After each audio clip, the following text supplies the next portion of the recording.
What is up, Karen Reed trial watchers? Welcome. Closing arguments. Free Karen Reed. Little bell. What's today? Friday the 13th. So we start on April Fool's Day. And then we're going to end on Friday the 13th. Par for the course. We can expect Alan Jackson and Hank Brennan. So we have a fan. We've got a ton of people outside of Dedham. A lot of free Karen Reed supporters, as well as the Blue Man Group is out there.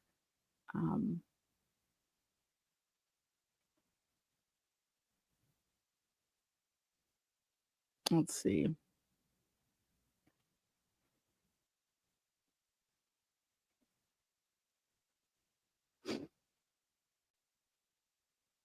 I want to thank whoever sent me a I don't even know, 18 pack, what was it? A 12 pack of Twisted Tea and Fireball. So, I mean, thank you. Free Karen Reed. Literally at my doorstep, so it's one of my fans. Someone's ready to party. Free Karen Reed. So let's see what we can pull up, bitch. Good morning, moderators. I saw they had Emily D. Baker on a channel last night. Let's see. I would just love for you guys to see the Blue Man Group. So it's Lady in Red. Okay.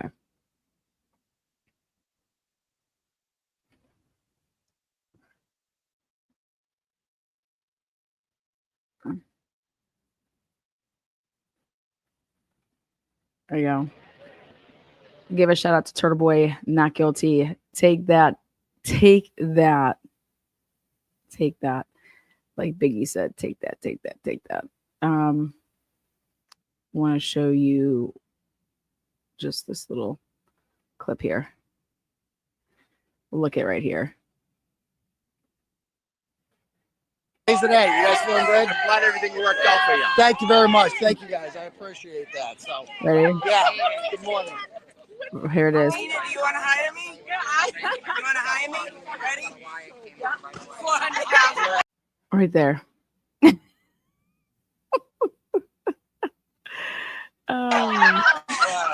All right, guys. So, wow.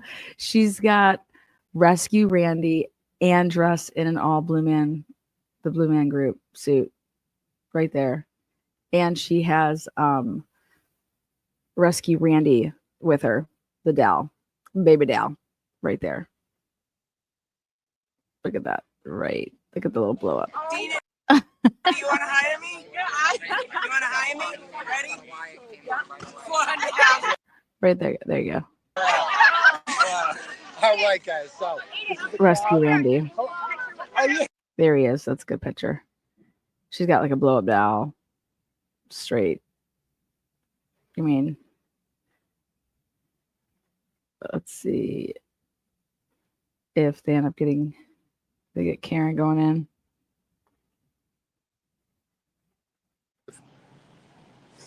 You guys can kind of see what the crowd's like. Look at this. The crowds are growing, man. Come to Dedham today. It's going to be like this all day. People are going to be out here all day. All day. If there's not a verdict today, we will be there. So, if there's not a verdict today. And there's Spanky and his Grand Cherokee. Uh-oh. There's Tim Rose. There's Jessica Machado. This is the Netflix documentary company. So I should get out of the way. I don't want to be here for this. I'm going to walk this way. I don't want to be here for this. Who else? How you guys feeling today? Good? Good? All right. Congratulations. Thank you. So there you go. Congratulations to Turtle Boy, not guilty. And yeah. Auntie Deb had the blow up Dow interview. Yes. Yes. Good. Like I said, if there's not a verdict today, I'm expecting a verdict. If there's not a verdict though, I'll be there Monday. The way that it all worked out, this couldn't have been the worst week. So fam first, always. So good morning though. Cheers. What can we expect? I don't know. It's Hank Brennan. Right now, the totals are in for all the categories that have been added up to this point. There's still 6 outstanding categories, but Andrea Burkhart 23, TNT 20. I do have a chance to either tie or win by 1. I have to sweep the next categories. But we are looking back over the number of witnesses that Alan Jackson cross-examined, and then the number of witnesses that Yannetti cross-examined. But today, I need to have no objections in the closing arguments. I need to have that happen for me. And, Beverly screwed me that she didn't want to wear her hair up. Yeah. So 23-20. And if I can have no objections today, and if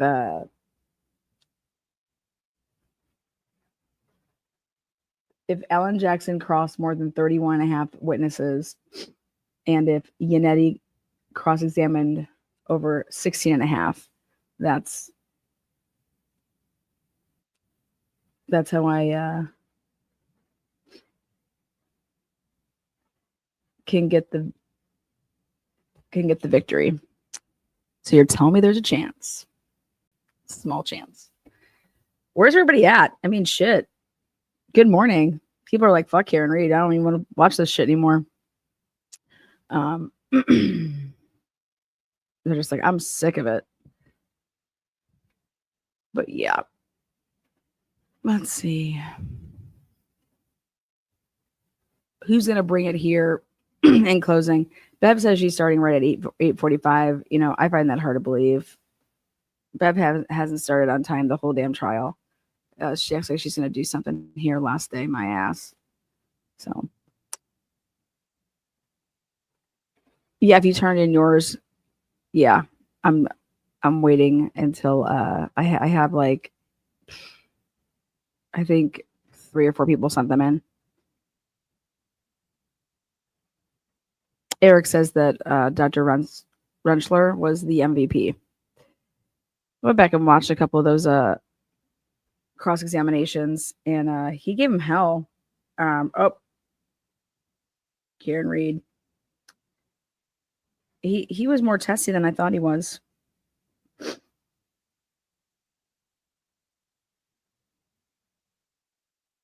Speaking of wild shit, Amazon Prime put out their trailer for the Amazon trailer documentary, and there's a lot of kids in that one. Hunter, Emily. So it comes out, I think, July 11th. I think this also Hunter, Ethan's siblings are in it. This is the one, I think James Patterson has something to do with it as well. But yeah, in like about a month. So, again, good morning, everybody. Good morning. If this isn't the fastest not guilty, I mean, what case is there to be reasonable doubt not guilty?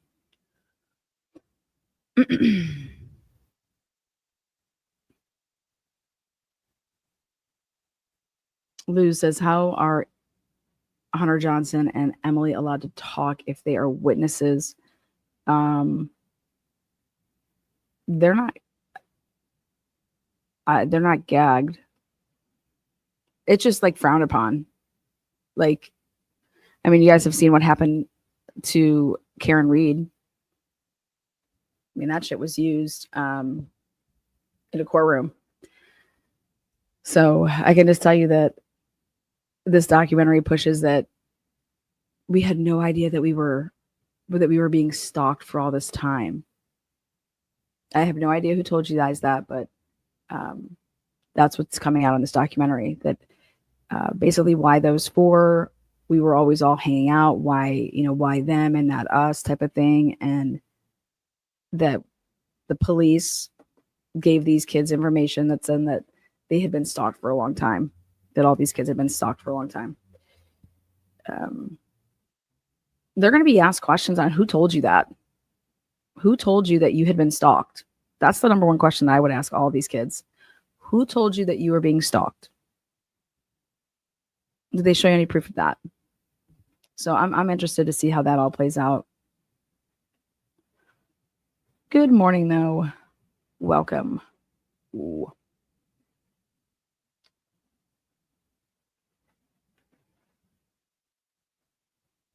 I would love the jury just come back, slap him so quick. Part of me wants it to go to Monday only because, like, to be there, but for Karen Reed's sake. Last day of bingo, what are we doing? Well, since nobody won, we're carrying it over. So $25. I'm expecting a lot of words here. Same game.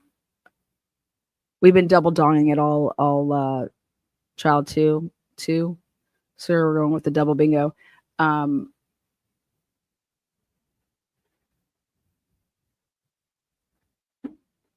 there you go, Murky.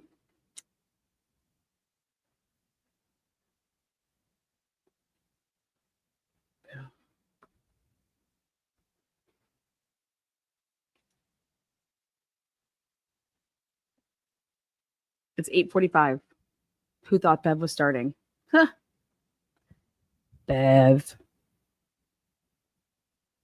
Is that what you want, Murky?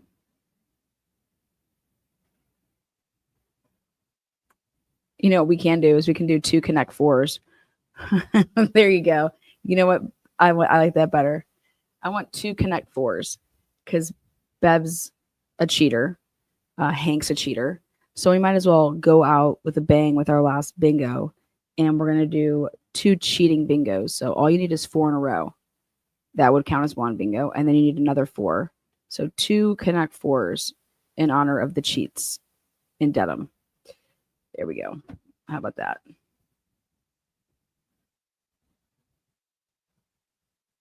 Lori Daybell jury came back with a guilty verdict in 30 minutes. Well, let's see if we can top that. Yes.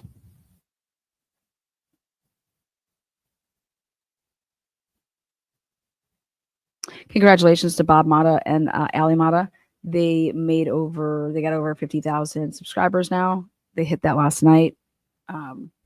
They've had some really good lives with Mark Betterow. I feel like Mark Betterow's just, making his rounds. Everyone's tossing Mark around. Like the Sullivan sluts. Tossy. Karen, $999.99. Not guilty. $227 would be great, right? Just the icing on it.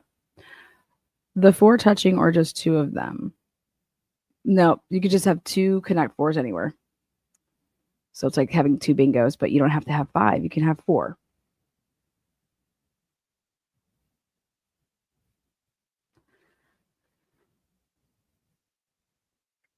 Big Ronnie says, he's a nice guy for doing that. Gives those channels a lot of views.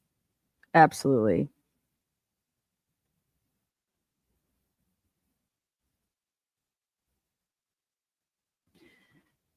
Brandy says, did you see Turtle Boy thinks Colbert is guilty? A lot of people think Colbert is guilty. He also thought Sandra Birchmore committed suicide. So,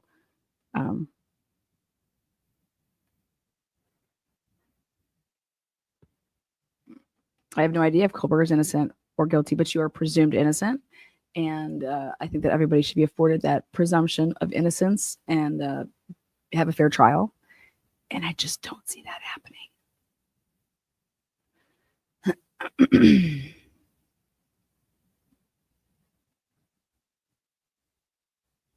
Ooh, there you go. I know. Don't you just love him? I love him.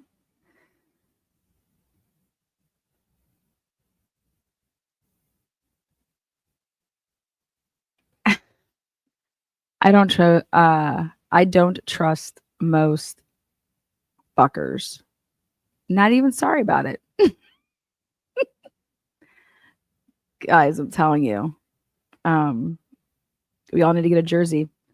Our last name needs to be Jennings. Put Jennings across the titties. On the back, 0. I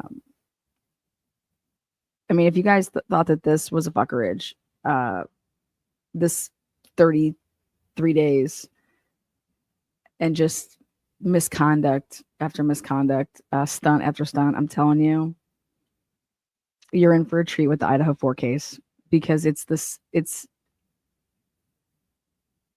steroids. I mean, they blatantly violated Brian's rights. Now, whether he's the guy or not, I just can't wait to see who's going to be doing the questioning. If Bill Thompson and Ashley Jennings are really going to be the face of that prosecution, or is, I mean, they are, and I don't see them giving up that power to Joshua. We'll see, though. We will see.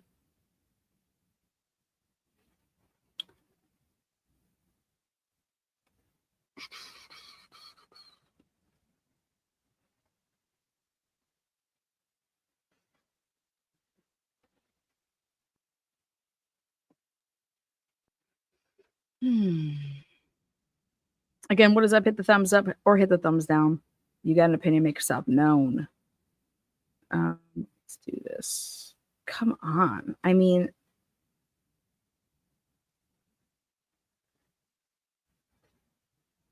Bev, what are you doing?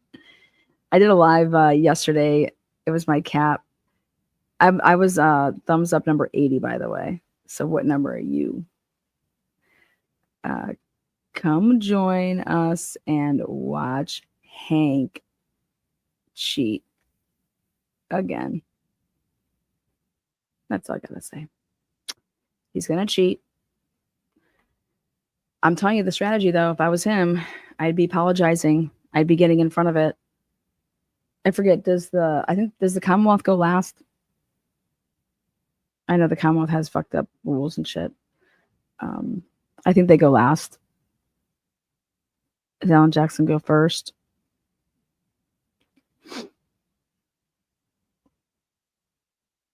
B Star says that's the first thing she does. Comes in here and slaps that thumb, baby. Hell yeah. Welcome to all the new members. Where's my Yuri?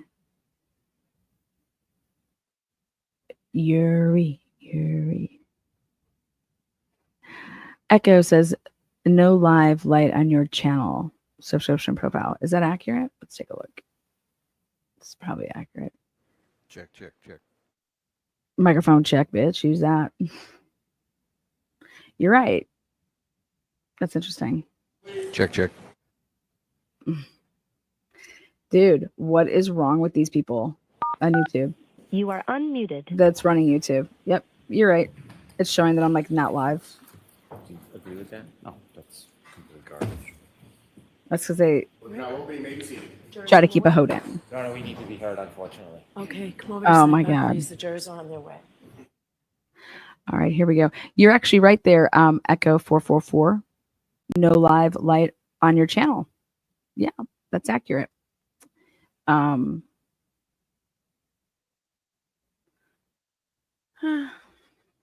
Very strange, huh? Fucking ridiculous. You guys like the new mic?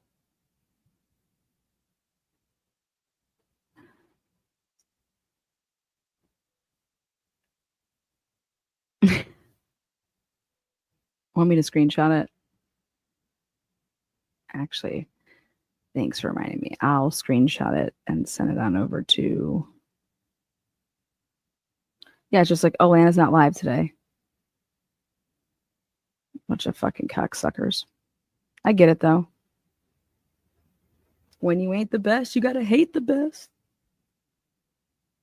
I do like the mic. Good morning, Sherry D. Did you not get a notification either? Because my face isn't all red, shiny, circle, blaring. The mic's bigger than me. Because my face.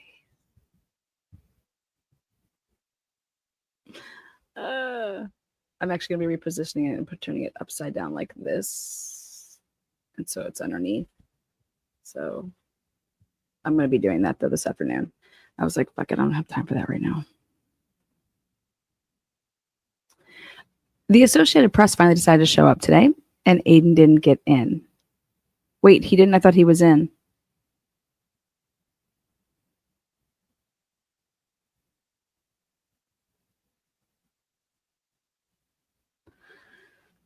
I got my notification. Good. That's good. Good.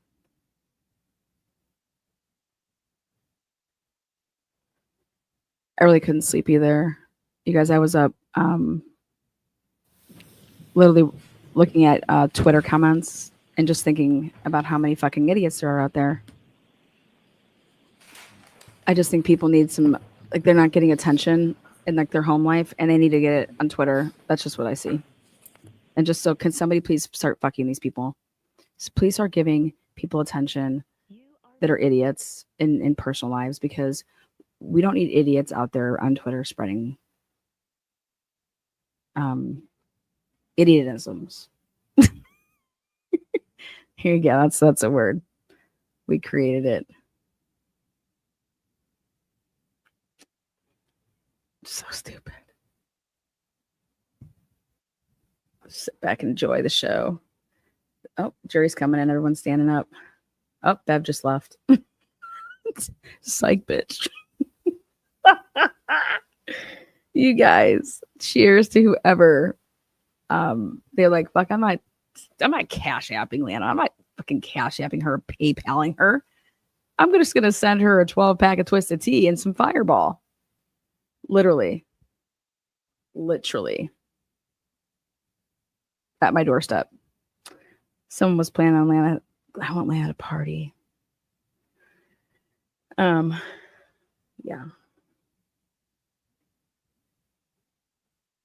Here we go.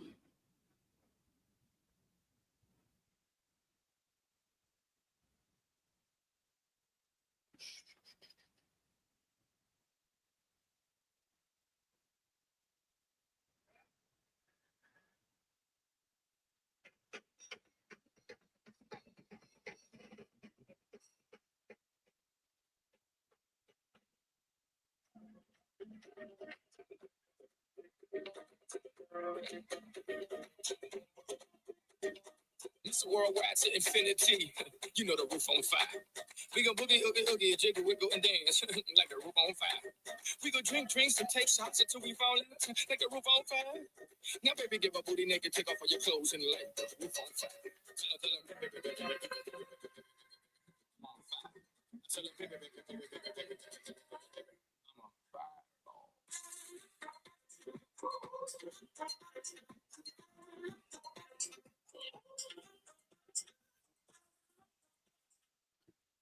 That song reminds me of Mexico. Not sure why.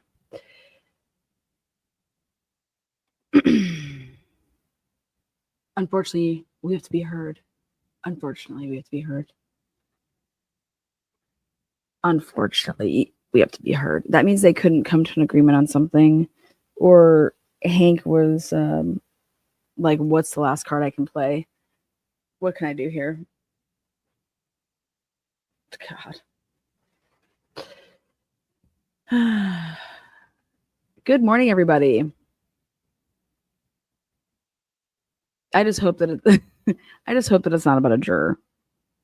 I don't want to hear no bullshit that somebody was out throwing their thong around and it said it was pink and they should not be wearing pink thongs, and therefore we have to remove this juror. That's par for the course. I hear Yuri testify for Walsh case, and he behaved very differently with prosecution. even when talking about what happened. He very, I mean,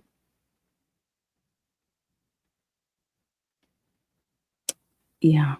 New Orleans lady, good morning. Good morning. What else? Has my face lit up red yet? Just curious.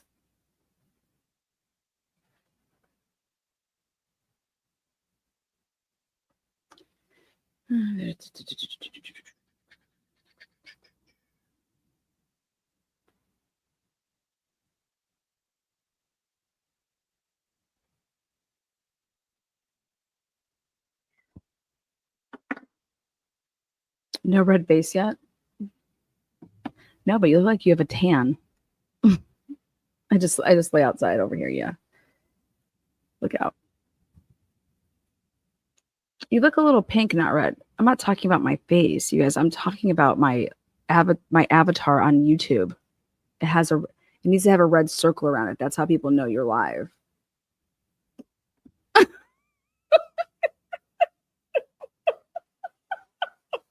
You look a little pink, Lana.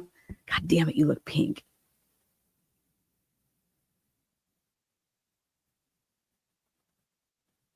So some people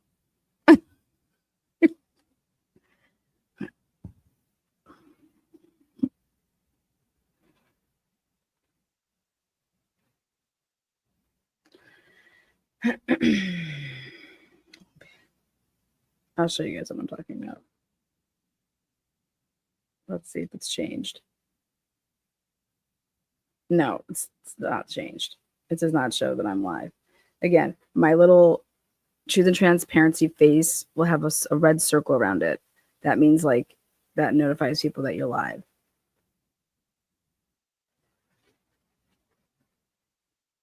What a cock bitch. They're not gonna like my letters today. Who's he doing? Hi, Judy. How are you, Judy? I love it. I've got my OFD everywhere. I've got it all over my house.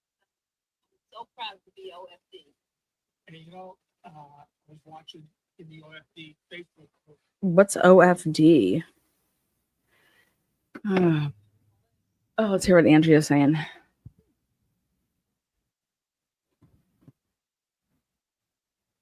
So we certainly wouldn't want to do it openly, Right, so that we have assurance there's no right, criminal fraud right. taking place. God, Selection of the alternates. God forbid we do anything transparent these days in a courtroom. I'm happy that I checked. I knew that you wouldn't miss today. Yeah. I'm seeing the red circle. Interesting. What part of town are you in?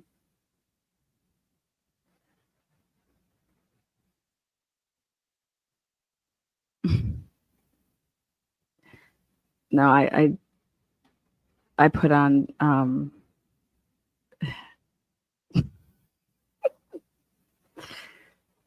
I can't give away my inside jokes. Lana, there's a red dot on you under subscriptions. I see a circle, PA. I see shit.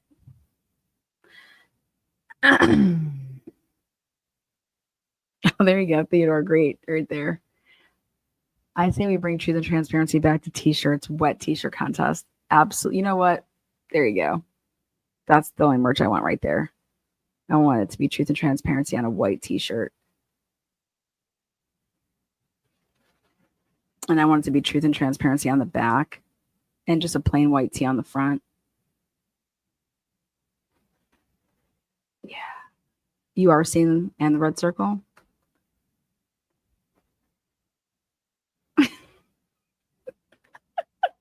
See, there you go, Lisa.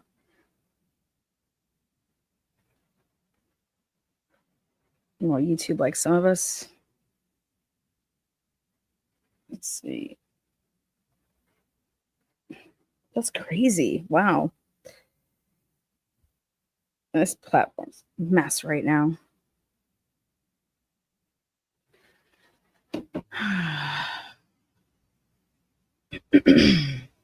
Oh, now that we got that settled, half people got red circles, half did not. I'm just going to start selling white tees. Truth and transparency. Let's see your tits. We're being truthful. And you can be transparent. You guys remember the ALS challenge? You guys remember you take the bucket, put the water, you know?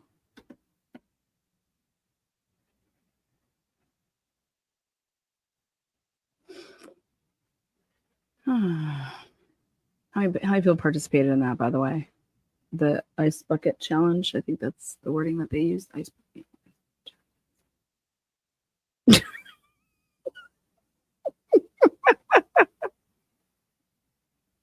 Well, let's just bring it back, but like wet t-shirt style. Oh, there we go. The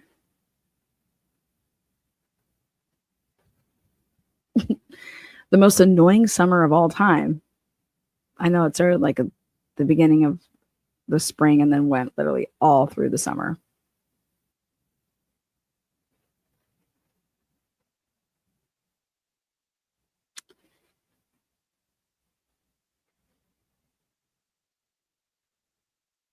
Let me see if I can go grab that from yesterday, that link.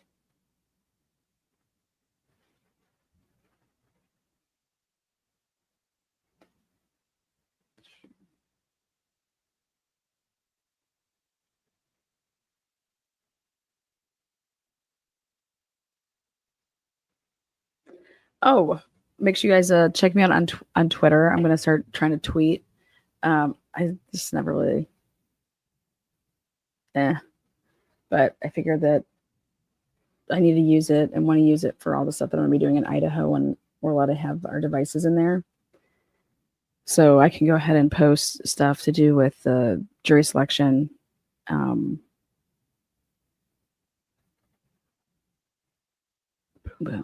That's why I'm doing it. It's free.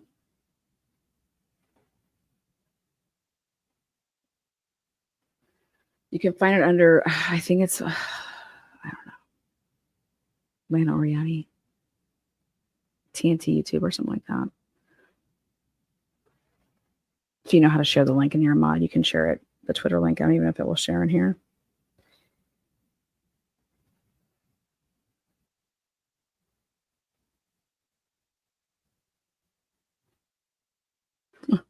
So I commented on Amazon's post about their trailer. I said, I feel bad that the police lied to all these kids. But then again, kids have been lying to cops every day in Idaho. I got the body cams for proof of the lies in September and August during the quote unquote noise complaints. Somebody said, no, they didn't. God. I'm like, fuck you talking about? Girl, I got the fucking body cameras. Every single one of those kids lied to the cops at that fucking noise complaint. Like, it's like, you just press play and you watch it. It's right there. You must have comprehension problems. And I feel for you. Hunter.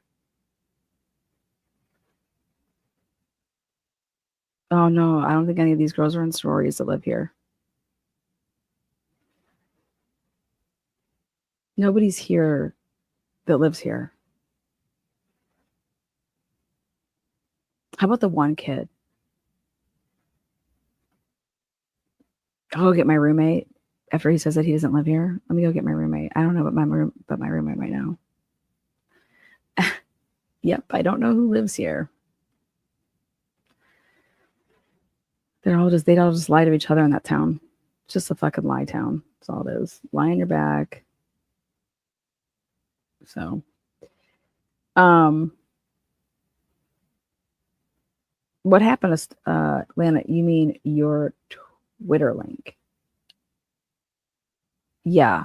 Am I allowed to, should I call my X link? Your Twitter link. I can't believe that someone didn't give up their spot for him to be in there. That just shows you, fuck people. You know what I mean? One of those fucking people. Are you telling me the AP is inside that room right there?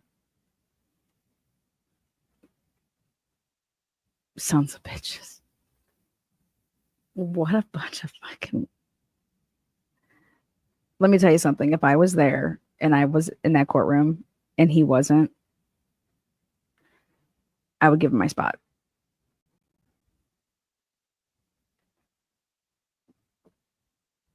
You got class and then you got trash. Oh, was that it? There you go. Yes, AP, per Turtle White, first day they are here. Mm-hmm. Hopefully they're outside the courthouse. I guess Hank is not happy about a lot of the rules. I mean, didn't they just do this yesterday? Like that was the whole purpose of it. But he just sat there and let Lally talk. And now Hank. Unfortunately, we're gonna need to meet.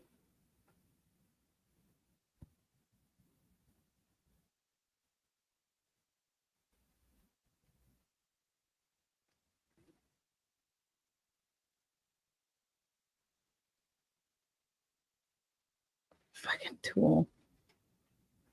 Unfortunately, we're gonna need to meet.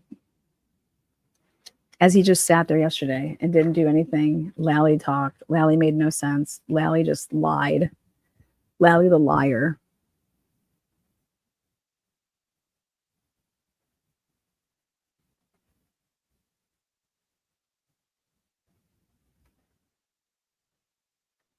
Yes, I'm in.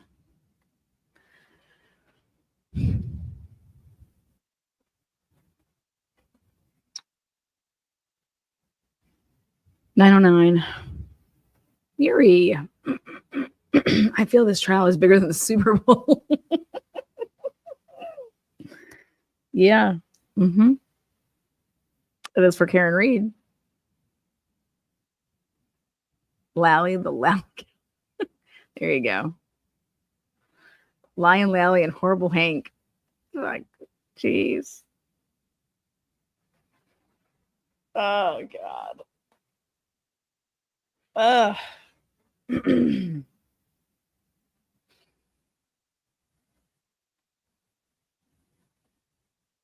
Sunshine Dragonfly, welcome to the YouTube membership world where your dreams come true, one live at a time.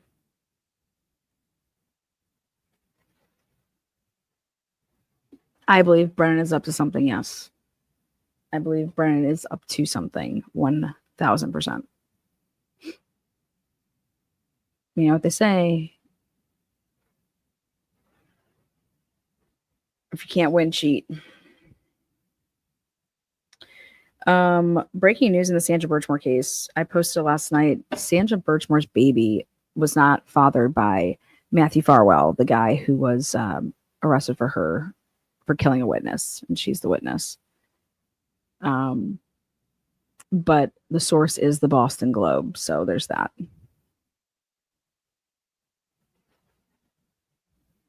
Do I believe it? I do. I do believe it. I do believe it. I do. But it's, I mean, it is what it is. Yes, they tested, according to the Boston Globe, 2 sources close to the case. Karen, you sexy son of a bitch. Gifted 10 Truth and Transparency memberships. Thank you so much. Cheers, Karen. Cheers to Yuri, 5. And cheers to William, 21 months. That's like 2 babies. Boom. God, Bev's got to be losing her shit right now. Game 7 vibes. Speaking of Game 7 vibes, did you see the little clip short of one of the OKC players basically getting a handful of one of the Indiana Pacers junk? Then I was listening to Howard Stern's short about the guy name with his last name Dick in the NBA, and every time Dick penetrating the lane. Dick off the dribble. Dick splitting the 2-1 matchup. That type of stuff just gets me. Athletes with funny names. Jamie says the jury is going to say not guilty. Yeah. April said she came in late. What'd I miss? You just missed probably a thumbs up, but that fan right there is all you missed. We got to see Bev. The jury was coming in. Hank said, unfortunately, we need to talk, unfortunately. So that mic sounds amazing. Yeah, great update. Yeah. Let me upgrade you. I actually read the directions this time when I was setting this up. They are in a sidebar. Hank called. I think actually Bev went back to the chambers too. So I don't know. She probably is lighting up some cigarettes back there.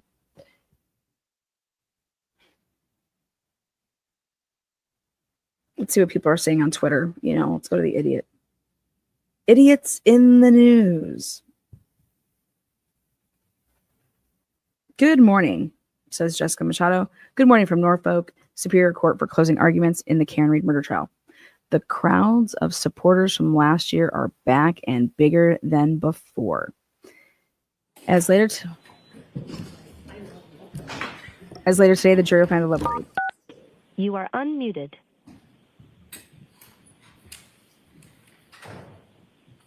Okay, let's see what's going on. Thank you. See that flash drive? Wait, we're looking at a flash drive? Here, I need my mouse too. Oh, I bet. You know what it could also be about? Jesus, Bev. All right, so why don't I see counsel over here at Sidebar? I've got my computer up. Okay, so there's an issue with Hank, I believe, has an issue with the defense's PowerPoint that they plan on showing during closing. That's my guess.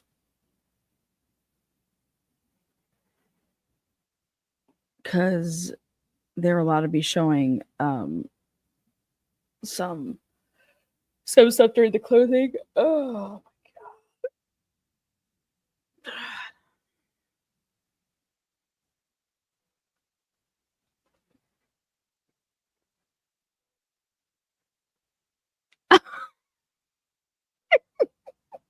If this is true, I'm dead.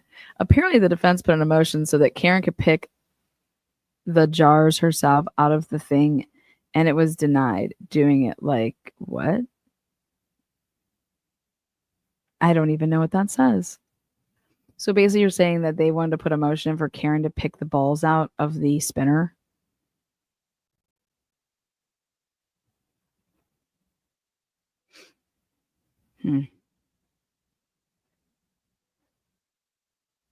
Okay, back to Twitterland. Let's see these idiots.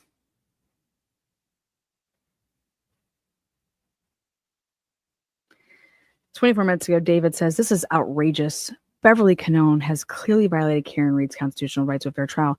She wants to conduct the selection for the juror alternates in secret, just like trial 1. She is not just corrupt. She is, God, treasonous. Defendant's motion to ensure transparency in alternate juror selection process and affidavit of counsel in support of defendant's motion to ensure transparency in alternate juror selection process and certificate of service denied." That was motion 720. God, why couldn't you just pick the balls? Pick the balls and how could that be denied? You know what though? They put the motion in. They knew that she was going to deny that, but they put the motion in. That's just another notch of look at this shit. Oh, the coffee cake says, I'm sorry, I'm vocal texting. At least it didn't come out like Dick Ballsack and shit like that. So you're good. You got this coffee. Speech to text is amazing. Especially when you realize after you send, you're like, whoa. All right. Twitter from John DePietrio. Let's go to that asshole. I will be on Court TV coming up this morning after 8 a.m. talking Karen Reed trial. You guys, if Court TV wants to have a guy like that on their show, do you think a girl like me wants to ever be on that show?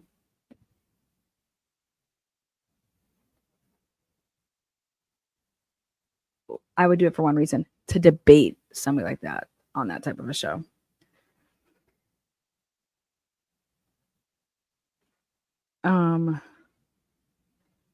Brit Happens says 56 minutes ago, I've seen the worst in humanity coming from Norfolk County, but I've seen the best in mankind like this. There's something to do about the I've read. seen the worst in humanity, particularly in Norfolk County, but I've seen the best in mankind like this. Mr. Reed.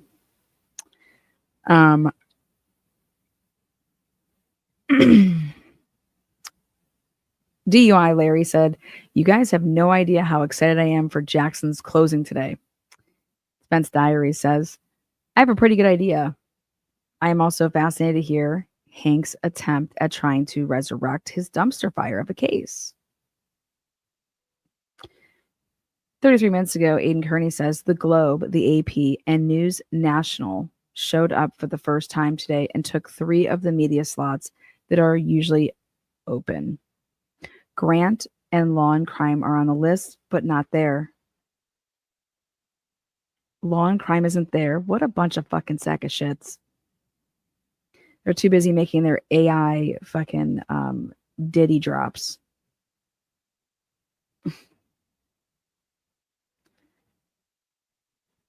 Grant and Law and Crime are on the list, but not there. That leaves 2 alternate spots for ABC and Jessica, which means I will not make it into the courtroom as a standby for the closing arguments. Not fair, but I'm happy to be outside with the hundreds of FKR supporters. Commonwealth versus Karen Reed. This is like the trial media list randomizer results.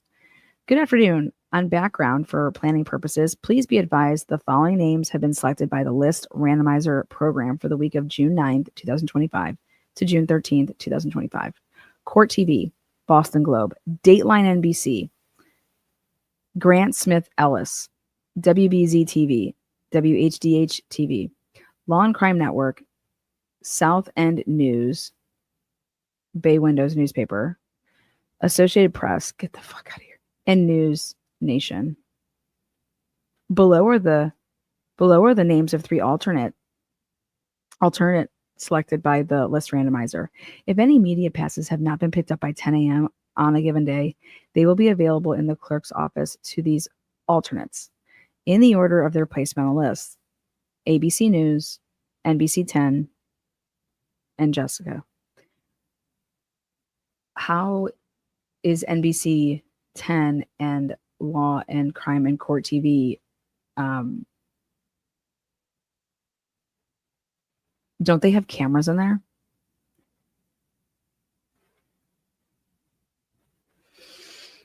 Is there only one camera in there? Because then if that's the case, how is Law and Crime and...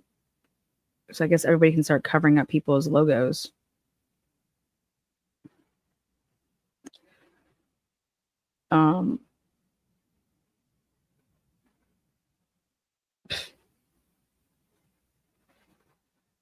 Jennifer Coffindaffer, let's hear what she has to say. She's just a swell one.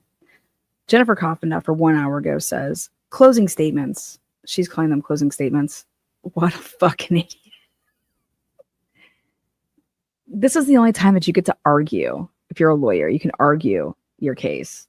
That's why it's called closing arguments. To the jury, you can argue. Like, you can make arguments. You can be persuasive. You can... Closing statements. The John O'Keefe case. The murder trial of Karen Reed.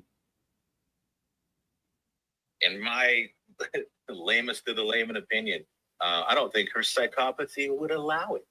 I really don't. I really don't. I agree there.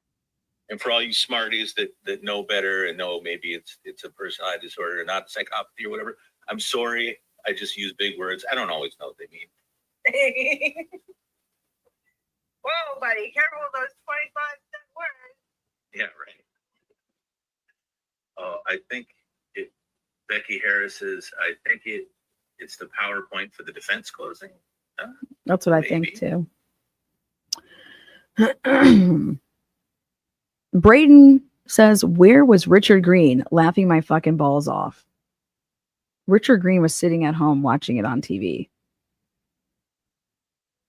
Let's see.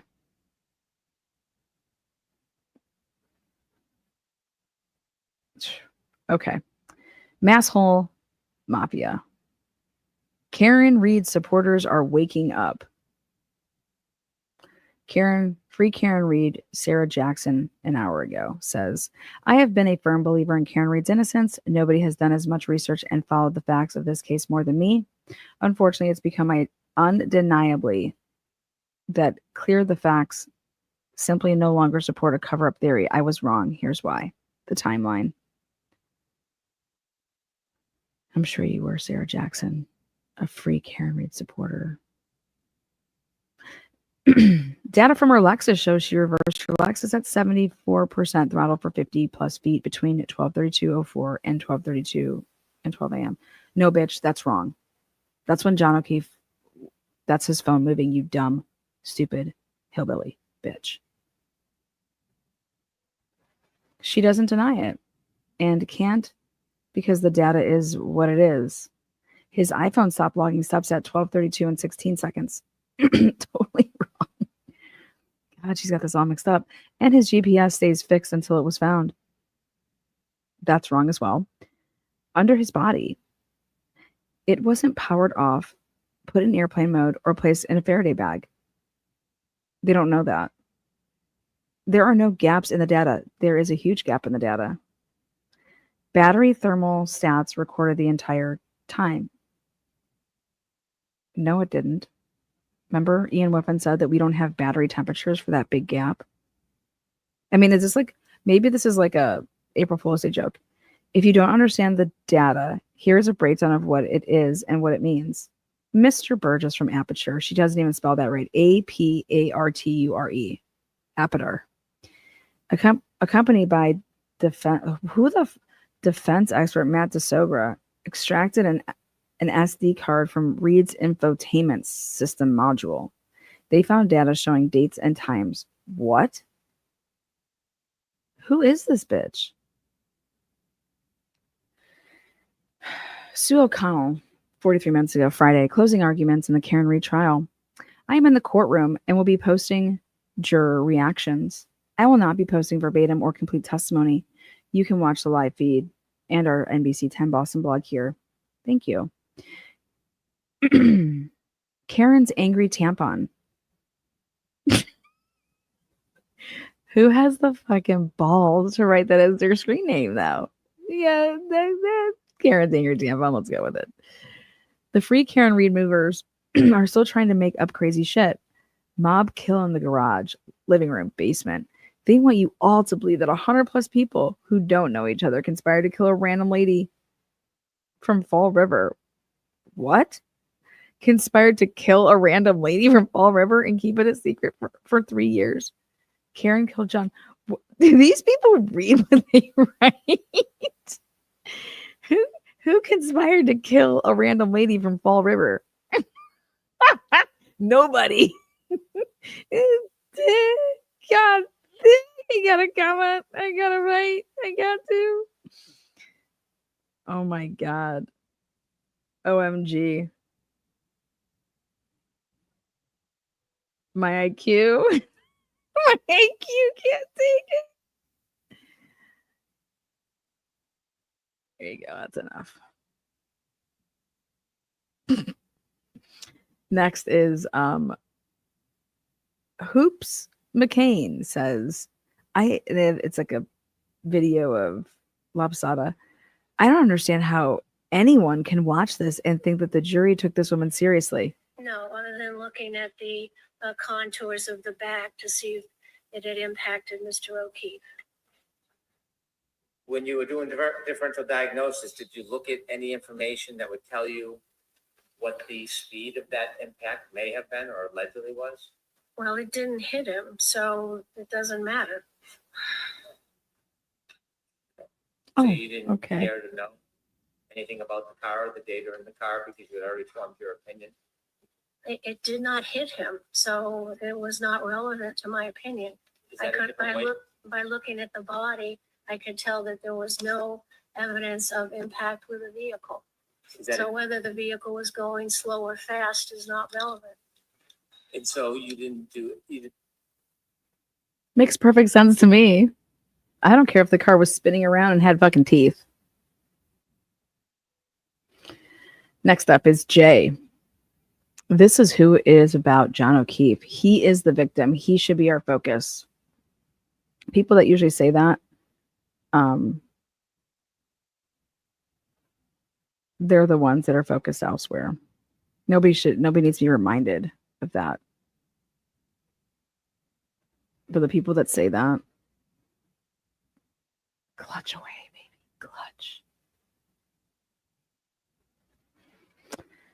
JBW 6 hours ago says, AJ, you are admired by countless.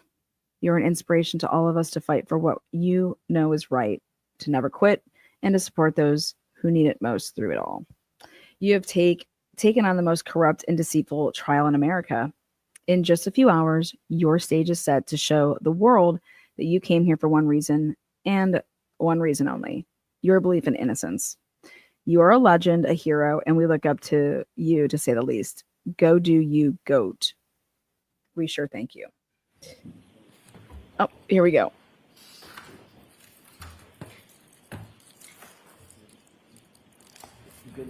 All right, so the court, please. What is Bev's off running again?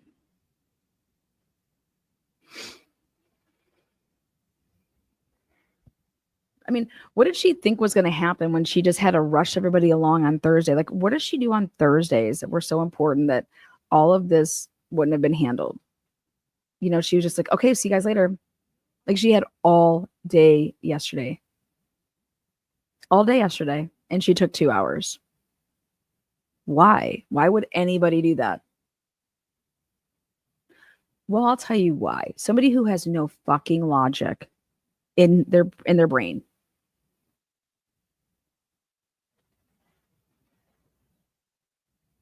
Bev is somebody that does not put her grocery cart away. I guarantee you.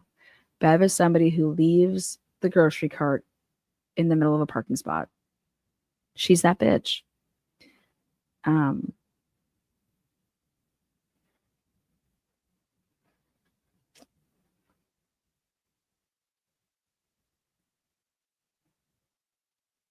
Okay. Let's see who else we got. The lawyer you know 15 months ago, he says, listen, I'm from Florida and I know things can be wild here, but this is foolish and illogical. Seems like no one cares about even the appearance. Even the appearance of just being transparent. Just, hey, we're here. Ted Daniels, 25 minutes ago, according to a new entry on the docket dated today, the defense filed a motion to ensure transparency and alternate juror selection process and affidavit of counsel and support. Motion denied. You know, when you come out from the grocery store and you fucking see a nick on your car and you're like, you know that was not there before that. You know it was some bastard that fucking doesn't know how to operate a goddamn grocery cart. And they're the reason your car now has a fucking scratch. That's the only place I go where I park as far away from the fucking entrance as possible. Did I ever tell you guys about the story of some lady that followed me around in the grocery store and left a note on my car because she said I stole her parking spot? I said, what the fuck? I said, what the fuck are you talking about? Oh, shit. She couldn't even walk. I was like, bitch, I didn't park in no handicap spot. Get your ass in one of those handicap spots. She tried to track me down. She tracked me down. And then if that was enough that she tracked me down, I get out to my vehicle and the bitch left a note on my car.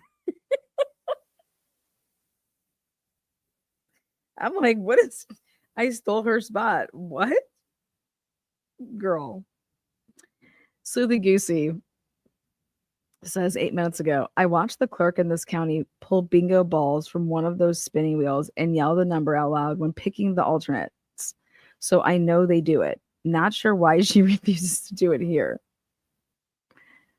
Oh my God.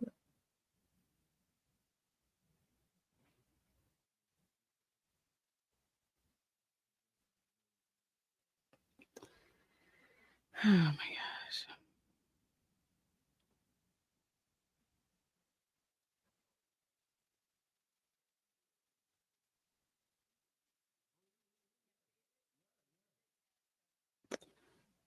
Oh, let's see. Free Karen Reed. Motion to start planning for an acquittal party. Read 'em and eat 'em. Read 'em and eat 'em. Opening bites. Pink people platter. Julie bagel bits. Turtle boy tenders.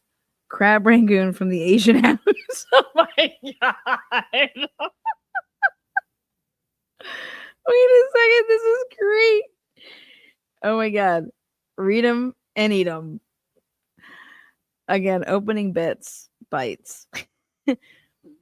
Pink people platter. Julie bagel bits. Turtle boy tenders. Crab rangoon from the Asian house. Main defense. Charlie's mediocre chicken parm or Hank's ham sandwich. That's it. Desserts. Alyssa cookies. Reasonable doubt donuts. Puppy chow. Moon pies. Freedom pops, courtesy of FBI's ice cream truck. Judge beverages. Vodka and Crystal Light. White Claw, of course. Coffee for the garbage men. The entertainment featuring Hank's Harmonica Swan Song Blue Man Group.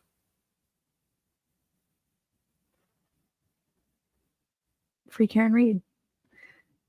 It's the read 'em and eat 'em. Read 'em and eat 'em. Come on down. Fucking great.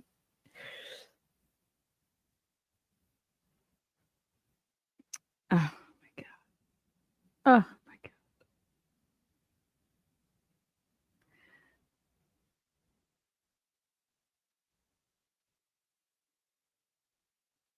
Let's see what else we got. True Crime with Eves, 25 minutes ago, says, we start the day with a hot mic moment of Brennan asking Lally, do you agree with that? Lally responds, no, that's complete garbage. Followed by Hank asking to be seen at sidebar. Fucking dead over here. What is she doing? What are they doing? They're like, oh my God, you guys. We just got a call. Morrissey is pissed. He said somebody poisoned somebody. Somebody offered these people donuts, man. Put some laxatives in there. Oh my God. It just can never be a day. Oh man. Larry, he says, let me be the first to say, not guilty. All right. Court TV pinned 55 minutes ago. Massachusetts versus Karen Reed. Isn't it the Commonwealth? I'm shocked they're not writing that. It's probably just too long. It doesn't look good. Retrial day 33 closing arguments. The attorneys will present their final arguments to the jury in the Karen Reed retrial. Hank Brennan for the Commonwealth and Alan Jackson for the defense. Who do you think? What? They don't trust Hank, so. Oh my God. Somebody caught the picture. One day ago, just chilling in the corner, right? The ARCA expert and Bill Reed just chatting it up. There's a picture of Yannetti someone took a picture of Yannetti, and then there's Bill Reed and the ARCA expert chatting it up. And they say, Dr. Rentschler must have forgotten about hanging out with Karen Reed's father while he ate a ham sandwich. Damn, these people are just like, it's a bunch of fucking third graders, like tattletale motherfuckers, man. That's how I felt like when I was watching Turtle Boy's trial. I was like, wow, y'all are just showing your asses. All your asses are being shown. How embarrassing. Just embarrassing. Breaking news, Rubber Bukkake. Breaking news, Brennan to include in his closing argument that the pig DNA came from the Arca's ham sandwich. Wow, special. All right. You guys, Twitter's off the hook, X off the hook, whatever you want to call it. Twitter, Twatter, X. Who gives a shit? Beverly Canone now almost fashionably 48 minutes late. It'll be an hour here in about 6 minutes, so do the math.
Whoa.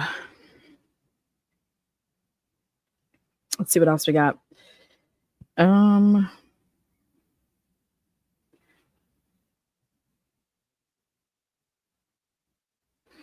Trial Junkie said a day ago, I don't normally care about these things. Probably why I'm not sure.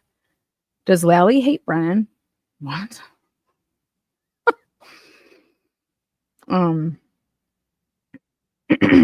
Karen Reed updates 56 minutes ago. Breaking. Bukkake is in the courthouse. Showing up for support. John DePietro show 2 hours ago. Day 33 of the Karen Reed retrial. Closing arguments. Follow here for updates. Is he in there? Let's see if he's in there. Let's go. Okay. Updates, yep, here. 14 minutes ago. If I were to guess, the defense was trying to sneak in misleading slide for closing arguments that is different than what was admitted in evidence. Kate says back to him, Canone came back to the bench, says she has computer up and is seeing lawyers at sidebar again. 5 minutes ago, John DePietro. Update. It seems prosecutors detected a manipulated slide that the Karen Reed defense was attempting to sneak into closing arguments. Looks like Hank Brennan caught it just in time and made the judge aware. Defense slide is slightly different than what was presented in testimony. 1 minute ago.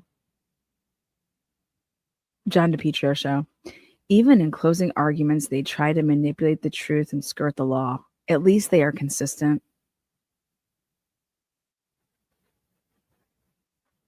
What an absolute fucking clown, man. I mean, does this guy believe his own shit? I think he does. I think he believes it. I think he loves it. Let's go. Let's look at some other ridiculous shit. I love a good shit show. Oh my God. Jennifer Ray, 8 hours ago. Absolutely the best I've seen in my 20 years of watching trials. Hank was fascinating to watch in action. Oh my God, said fucking nobody. Can you imagine how boring Jennifer Ray's sex life must be if she thought that was fascinating? John DePietro show 2 hours ago. Don't forget, guys, I'm going to be on Court TV. Occupy DC said, one day ago. It takes only one honorable man to convey the facts, science, and evidence of the night Karen Reed tragically hit and killed Officer John O'Keefe. But it takes a team of attorneys to defend her lies. Defense has no facts or evidence, only absurd conspiracy theories. 24,000 people saw that shit.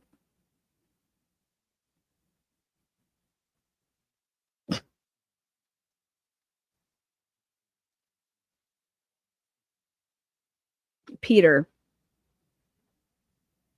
Especi, how the fuck that is, 11 hours ago. Yes, and if it's murder and leaving the scene, in my opinion, she's going to get smoked. Bev's going to give it the book. Oh my God. Truth over bias said, court officers, please use John O'Keefe's handcuffs to cuff her. These people.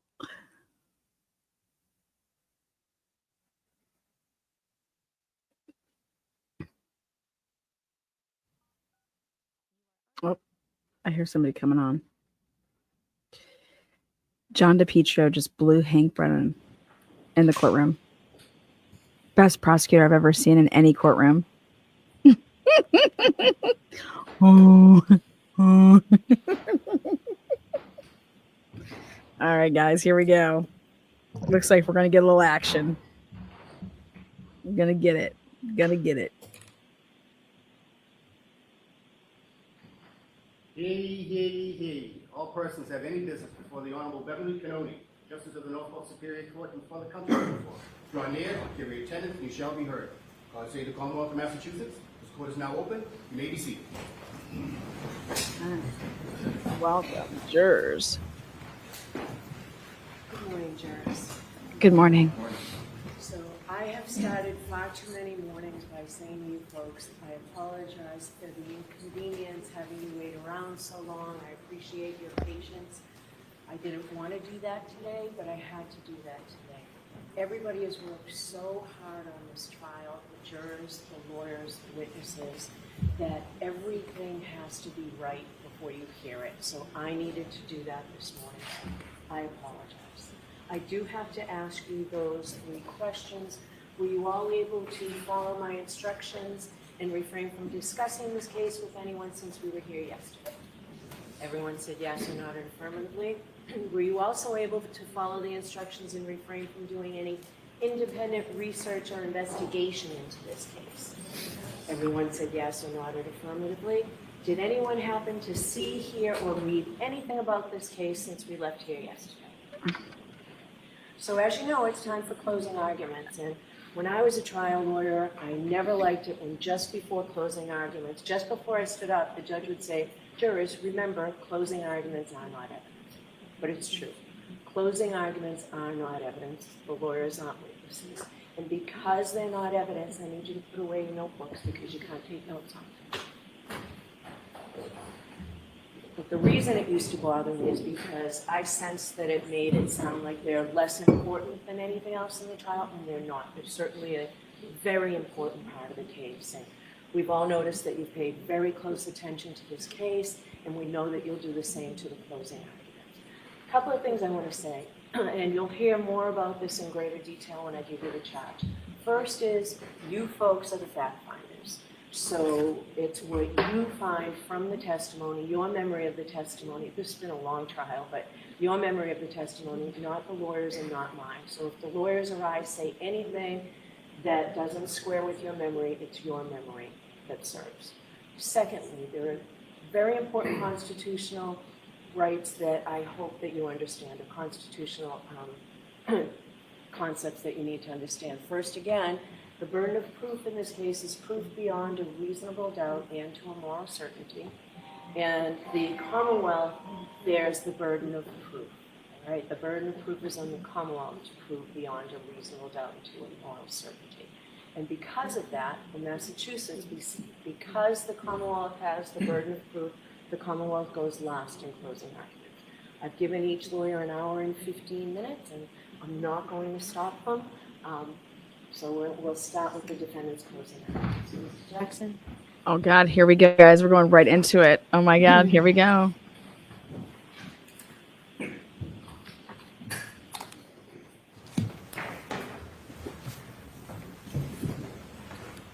There was no collision. There was no collision.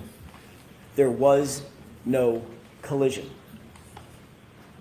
I want to take a minute to start off with thanking you. I want to thank you for your attention. I want to thank you for your patience. I want to thank you for your diligence. This is not an easy undertaking. Most of all, I want to thank you for your courage, because courage is what this moment demands. Not just to listen, but to stare directly at injustice and say, not here, not now, not on our watch. That's what you're being asked to do. Stare down injustice. I want to start with a simple truth. You folks, not us, nobody else in the courtroom, you folks are the last line of defense. The last line of defense between an innocent woman and a system that has tried to break her, that falsely accused her, that tried mightily to bury the truth. This case was corrupted from the start. It was corrupted by biases and conflicts and personal loyalties that you heard about. And most fatally, it was corrupted by a lead investigator whose misconduct infected every single part of this case from the top to the bottom. In our opening comments to you a few weeks ago, we told you what to watch for. We warned you what to watch for. We begged you what to watch for. Watch for the physical evidence. Pay attention to the medical facts. Pay attention to the science and the physics. But also pay attention to the integrity, the very essence, the integrity of the investigation. But you also saw something during the course of the trial that none of us might have expected, something that should sadden us, something that maybe would anger us. On full display, you saw the lengths to which some police officers will go to protect their own at the expense of the rest of us, at the expense of Karen Reed, an innocent woman. Before we examine the evidence in the case, which we will do, we need to understand the very foundation of the entire system of justice in which we operate. It's the bedrock on which this entire system is built. Reasonable doubt. This isn't just a technicality, and it's not a slogan. It's a constitutional shield that protects the innocent and prevents the government from punishing without proof. The Commonwealth has the high burden to prove every single element of every single charge beyond a reasonable doubt and to a moral certainty. As I said, those powerful words are not just some legal jargon. They're your mandate, they're your obligation, they're your community's protection against injustice. In our system of justice, Karen Reed sits here today presumed innocent, cloaked in the presumption of innocence. That presumption is not fragile. It doesn't just disappear because there's a charge or a badge or a theory. That presumption stands firm unless and until the Commonwealth clears that high bar, the highest bar the law provides, proof beyond a reasonable doubt and to a moral certainty. That means at the end of this case, at the end of the trial, you think about one or more of the charges, you think, you know what, maybe that's true. It might be true. Then you vote not guilty. If you think it's possibly true or probably true, your vote must be not guilty. If someone among you thinks it's likely true or even very likely to be true, your vote is not guilty. It's because none of those standards, maybe, might be, possibly, probably, likely, very likely, none of those meets the extraordinary burden of beyond a reasonable doubt and to a moral certainty. A moral certainty means a level of confidence so strong, so incredibly unshakable, that you could go home, you would go home, look your loved ones in the eye and say, I am certain. Not probably, not likely. I'm morally certain, and my certainty remains unshakable. The law defines moral certainty as the highest level of certainty known in all human affairs. Think about that. You must be that certain about the entirety, not part of, the entirety of the Commonwealth's case. As we discuss this case, you'll see that the Commonwealth comes nowhere near, nowhere close to reaching that extreme burden of proof. Ladies and gentlemen, on January 28th, 2022, it was a Friday night. John O'Keefe and Karen Reed made plans to meet up with friends, go out for drinks. You saw through video evidence and eyewitnesses that they were affectionate, they were loving, they were in good spirits throughout that evening. They started off at C.F. McCarthy's, which you've heard about, and eventually made their way over to the Waterfall Bar and Grill. When they got there, the Albert family, they were already there, and they were already drinking. The Albert family, it's been established as a very well-known family in Canton. They've got quite the reputation. Brian Albert was at the Waterfall, a longtime Boston police officer. His wife, Nicole Albert, was there. She was with him. His brother, Chris Albert, who was a Canton board selectman, he was there. His wife, Julie Albert, their daughter, Caitlin, and his sister-in-law, Jennifer McCabe, whom you met, and her husband, Matthew McCabe, whom you did not meet. They were all there drinking before John and before Karen ever arrived. But also present at the Waterfall that night was Brian Albert's friend, Brian Higgins. We know that he had a romantic design on Karen. That becomes an incredibly important fact as we discuss the facts of this case. As the bar was closing around midnight, the Alberts invited everybody back to their house. They wanted to keep the night going. But the evidence revealed something interesting, that the invitation to John O'Keefe appears to have been for a different reason, an alternate reason. Think about the video of Brian Higgins and what Michael Proctor in his investigation completely and utterly ignored. Higgins was agitated after a day of drinking, agitated that it was John and not Karen, John with Karen, not him. Recall that ominous text that he sent to Karen with her and John standing just feet away. Well? He got no response. And then we see this.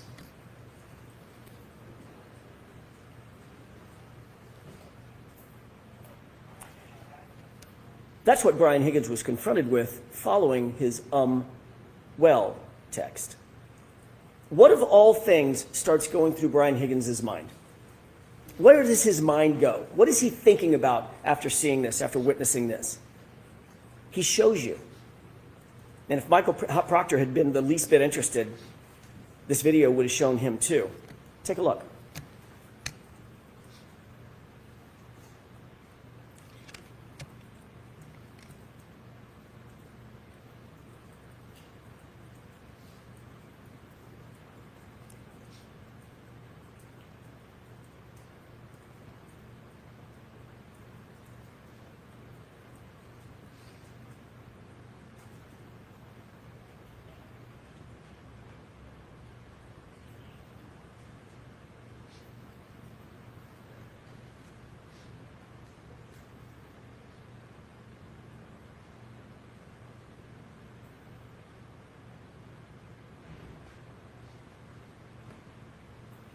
Sparring, practicing, fighting techniques.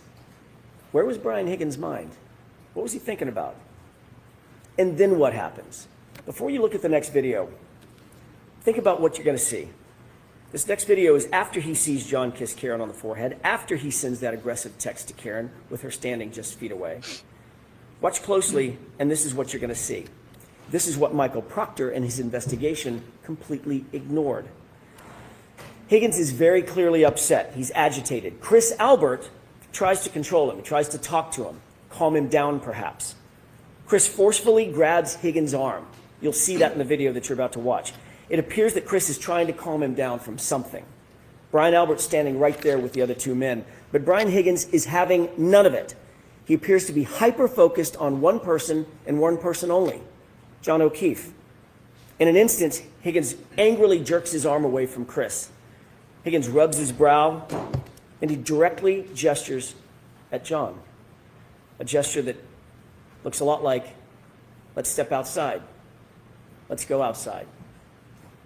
But John looks at him, takes a swig of beer, completely ignores him. Take a look.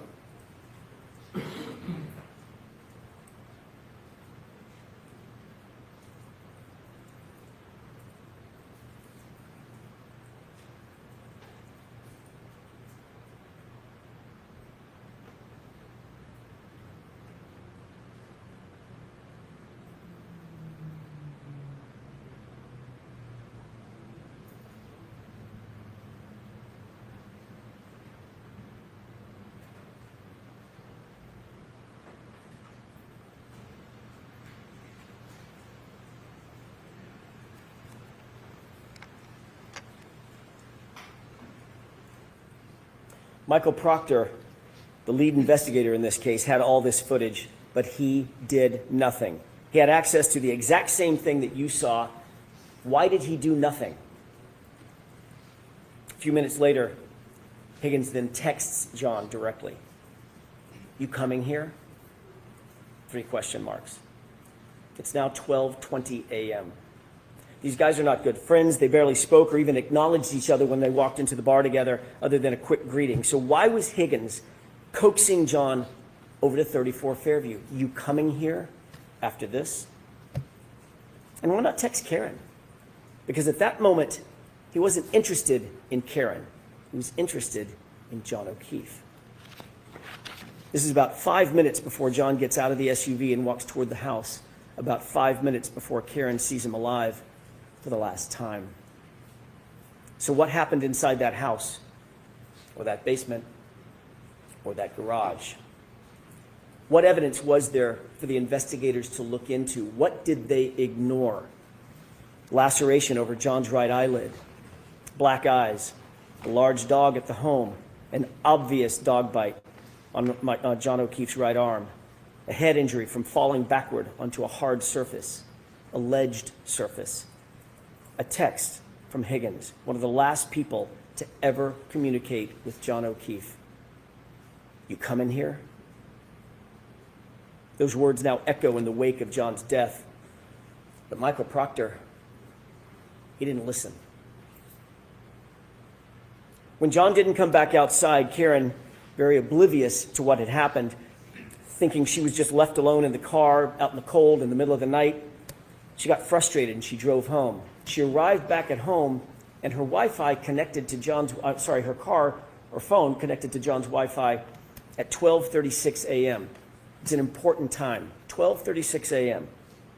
She left John voicemail after voicemail after voicemail. He was unresponsive. He didn't pick up a single call. He didn't respond to a single text. The longer he didn't respond, the more upset she got. Her voicemails reflect that frustration after the fact. That's the frustration that you hear in her angry voicemails. She uses harsh words and foul language. She's obviously upset. She's obviously irritated because he didn't come back out of the house and he wasn't responding. But Karen did not know what you know. She didn't know what the investigators should have known. She didn't know what was happening with Higgins and Albert and with her boyfriend, John O'Keefe. When he didn't come home at about 5 a.m., Karen went looking for him in a panic. As you know, her worst fears were realized when she found John beaten, battered, bloody, and left in the snow in Brian Albert's front lawn. At 6 a.m., when Karen found John, you heard about the scene. It was described in detail. It was chaos. To use Mr. Brennan's word in his opening statement, it was bedlam. The screams for help by Karen, the yelling and the hollering, ambulances, emergency lights, fire engines, ladder trucks, paramedics, patrol vehicles, patrol officers, all of them swarming all over the lawn just under Brian Albert's bedroom window. And of course, as you learned during the course of this trial, Brian Albert, a sworn peace officer, a first responder trained in being a first responder, never came out of the house. Never went outside to help a fallen fellow officer who was laying on his own property. Never came out. And you learned through the undisputed evidence that the lead investigator, Michael Proctor, for his part, never went into the house. The Commonwealth has struggled to try to prove that John O'Keefe ended up in Brian Albert's front lawn because he was struck by a vehicle. They have failed. They cannot and they will not ever be able to prove that John was struck by a vehicle beyond a reasonable doubt and to a moral certainty, because the science does not lie, the medical evidence does not lie, the physics do not lie. Their investigation was flawed from the start because their investigator was corrupted from the start by bias, personal loyalties. Folks, they cannot prove a collision. John O'Keefe was not hit by a car. There was no collision. So let's start there. I want to take a minute to discuss the actual science, the actual physics, and the actual medical evidence that was presented in this case. The science, it's an old saying, is known as the silent witness. It doesn't lie, it doesn't forget, and notably, it doesn't take sides. If there was no collision, what are we doing here? In order for there to be a collision, there has to have been an impact site. The vehicle had to have struck John, period. I want to remind you of some of the most important testimony in the entire case, and it comes from the Commonwealth's own medical expert, Dr. Irini Scortibello, the Commonwealth's medical examiner, someone governed by law to make these decisions. We know that a person struck by a vehicle suffers massive trauma, broken bones, fractures, soft tissue damage, torn ligaments, contusions, soft tissue injury, severe tissue injury, crushing blows. None of that was present with John. None of it. Not anywhere on his body, including his right arm.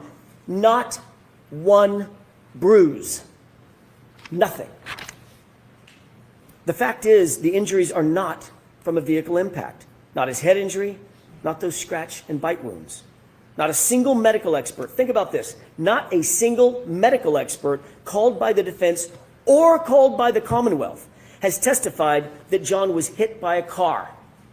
Not one. Think about the irony. Not one. That's not just significant. It's literally the most important point in the entire trial. Listen again to Dr. Scortibello's words. Question. You did not include in your autopsy, in any fashion, any discussion of whether Mr. O'Keefe's injuries were consistent with a motor vehicle accident, did you? Answer. No, I did not. She told you, quote, I did not see any evidence of an impact site, end quote. She was talking about John's body. The Commonwealth's own medical examiner, Dr. Scortibello, performed the autopsy. She did it personally. She's the only one to have personally examined John's body, and she found no evidence of an impact site on his entire body. That in and of itself is reasonable doubt. You don't need anything more. The Commonwealth's case is done. It's cooked. Their own experts said there is no evidence of a collision, no evidence of an impact. If you want to know what an impact looks like, take a look at this. This is what a body looks like after being struck by a car at 25 miles an hour. And this is what a car looks like after hitting a person at 25 miles an hour. These are exhibits from Dr. Welcher, the Commonwealth's expert. John didn't even have a bruise. Make no mistake, Dr. Scortibello was presented with the Commonwealth's theory of the case, the same case that you've been presented with, and she refused to conclude that John's death was a homicide. She flatly refused to conclude that there was a collision. And you know who agrees with that? That silent witness, the science, the physics, the data. Dr. Wolf and Dr. Rentschler, you just met them recently. They explained they were not initially hired by the defense. They were asked by another agency to conduct their analysis. They looked at the evidence from both sides, not taking a side for the defense or the Commonwealth, completely independent. They looked at the damage to the SUV on the one side of the coin. They looked at the injuries to John O'Keefe on the other side of the coin. Both PhDs, both engineers determined there was no collision. I'm not saying it. The science says it. That SUV's taillight was not damaged by striking an arm, and John was not struck by a 6,000-pound SUV. Period. Full stop. Dr. Dan Wolf did the testing on the taillight. Actual testing, not some ridiculous blue paint kindergarten project. He did lab testing. He did field testing. He did data testing.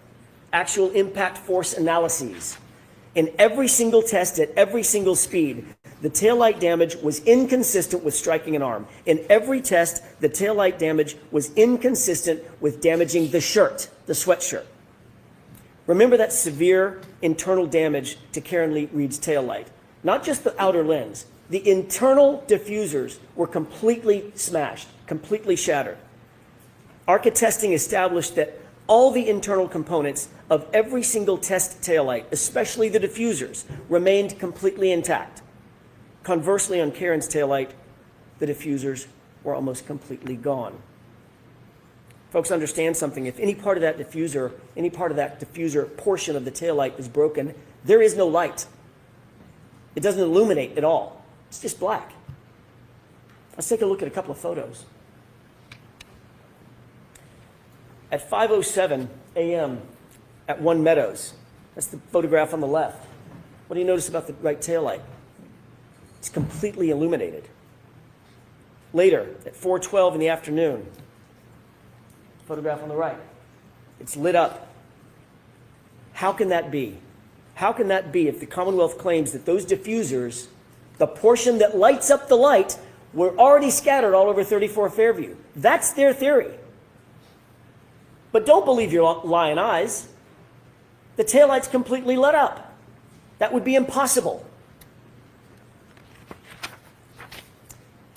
Dr. Andrew Rinchler, a PhD, a biomechanist, explained that at those speeds, the other side of that coin, John's arm would be basically destroyed. Contusions, swelling, torn ligaments, hyperextensions, dislocation of joints and bones, fractured, broken, and shattered. But as you know, John's arm was pristine, save those dog and claw bites. He didn't even have a bruise. Think about this. Think about that photo of those x-rays as you deliberate. You can manipulate a taillight fragment. That's not that hard. You can't manipulate a bruise. If they claim the car was going fast enough to shatter the taillight and shatter the diffusers, then it was also going fast enough to destroy and shatter John's arm, and it simply did not. How do they square that? They don't, and they can't. So they spent nearly $400,000 of taxpayer money to hire someone to dress up and look like John and paint his arm blue, which told you exactly nothing. Nothing. The ARCA testing, conversely, also established that it is impossible for John's sweatshirt sleeve to be damaged by an impact with the taillight. The Commonwealth's theory is that the sleeve of John's hoodie sweatshirt was damaged by flying shards of taillight slicing through the shirt and through John's arm. I have 3 questions. Number 1, John's arm had about 36 abrasions.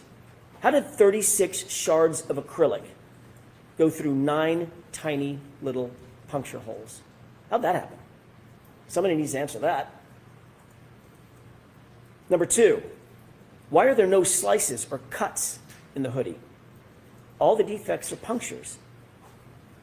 Punctures that you might get from, say, I don't know, canine teeth. And number 3, if the shards cut bloody gouges into John's arm, that's their theory, why is there no blood, no skin, no tissue on a single shard of taillight that they claim came in contact with John's arm? The Commonwealth cannot answer a single one of those questions because John's arm was not impacted by the taillight. It doesn't make sense simply because it didn't happen. Compare and contrast the ARCA experts and their actual testing to Judd Welcher. He came to you in the Commonwealth's case in chief, and he told you that for the better part of $500,000, he'd come in and testify that John was tall enough to touch the taillight with his elbow. That's it. And even in that basic demonstration, he had to lean in to manipulate it, to get the results that he wanted. Dr. Welcher then claimed that the reason he didn't do the reconstruction, the actual testing, think about what he said. There isn't enough evidence to determine what happened. I beg your pardon? Mm-hmm. What happens when there isn't enough evidence, in his words? You vote not guilty. That's what happens. That's out of his mouth, not mine. The Commonwealth also used the same company, Aperture, to try to establish a time of a collision that never occurred. The Commonwealth called Shannon Burgess, the supposed expert from Aperture. There is a cardinal sin for experts, folks, a cardinal sin. It's called confirmation bias. It's when you decide to change your opinion to fit a theory. The most important takeaway from Shannon Burgess' testimony was how brazen, how shameless he was in trying to change the data to try to suit the Commonwealth. Remember Mr. Brennan's opening statement. He made some promises to you. He said, this case is about the data. He stressed it over and over again. They've had 3.5 years to get this right. The Commonwealth has had this case for 3.5 years to get it right. So his top expert, Dr. Welcher, prepares a report. And that report says that John O'Keefe was struck by Karen Reed's SUV at 12:31:38. Note that time, 12:31:38. He was struck, he was immediately incapacitated, he was immediately unconscious. So says Judd Welcher and the Commonwealth's theory. But there was a huge, huge problem with that. And somewhere in the middle of trial, somebody must have realized it. They must have realized that the very data they produced unequivocally establishes that they are wrong about a collision. It could not have happened. Why? Because John was interacting with his phone after 12:31:38. Remember, the collision immediately incapacitating. How could he be interacting with his phone afterward? He was on his phone, opening his phone, checking his phone, reading texts on his phone, and locking his phone, all of it after 12:31:38, which is the time Welcher clocked for the moment of the impact. And he was taking steps and walking with that phone after 12:31:38 also. That's what their own data showed, and it devastated their case, and it devastated that false theory. There must have been panic, I'm guessing, in the room. What do we do now? The data shows John wasn't struck by the car. What do we do? Enter Shannon Burgess. Question. Can you believe him? Can you believe Mr. Burgess? He came up with a brand new story right in the middle of trial.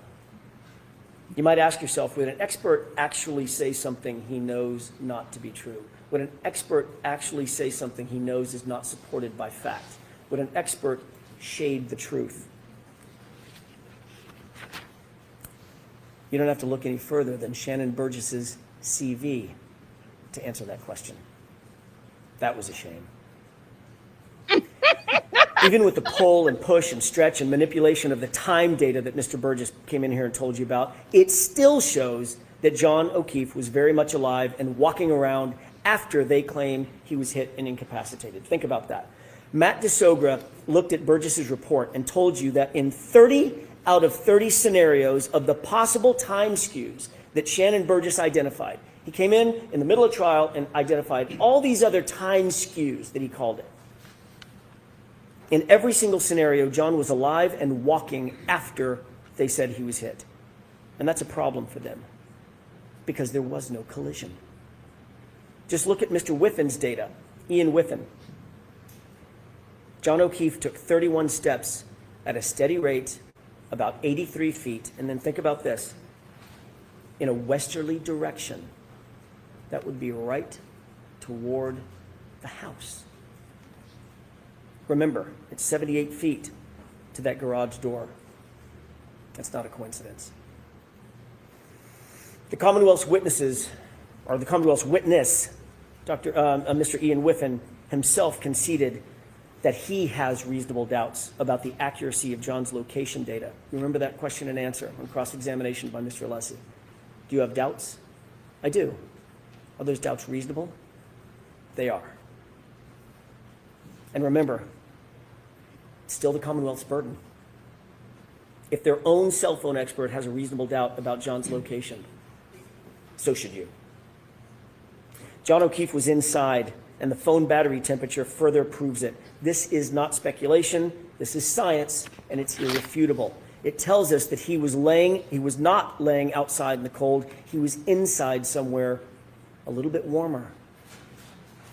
Ian Whiffen told you that when the iPhone is exposed to freezing temperatures, think about these numbers. When the iPhone is exposed to freezing temperatures, it will drop from 81 to 21 degrees in 15 minutes. 15 minutes. That's a 60-degree drop in 15 minutes. Now look at John's phone. It was laying, according to the Commonwealth, it was laying directly on frozen ground. He arrived at 34 Fairview and his phone dropped only 20 degrees over the course of an hour. Then inexplicably, it stayed steady, never dropping below 50 degrees for the next 4.5 hours. Never dropping below 50 degrees for the next 4.5 hours, basically through the entire night.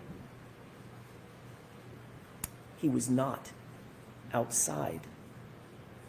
He was someplace warmer, like a basement or a garage.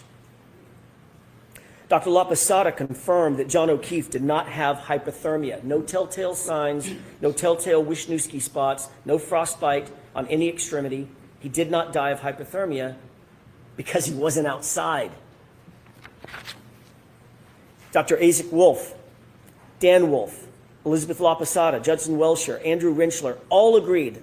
Every expert agreed.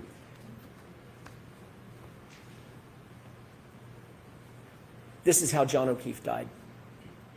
A rearward fall from a standing position.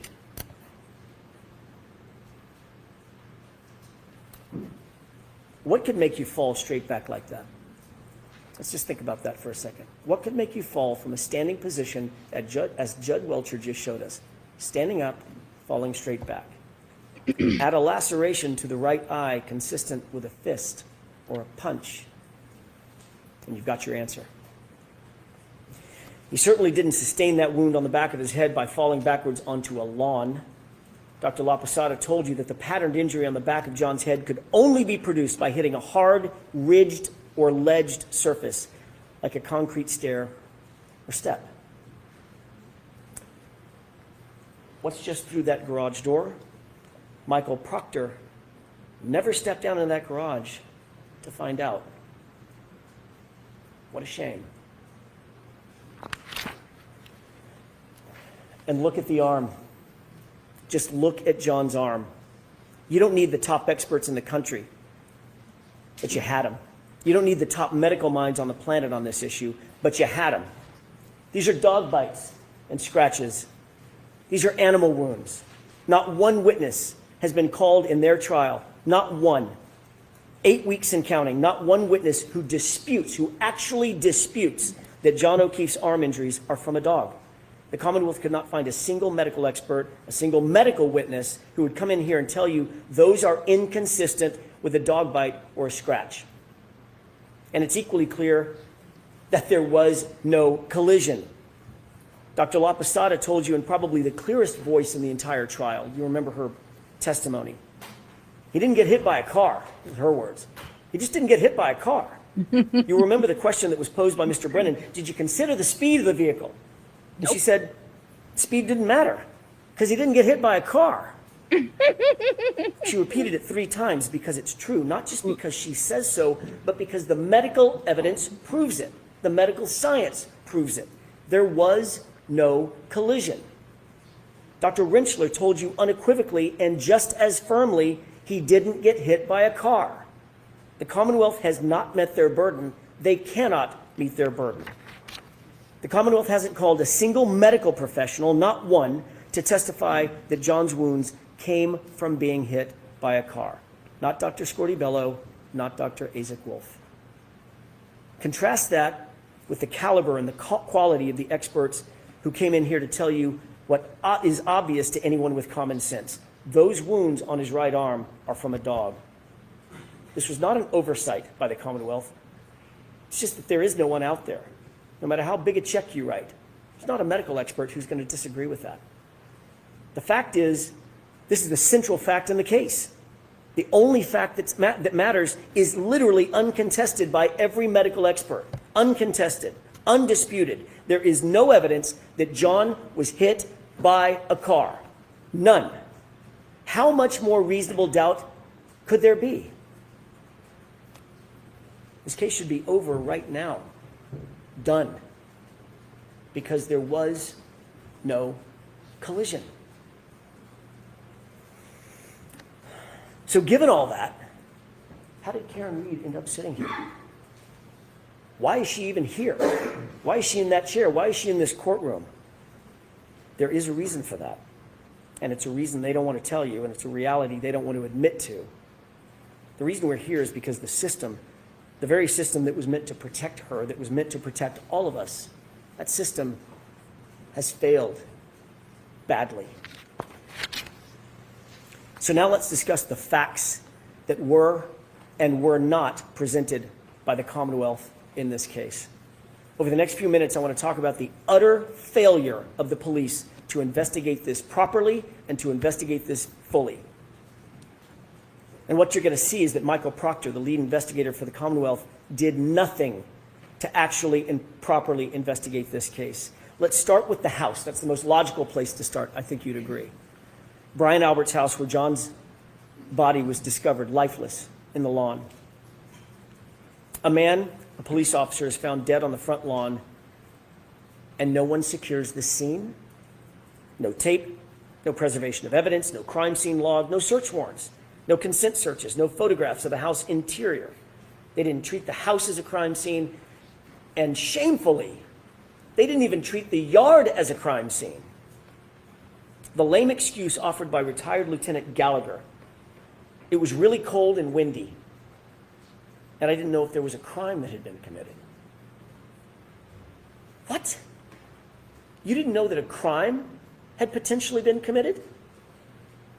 You have a man laying dead in the yard, and here are the undisputed facts that those officers were confronted with. Black eyes.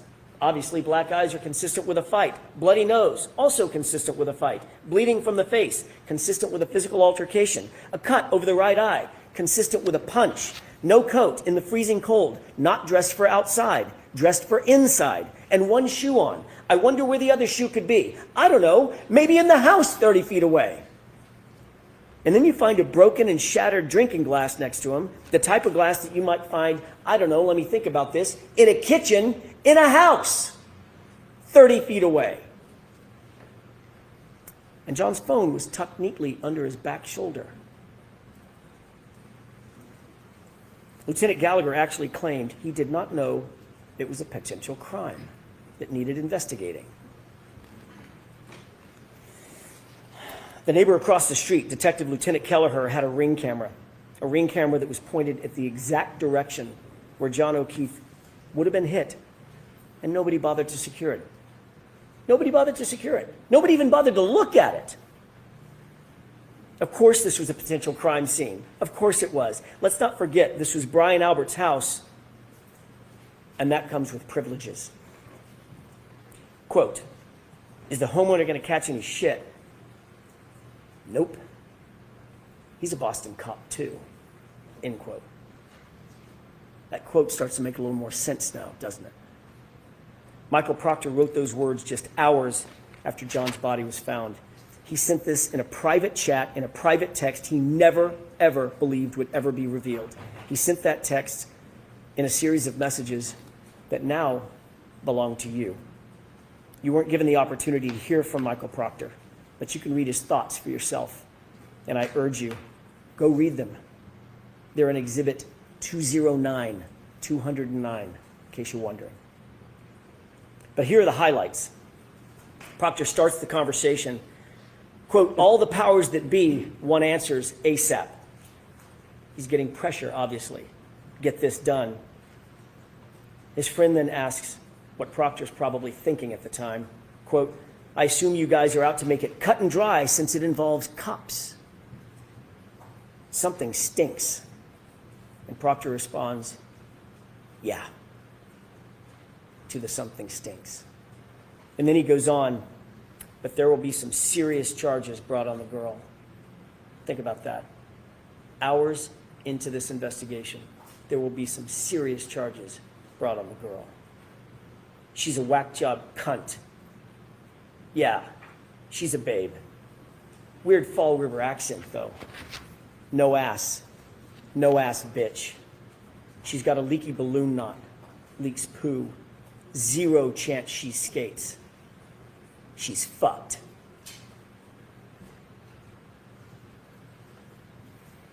And up to this point, Michael Proctor had done 0 investigation. Nothing.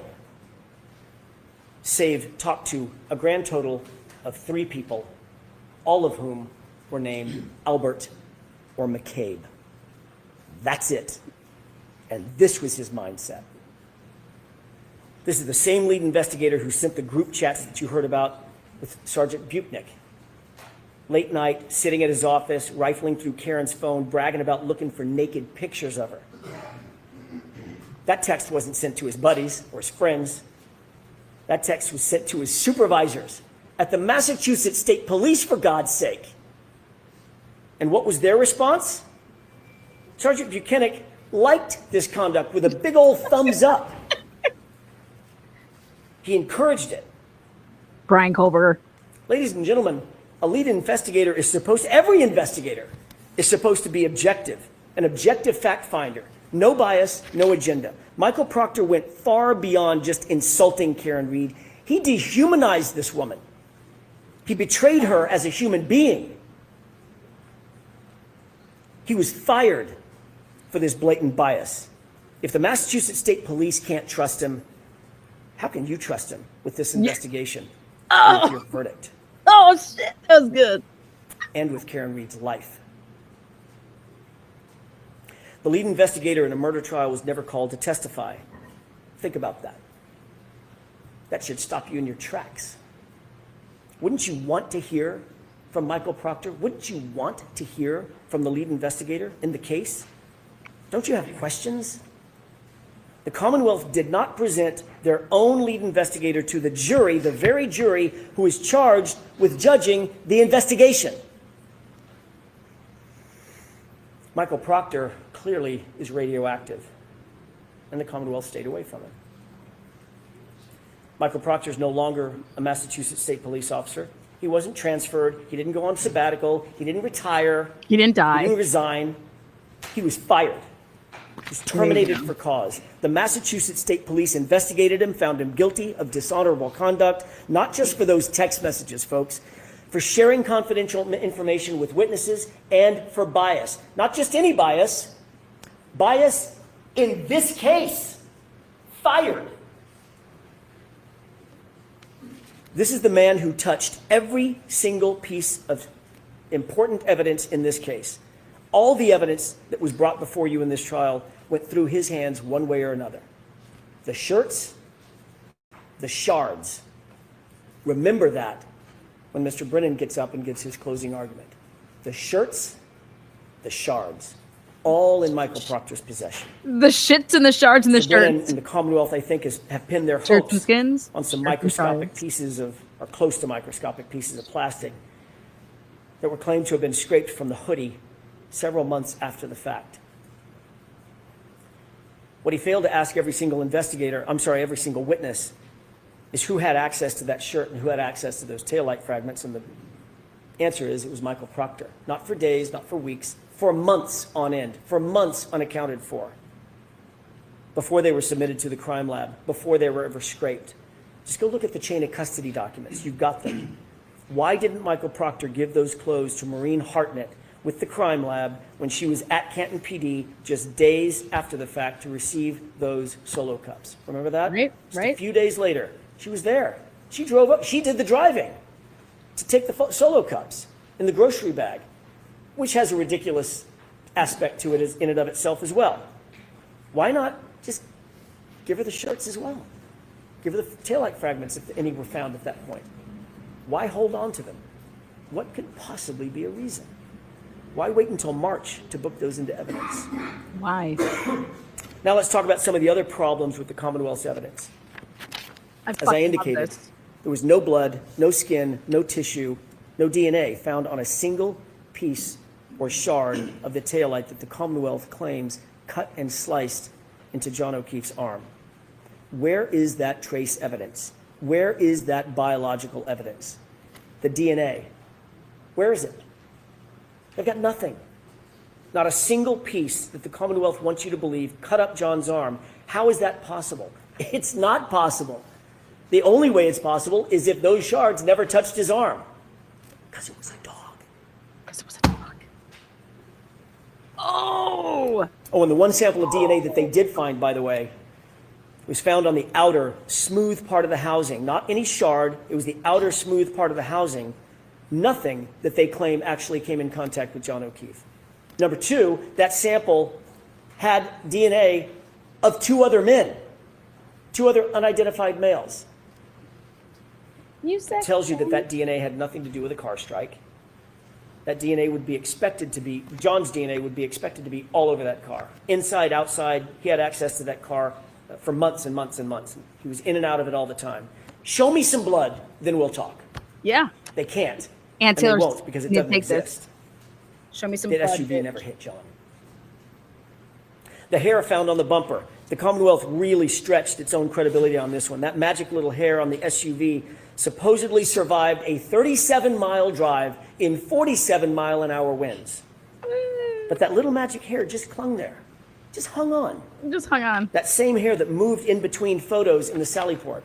Remember that? There were two photos taken, and it was either the breath of the photographer or just the movement of walking by the hair. It literally moved between the two photographs. But that hair is supposed to have hung on in a 37-mile drive in a blizzard. The only thing that hair proves that the Commonwealth is embarrassingly grasping at straws. That hair has nothing to do with anything. But it doesn't stop there. There was another revelation at trial, a big one, a huge one, and it came from a very unlikely source. Ooh, Christina Hanley, the quiet, reserved criminalist who told you something the Commonwealth likely did not want revealed. Yeah. Because it's devastating to their case. Absolutely devastating. Talk about It's it. this. The glass on the bumper didn't match the cocktail glass. Oh. None of it. Remember, February 11th, Michael Proctor, without any other person with him, no witness, no supervisor, no other person with him, claims to have found a single piece of glass at the scene. February 11th, single piece of glass, Michael Proctor. Keep that in mind.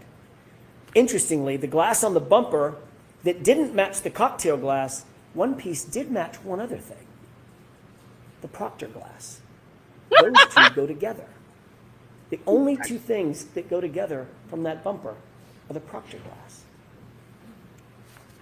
We know that there's no glass in the taillight. We know that nothing else was shattered on the vehicle. Therefore, that glass had to be placed there. Didn't come from a crash. Didn't come from a cocktail glass. So how did it get sprinkled on the back of the bumper? Whose proverbial fingerprints are on that glass on the bumper? The only thing it matched was Michael Proctor. What about the Ford Edge and that snowplow driver, Brian Loughran? He observed that Ford Edge parked outside Brian Albert's house at 3:30 a.m. That vehicle was moved directly in front of where John's body was found sometime between 2:30 and 3:30 in the morning. The only person connected to a car of that make and model, Brian Albert. Michael Proctor did nothing to investigate that point. Did nothing to investigate whose Ford Edge was parked in a spot specifically to block the line of sight in the exact position where John's body would be later found by Karen Reed. No one, not Michael Proctor or anybody else, checked it for evidence. No one even asked any questions about it. That Ford Edge, Brian Albert's Ford Edge, completely ignored. Michael Proctor failed to interview obvious witnesses in this case. Why? Why didn't he want to speak to the snowplow driver, Brian Loughran? Why did he falsely claim that no one plowed the roadway that morning? When police dash cam video, you saw the dash cam, it shows plows going back and forth all morning.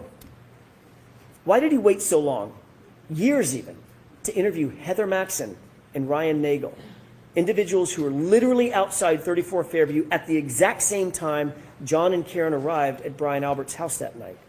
Brian Loughran, had he been investigated or interviewed, would have told Michael Proctor that he drove past the lawn multiple times on January 29th, and there was no body on the lawn. Nobody. He would have had a perfect view. Remember, the weatherman told you there was only enough snow at that time. I think he said, in a very charming phrase, only enough snow to track a cat. I think that was it. Track a cat. There was no body there. Heather Maxson and Ryan Nagel would have told him that they arrived at 34 Fairview shortly after Karen and John pulled up behind them, and they would have told Michael Proctor, at least Heather would have told Michael Proctor, that when she left 10 minutes later, she drove past the SUV and observed Karen Reed in the driver's side, dome light on, passenger seat empty. So where was John? He wasn't outside, wasn't sitting down, wasn't laying down. There's only one place he could be. We could all say it together if you could talk with me. He was in the house. Can all say it together if you want. But Michael Proctor did not want to have those answers. He did not want to have to disclose those answers. He didn't want the truth. The Commonwealth has presented a shred of evidence of when Karen Reed consumed her last drink that night. Think about that.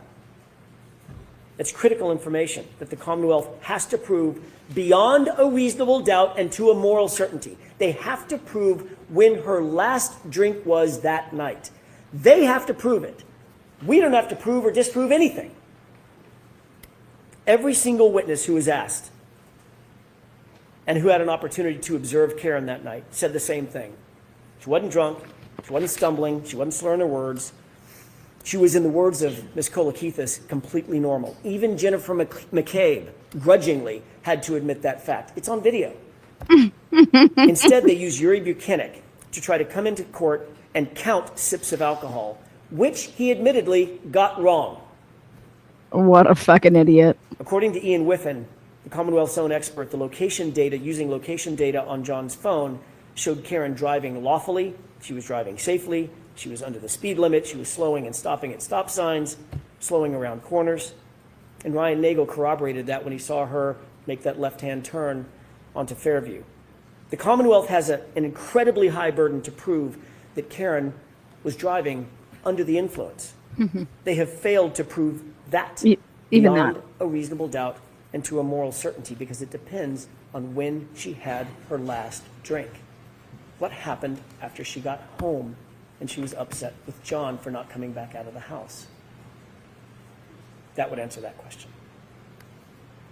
As you well know, no one searched the house for signs of a struggle. Not that night, not the next day. I'm talking about 34 Fairview. Not ever, not once.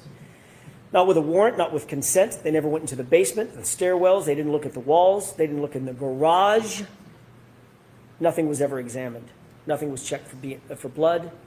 Nothing was checked for DNA. They didn't look for a ledged or ridged surface. Zero. You'll remember how surprised Jennifer McCabe was to recall that there was a garage door even on the house. Except this was her sister's house. She's been going to that house since she was 5. She's seen that house. She's been in and out of that house hundreds of times, maybe thousands of times. She's been going to that house her entire life, and yet she acted surprised when I asked her about it. Remember Jennifer McCabe's answer when I asked her whether there was a door at the garage? I was asking her about the front door, the side door, and the garage door, and her answer was, oh, actually there is a garage door right there. Investigators never opened that door. Let's change the scenario. What a great What if it job, wasn't Alan. the house of a Boston cop? What if it wasn't the house of Brian Albert? We can be certain that investigators would have torn that house apart to get answers about why a fellow police officer was laying dead on the homeowner's lawn. You can betcha. You can bet your ass. But because this was Brian Albert's house, a Boston cop, nope. And because he was a fellow cop, an insider, they didn't even open the door. That is not justice, folks. Nope. That's just pure favoritism. Yep. It's pure Each of these fuckery. facts is more than a question mark. They're failures of duty. They're blank spots on a map where justice is supposed to live. And every single one is a reason why you cannot convict Karen Reed. Reasonable doubt abounds. Come on, talk about If it. the Commonwealth failed to investigate every reasonable alternative, how dare they come in here and ask you for a verdict? They didn't investigate the case fully, and yet they're asking you to take the easy road and do their job for them. Yes! These facts do not represent reasonable doubt. Nothing does. Every one of these facts that you're seeing that we're talking about represents reasonable doubt. Every one. The police and the prosecution are in a position to take people's liberty. It's the most dire and consequential act a civilized government can take against one of its citizens. Their obligation is not just to try to get it right. They have to convince you to the highest degree of certainty known in human affairs. They have to do it all, every bit of it, beyond any and all reasonable doubt. And they have not done that here. And how about the homeowner himself? The host, the first responder, the Boston cop, Brian Albert, who was sparring and practice fighting with Brian Higgins just minutes before John O'Keefe appeared at his house, 34 Fairview. Brian Albert, who was watching Chloe that night, the German Shepherd. Brian Albert, whose phone and his wife's phone were never secured. Brian Albert, who never came out of the house. But that doesn't mean he wasn't awake. It doesn't mean that he wasn't on his phone. Think about this. Jennifer McCabe claimed that her sister and Brian Albert both slept through this complete chaos right outside their bedroom window. But Jennifer McCabe's phone records tell a different story, and they tell the truth. She spoke with them for the better part of a minute, 38 seconds to be detailed about it, at 5:07 a.m. And then she lied about that call. Remember that? What was the reason for that call at 5:07? Was it panic?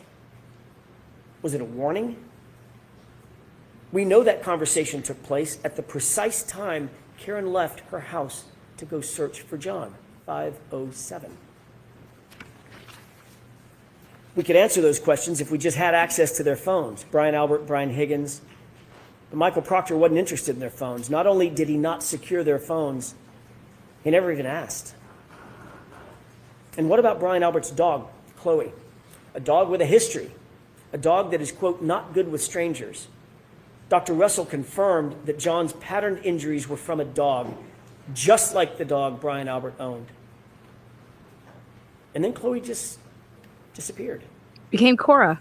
Not there the next morning. None of the officers that you heard from said that there was a dog in the house. They didn't see her. She was just gone. And then ultimately gotten rid of altogether. Who gets rid of their family pet? What a sick bastard. Unless they had something to hide. Michael Proctor wasn't interested in that either. And recall the group chat with the Alberts and the McCabes. They were getting their story straight. Matt McCabe, whom the Commonwealth did not call in this trial, instructed the group in that group chat, you'll recall, tell him to say the guy never came in the house. Think about that exact quote. Tell him to say the guy never came in the house. And Brian Albert, the patriarch of the family, exactly, exclamation point. Exactly. He blessed it. With the truth, as we all know, you don't need to get your story straight. You don't need to tell someone what to say. It's just the truth. It's what it is. And what about the Google search? Ooh. A Google search that Jennifer McCabe admitted having made. A Google search that was time-stamped by Celebrite at 2:27 a.m. A Google search that read, Hoslong to die in cold. It is uncontested and undisputed that that search was deleted. If the 2:27 a.m. timestamp is not true, why does Jennifer McCabe have to lie about it? Why delete it? If the 2:27 a.m. timestamp is not true, why create a false story about Karen screaming Google hypothermia?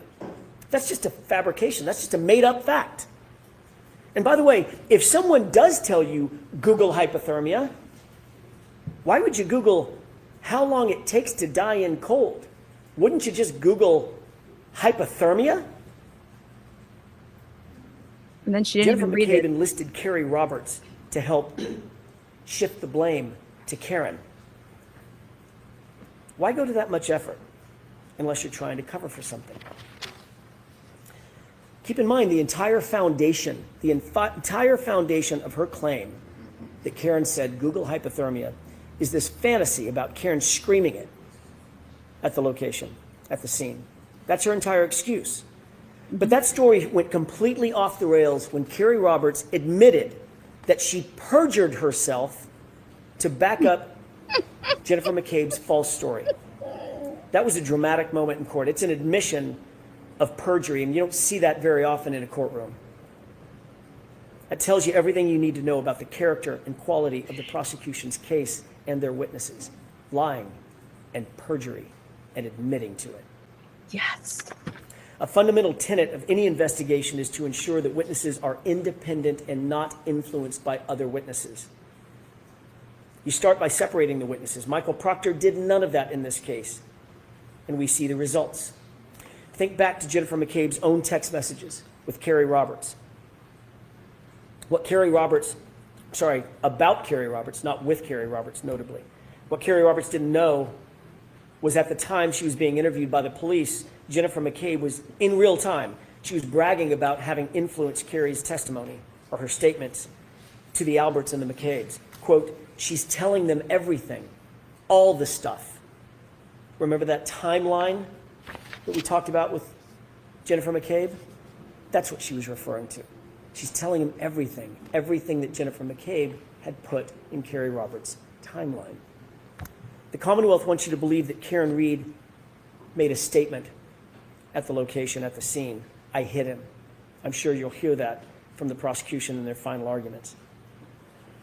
But their own witnesses contradict that. Jennifer McCabe admitted on cross-examination that her very first statement to law enforcement, confirmed that Karen didn't say anything. She asked, could I have hit him? Did I hit him? Is he dead? The physics and the science answer that question. Could you have hit him? No, you couldn't have. Sergeant Buchanan also testified that the only statements Karen Reed made at the scene, according to his conversations with the first responders, was, could I have hit him? Did I hit him? It wasn't a confession. It was confusion. And Dr. Russell explained that confusion. She told you why Karen Reed or anybody in that position might ask those questions. She was suffering from extreme grief reaction, which according to the evidence can last for years. Even her medical records confirm that diagnosis. It's common to ask those questions in grief. It's common to ask those types of questions in shock.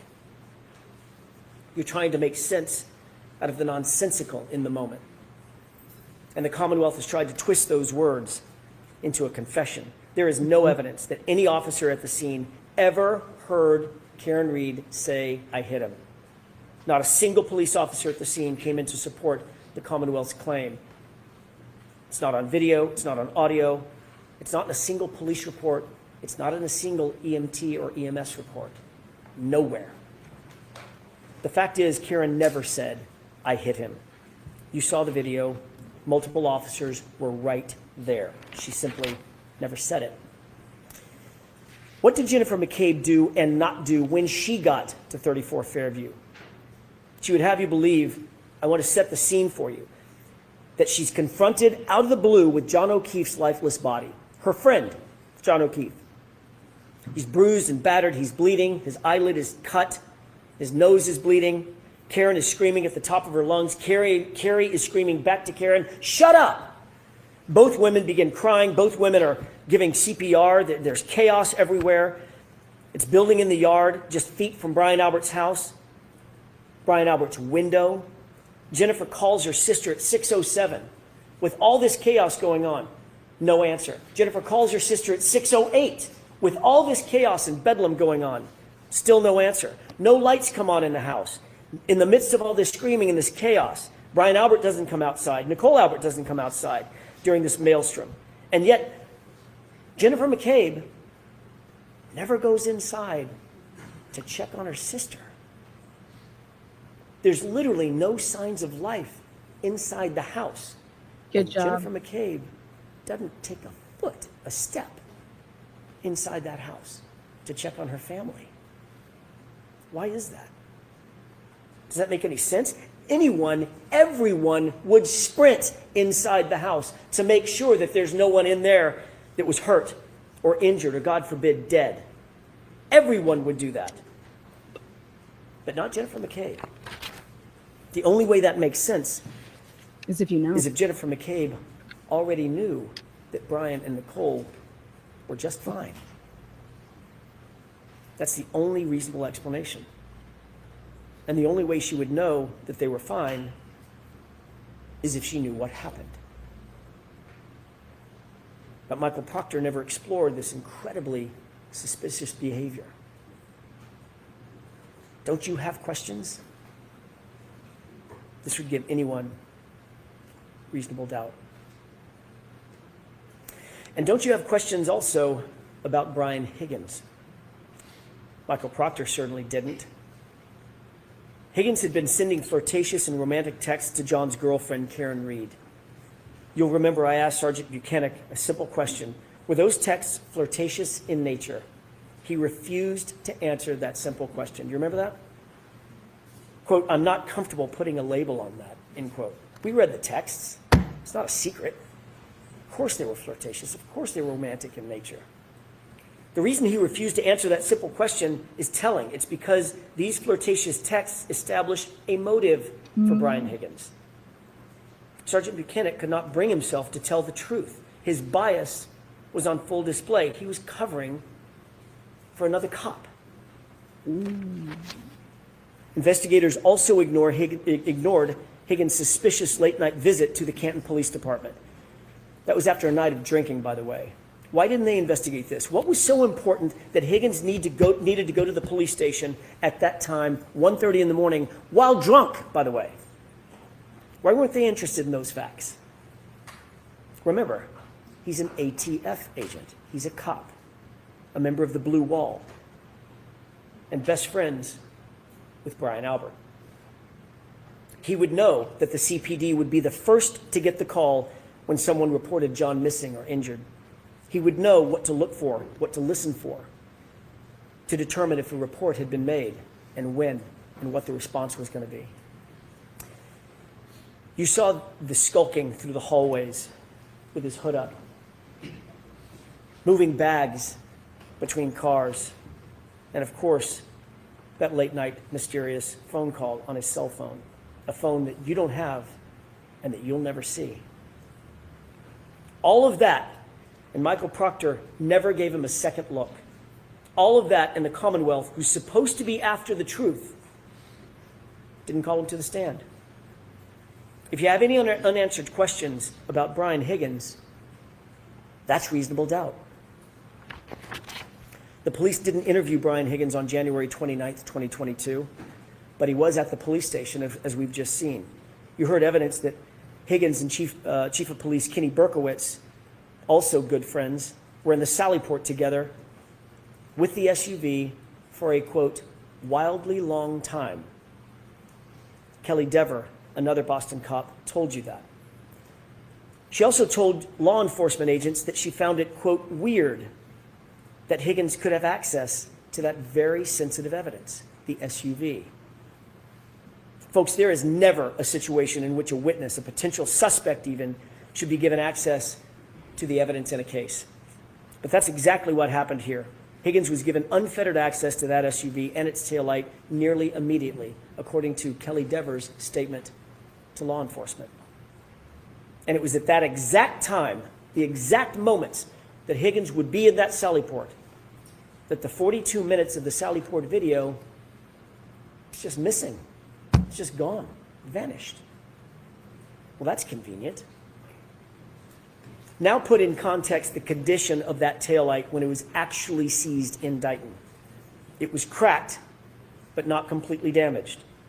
I ask you to compare and contrast Officer Kelly Dever, her attitude, her demeanor. That's all for you to judge. Her attitude, her demeanor, her truthfulness, her motives from the witness stand. Compare and contrast that to Sergeant Nick Barrows. Who's more believable? Officer Barrows is unattached to any of the players in this grand play directed by Michael Proctor. He's truly independent. And what did he tell you? Was the taillight, he was asked, was the taillight in this condition when Michael Proctor picked up that SUV at 412? His answer? Absolutely not. Absolutely not. It was cracked, but not completely damaged, not smashed out like that. So how did the taillight get cracked? How did it end up in the condition where it was cracked, as Officer Barrows saw it, but not completely damaged? Well, you don't have to guess. There's a video. Just watch.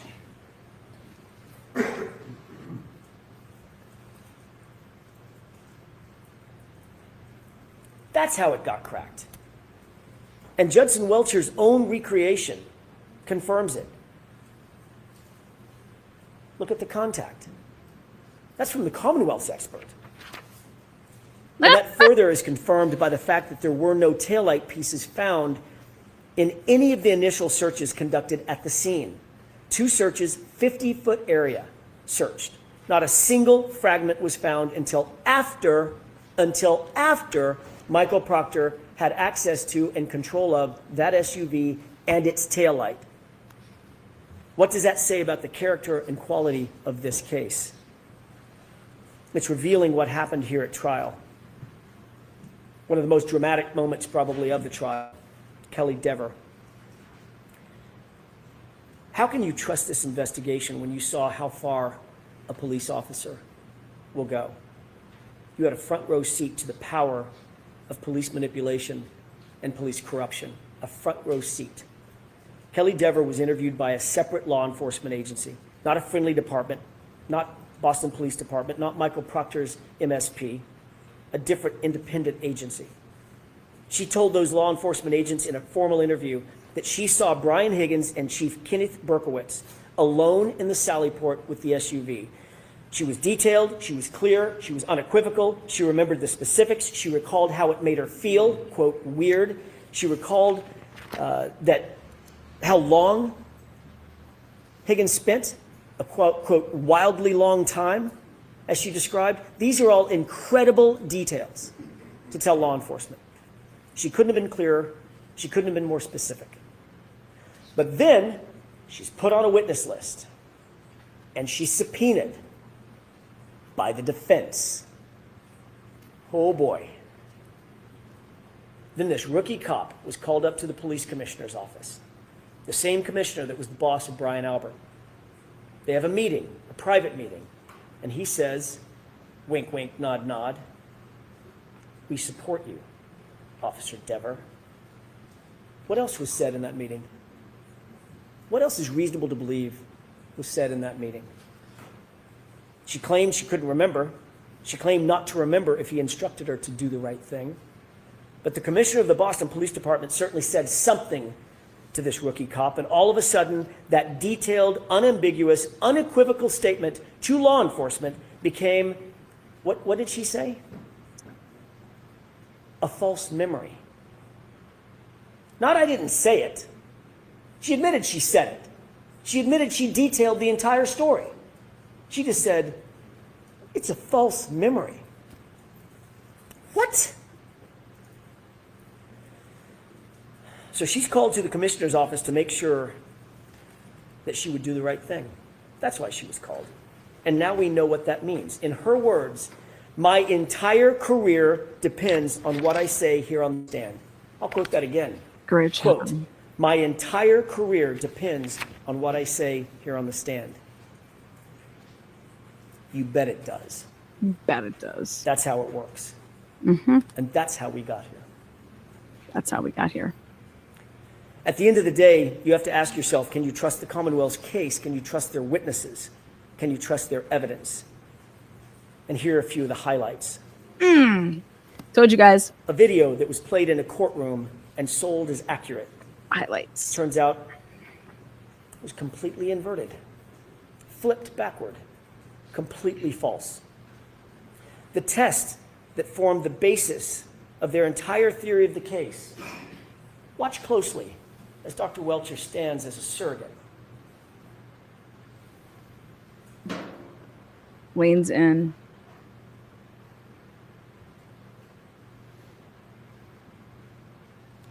Is that a righteous test? Or is that a manipulation? Dr. Welcher tried to deceive and fool you by leaning into the car, manipulating the results of his own test.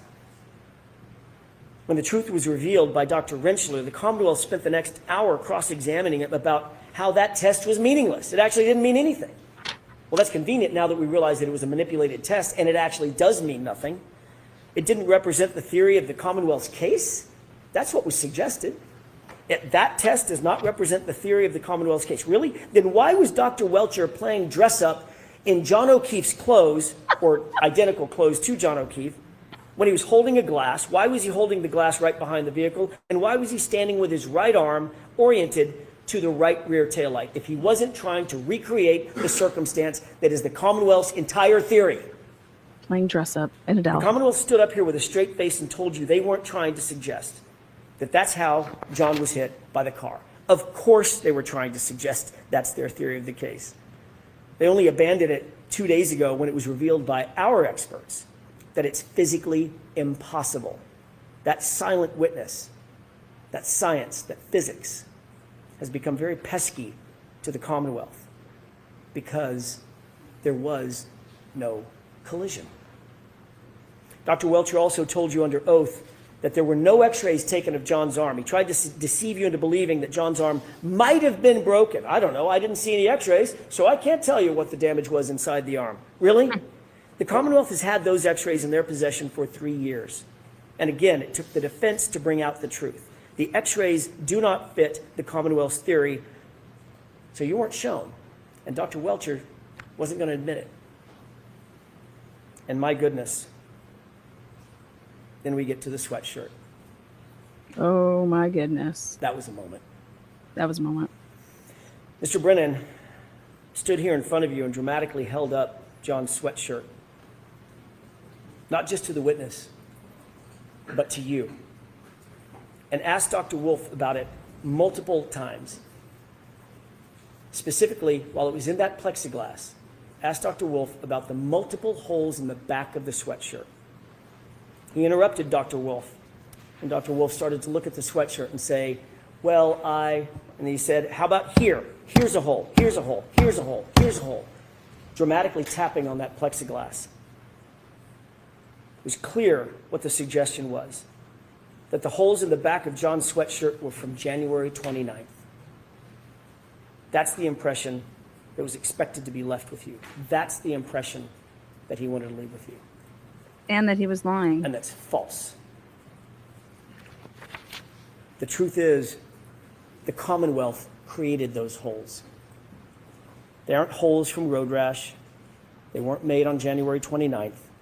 Those are cuttings from the Commonwealth's own crime lab, folks. That's what those holes are. And even with 3 prosecutors, all 3 of them. Yes, get them. Sitting right there. Yep. In the room at the time. No. It had to be the defense to correct that record, to bring out the truth.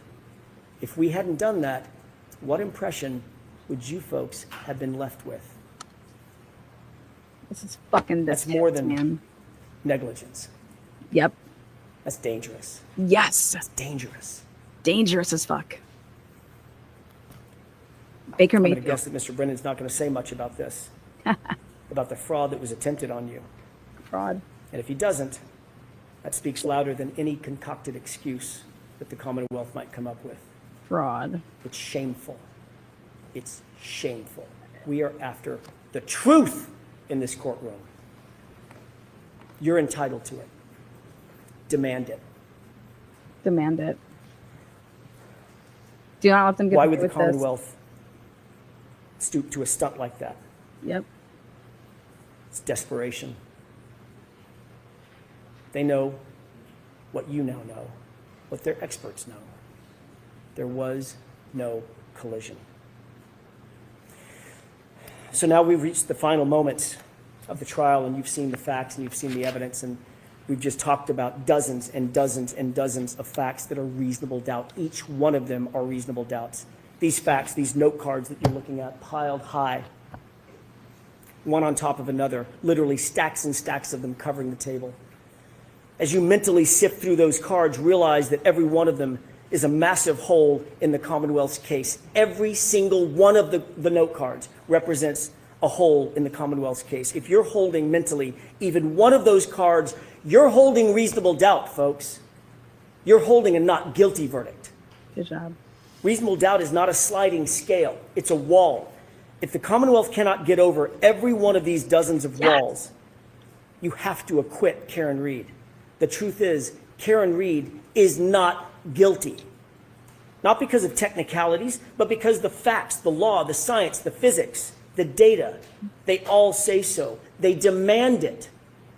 The Commonwealth does not have a theory about how John was hit by the car. They haven't even shown you that it's possible that he was hit by a car. And the reason they haven't is because it's not possible that he was hit by a car. There was no collision. Your job is not to do their job, their burden entirely. It's theirs. They have to prove this case and their theory beyond all reasonable doubt and to a moral certainty. And not only do they not have a theory, they can't prove one that doesn't exist. All you need to know is that the Commonwealth failed. They failed to provide you with a truthful representation. They failed to prove the essence of their case, that John was even hit by a car to begin with. They failed to prove any intent on the part of Karen Reed because she has none. They failed to investigate the actual suspects in this case. They failed to present the lead investigator to you. They failed to justify the perjured testimony that you heard discussed in this case. They failed to hold accountable an officer who came in here and lied to you and claimed false memories so she could do the right thing to cover for a fellow cop or cops. They failed to maintain a fair and unbiased and honest investigation. They failed to present you with the truth. And this is what you get. An investigation that's riddled with errors and omissions and a rush to judgment and conflicted and corrupted from the start. Every part of it. That is the literal definition of reasonable doubt. How can they ask you to be morally certain based on this evidence? It's a tragedy. When the government fails so completely, so catastrophically, when there are dozens and dozens of points of reasonable doubt on the table, your duty, your oath, yes, is clear. Your sworn obligation under the law is to acquit Karen Reed, not just because you can, because you must. Justice demands it. Do not let the Commonwealth get away with this. Don't let them get away with this. Do not endorse and sanction an investigation that is broken and corrupted top to bottom. But just as importantly, do not let Michael Proctor get away with it. And make no mistake about it, folks. If you convict Karen Reed of anything, if you convict her of anything, science, the physics, the data, they lose. But tragically, Michael Proctor wins. Remember his texts. Something stinks. Yeah, but serious charges will be brought on the girl. She's fucked. Could you ever say to yourself, this is justice? The fact is there was no collision. A car did not kill John O'Keefe. So I ask you, let your voice be heard, not in whispers, but in truth. Let the community feel, through your verdict, that justice cannot be bent and that it will not be buried. Find Karen Reed not guilty, not guilty, not guilty. Thank you.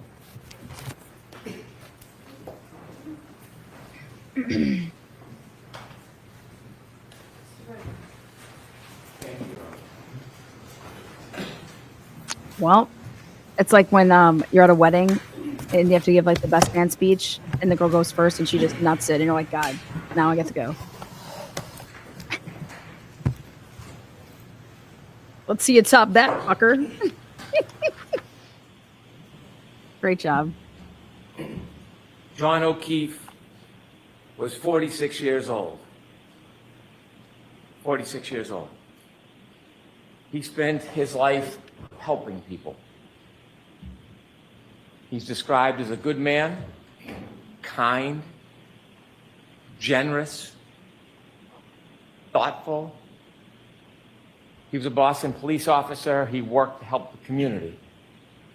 everything you've heard about this man, he was a good man. He helped people. When his niece and nephew had nobody, he took them in. He took them in. John O'Keefe seemed to be the type of person who would help anybody at any time. And on January 29th, 2022, John O'Keefe needed some help. He needed help from somebody else. You see, John O'Keefe had just been hit by Karen Reed in front of 34 Fairview Road, and he lay on the ground dying, and he needed help. Someone to reach out a hand, someone to knock on a door, someone to make a phone call to 911, even anonymously. Not take responsibility, just to help. And there was only one person in this entire planet who could help him that morning, to give him a chance. Maybe it was a 33% chance if he met the Isaac Wolf of the world. But to give him a chance. And that one person who could help him that morning was this defendant right here, Karen Reed. And she made a decision. In her Lexus with the shattered taillight, debris field all over the front yard, and John O'Keefe lying helpless like a child on the front yard, she made a choice. She didn't call 911. She didn't run to his aid. She didn't knock on a door. She made a decision about herself. In her Lexus, she drove away.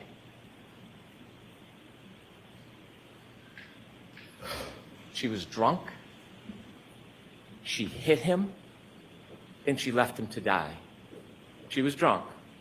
She hit him, and she left him to die.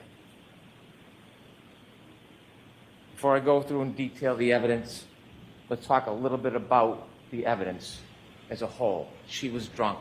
She was drinking that night. She was drinking McCarthy's with John. She was drinking at the waterfall.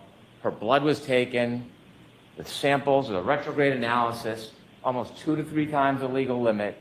She was drunk. She hit him. The timeline in this case is beyond dispute. You can accuse, assault, characterize, malign, twist. The timeline doesn't change. It is data. Data is data. The black box, the forensics from the SD card, we know exactly step by step where they were. We know in that window, she hits him because he never moves again. His healthcare data, the temperature on the battery of the cell phone, the physical evidence, the debris field, the DNA, the hair. And then she left him to die. He had a basal skull fracture, countercoup. You heard all about it when the back of your head hits the ground and the brain comes forward. Dr. Wolf told us the reason why they have level 1 trauma centers around the country is because people can survive this injury if they get help. That's why they have this care. That's why they have these hospitals. But you gotta get help. You gotta get help. And if you don't, you develop symptoms, ecchymosis, raccoon eyes, your brain swells, and you die.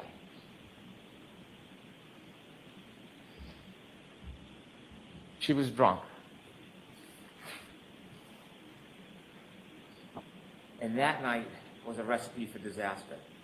But before we get to the drinking, in some ways, the fate of this night was sealed well before that night, because John O'Keefe and Karen Reed were in a toxic relationship. This relationship was crumbling. We hear lovey-dovey, and it was crumbling, and we know it. And we know it because a month before, his niece Kaylee talks about when they went to Aruba. It should have been a wonderful event. It was discord. It was fighting. It was aggravation. And when they got back, the discontent was palpable. Miss Reed reaches out to Brian Higgins, text messaging. John O'Keefe, the relationship is crumbling, and you heard a little bit about what that relationship was like. Kaylee, his niece, told you, when there was an argument, John would do what John does, he would walk away. She described to you one time, to get away from the scene, he walked into his bedroom, but the defendant wouldn't let it go, pounding on his door, having to get the last word, never letting go of the fight. Kind of mirrors what happens on January 29, 2022. And maybe outward appearance, they got along. Maybe sometimes quietly they got along. But behind closed doors, relationships have up and downs. We have a bird's eye view into the relationship on January 28, 2022, because we have the text messages, not so lovey-dovey. The relationship is almost over. The tensions are simmering beneath the surface. They are not getting along.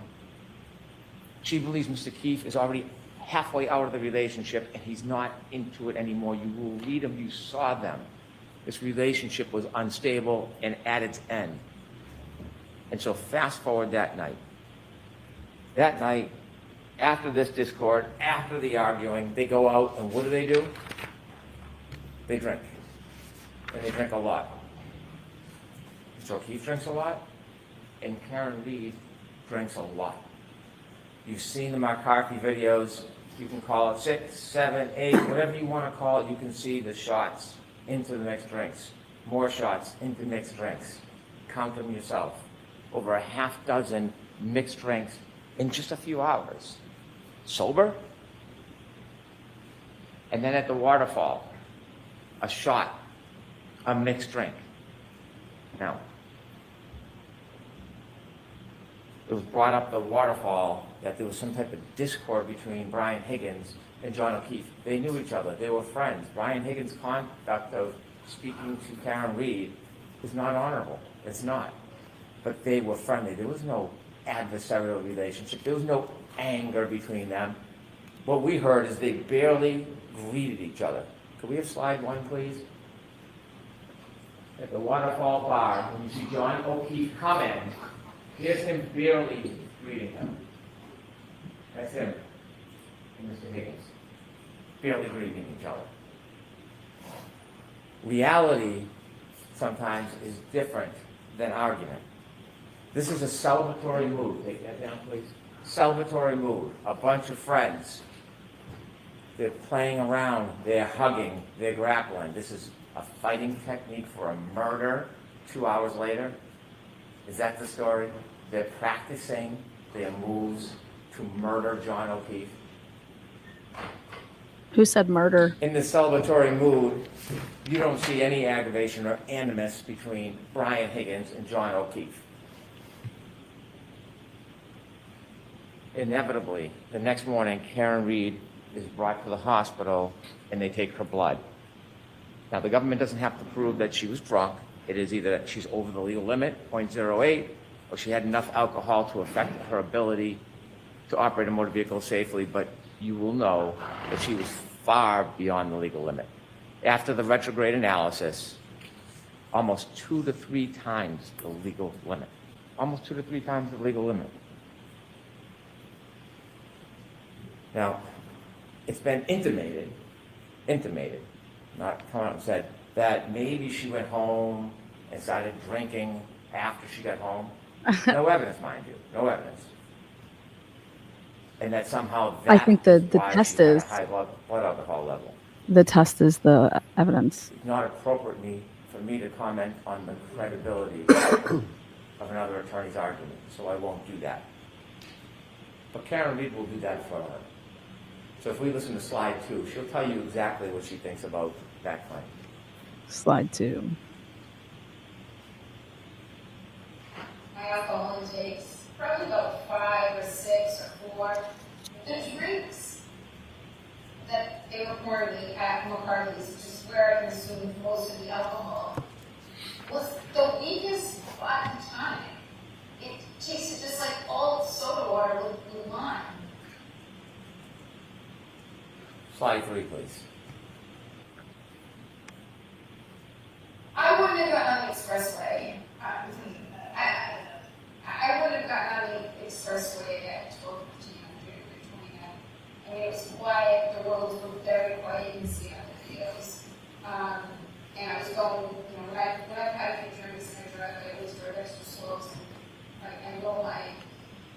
My alerts aren't as sharp as they should be. But I shouldn't be driving. Thank you. Do you think she drank when she got home?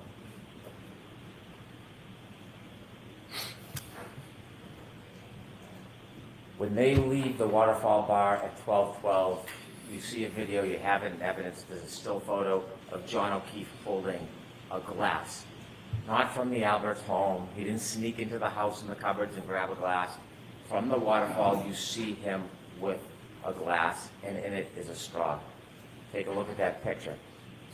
And now from 12:12 on, we virtually have a historian in the data that tells us exactly where he went, exactly step by step where he went. And how do we have that? Well, we know the defendant's car had like a black box, and Judd Welcher, Dr. Judd Welcher, took the data from the black box and downloaded it so you can see the movements and the triggering events. And then Shannon Burgess, well, you don't like what he says, don't attack the data, attack the man. He can be mocked for his LinkedIn profile or his unupdated CV. But what he did is he found a key, critical piece of this case that did not exist before. He found it recently. And it was that SD card. The SD card that everybody missed, including the defense expert. Everybody missed it. So as much as you want to make fun of him, Shannon Welcher found the key so that we could have the time and date and location coordinated for an impenetrable timeline that can't be broken. That's what Shannon Burgess did. And so we know on the way from the waterfall to 34 Fairview, Ms. Reed is driving drunk. Mr. O'Keefe is in the passenger side of the car, and they're heading their way to 34 Fairview, and they get lost. And now we have more data because John O'Keefe has a cell phone. And I said it in the beginning, it is a historian. It doesn't suffer from bias, it doesn't suffer from prejudice, it doesn't suffer from memory loss. It has data on it. And he puts on Waze, high location data, as Ian Whiff would say. And it tells you second by second the speed, the location, the movement. That's what it does. And he has healthcare data on that phone. The healthcare data separately shows his movement. And that is critical. It is critical because it not only shows his movement, it shows when he does not move. That healthcare data is critical. And it's not subject to bias. It's not in dispute. There's no other contrary evidence. It is data. On the way to 34 Fairview, alcohol fuels tension. We know that. And we know from those text messages the tension in that relationship, and then there's a trigger. There is a trigger on the way because they're lost, and when John O'Keefe calls Jen McCabe for directions, Jen McCabe says something that triggers what's going to happen next. Could I have slide 4, please? Very close to the Alberts. In fact, when Jen was navigating John to the Alberts when I was driving, she said it's near Ashley's house. Ashley and John had hooked up prior to John and I dating. And so as they travel to 34 Fairview, under the duress of this crumbling relationship, fueled by intoxication, we have triggers. Now, we know on their way there, we know from the data, where they went, how they moved. If we look at slide 5, Ian Whiffen showed you a guide. You could enlarge that just a little, please. And it shows you with the healthcare data, it registers as flights climb, but it doesn't mean someone's climbing upstairs. What it means is there's an elevation, and he breaks down the data, the red, the green, if you could move down, please, Ms. Gilman. And then in the bottom left, that's 34 Fairview. You can see, second by second, the circles of their route, even the 3-point turn on Cedar Crest. That's what you see. At that point, they've left the bar. Remember, the battery temperature was 82 degrees. They're now in a car. It's now 77 degrees. Think about how accurate the battery temperature is, that it reflects the difference between being in a bar and being in a car. They take a 3-point turn at Cedar Crest, and because of Shannon Burgess and because of Judd Welcher, we have the data, and it's a triggering event. Remember, if there's an acceleration past 30%, it registers data on the car, and that's exactly what happens. Is a 3-point turn, and it all lines up with the cell phone after you synchronize the times. It's that simple. It's nothing complicated. There's nothing tricky. There's nothing devious about it. It's data. They do the 3-point turn, and you can match the cell phone clock with the Lexus clock, and when you do, you can reconcile the difference. There's been a lot of talk, a lot of argument, a lot of fights. Shannon Burgess says 21 to 29 seconds. Mr. DeSorga comes in. Unfortunately, he wasn't able to actually do anything. He wasn't given the invitation to test the data. He just looked at the report and made criticisms like a Monday morning quarterback. But even he, looking at the data, says, well, it's 3 seconds off or 2 seconds. Same window, same time. We can have all the arguments we want. They're there, they're together. The data matches up perfectly, perfectly. And so they make their way down to 34 Fairview Road. They don't stop. They don't stop at the driveway. They don't stop. And John O'Keefe gets out of the car. They go to the flagpole, and we know for 2 reasons. One, the data. And secondly, Mr. Nagel and Ms. Mason at Cedar Crest, at that intersection before it goes down to the right, they meet. They let Karen Reed go first. They follow behind in the truck. Now, at this point, Mr. O'Keefe has about 8 more minutes before the beginning and the end of his life. And he's in that car. He's in that car for most of it. Because Ms. Mason and Mr. Nagel don't see anybody get out of the truck. Nobody crosses the lawn. Nobody goes to a garage. Not just because they didn't see it.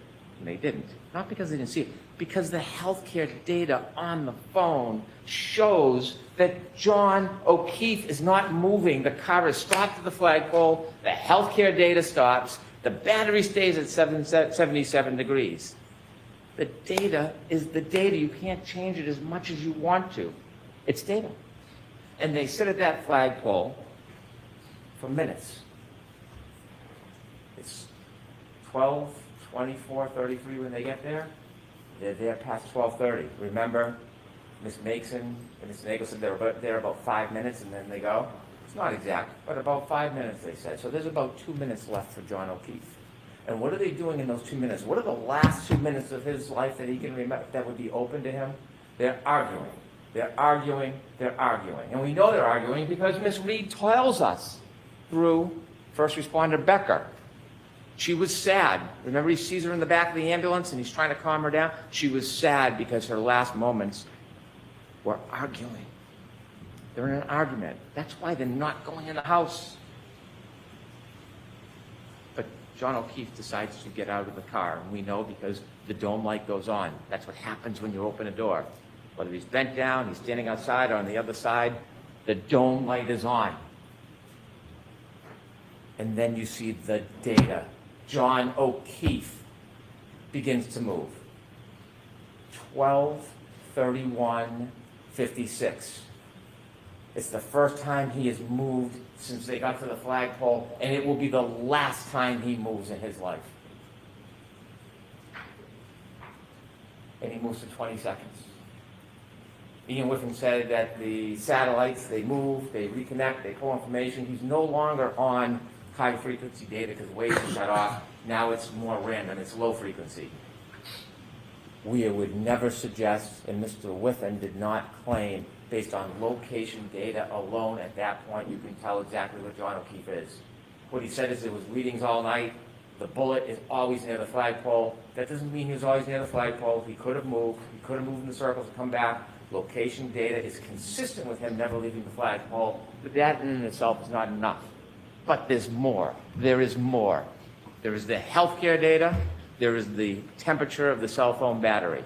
And so he moves to 20 seconds. It turns west. It does not say he walks to the house. That's not what the data says. It doesn't say that he goes straight line and he walks over to the door. In fact, could he even get to the door in 75 feet? Could he get there? Because when the investigator for the defense testified, he measures from the driveway. He never stopped at the driveway. He never measures from the flagpole. He never measures from the flagpole to the garage door. So this fantasy that somehow he walked in the garage, even though there's no evidence, there's no witness, there's no data. 20 seconds of his life, and he moves. And healthcare data registers his steps. It could be pacing, it could be a straight line, it could be shaking the phone. We don't know. We don't know. We don't know everything. We don't know every little detail and every little second. We don't have to. That's not doubt. That's not reasonable doubt. We know for that 20 seconds he's moving. And in that 20-second window, when he moves, he has his phone and he looks down, 12:32:09, he sees a text message from his friend, John McCain. And he looks at the text message and he closes it.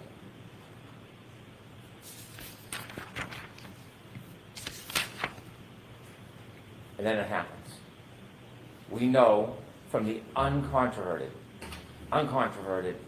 data from that black box, we know that Karen Reed, after he gets out of the car, drives away. She drives for at least 33 feet away from him. He's back near the flagpole. She's gone. It's over. Whatever argument is over. Whatever anger and flame has been dispassioned, she's moved on. He's separate from her. He's safe. And then she makes a decision. That's what this case is about. Then she makes a decision. She could have driven home. She could have broken up with him. They could have talked about it the next day. Or like knocking on the door, like Kaylee said, getting the last word. She doesn't drive away. She takes that 6,000-pound Lexus and she makes a decision. And the decision is that she steps on the gas after banging it into reverse. Before we talk about what happens next, I want to talk to you a little bit about the charges in this case. And I hate to digress, but it's important so we really understand what we're talking about here.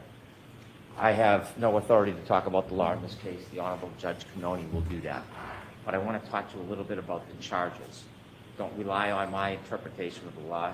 It's the judge who has that special power. But I want to explain to you a couple of things so when you think about what happens next, you can really assess the facts of this case with the charges against Miss Reed. She is charged with second-degree murder. It sounds ominous, it is. It's a serious charge, second-degree murder. When most people think murder, they think shooting or stabbing somebody. It's natural to think that. Second-degree murder is different. It's not first-degree murder. I told you at the beginning of this case, I told you that we were not going to suggest or try to prove that Miss Reed intended to kill John O'Keefe. That was never part of this case. We're not claiming that. I told you that we were not ever going to try to prove that she even intended to hit him. We never suggested we would try to prove that, and we're not trying to prove that she intended to hit him. We're not.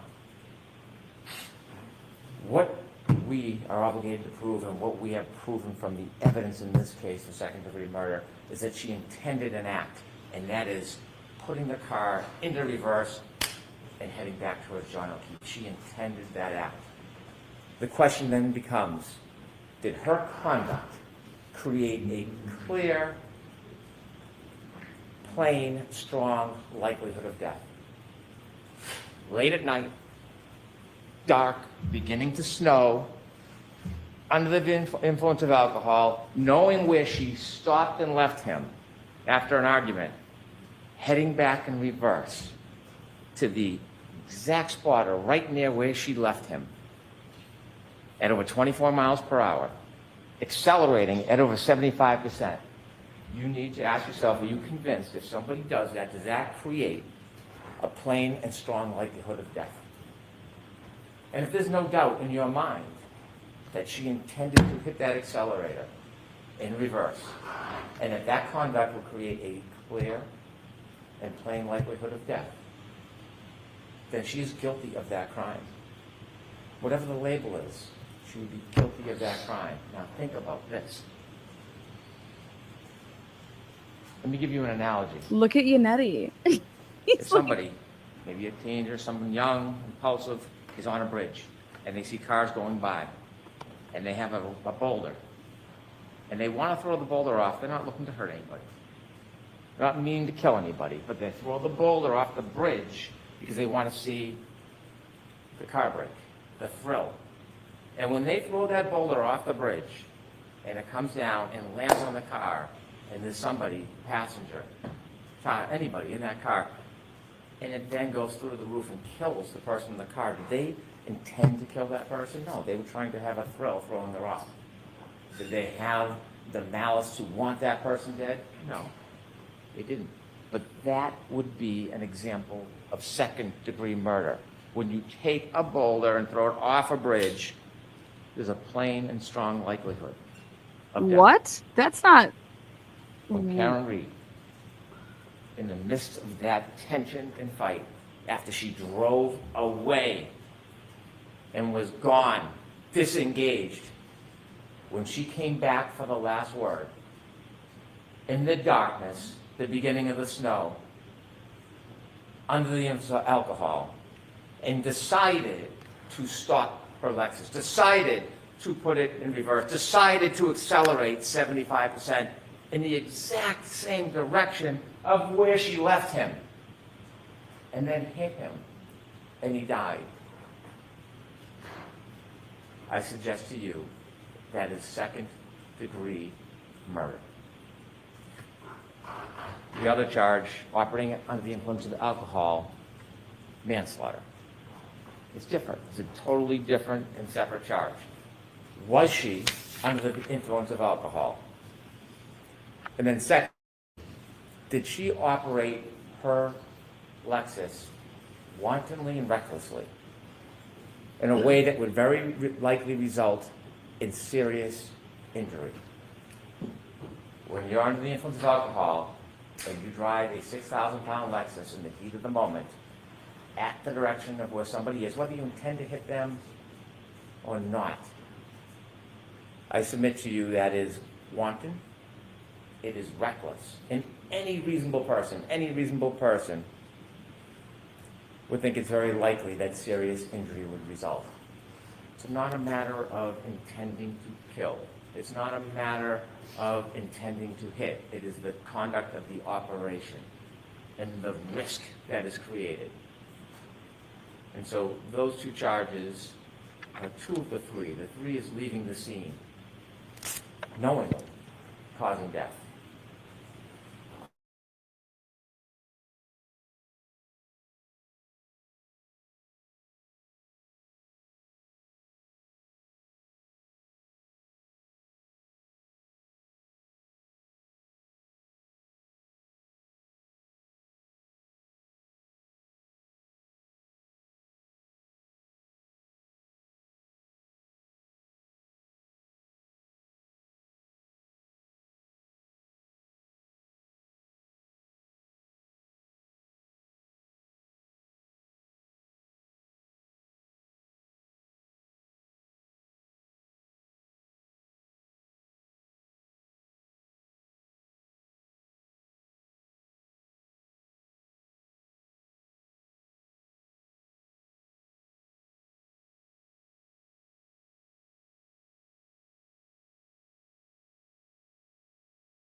You gotta be fucking kidding me.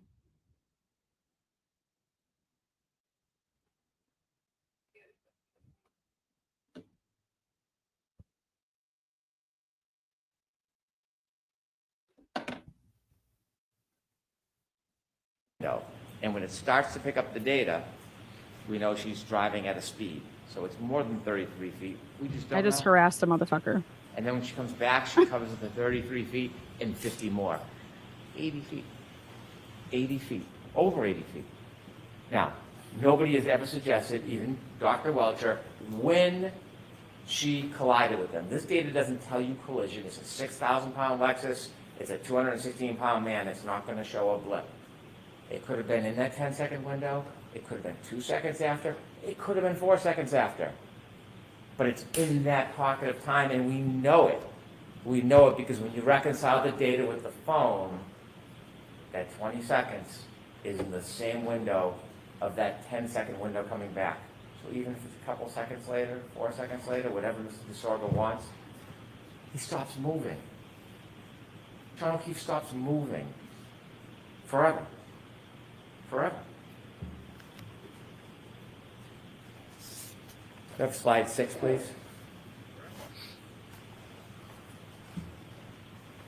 You'll get to see this more closely, and you can probably see it where you're sitting, but there's important data.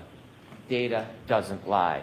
And you will see acceleration, 75%. You will see speed, 24 miles per hour backwards. You will see distance, over 80 feet. That's what you're going to see in this data on that night.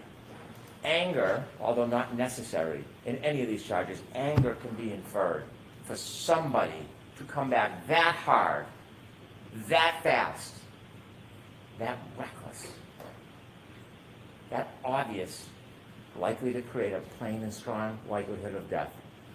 That data tells a story that can't be changed, can't be attacked. ARCA, they did some crash test dummies. You know what else they do? Text stream data.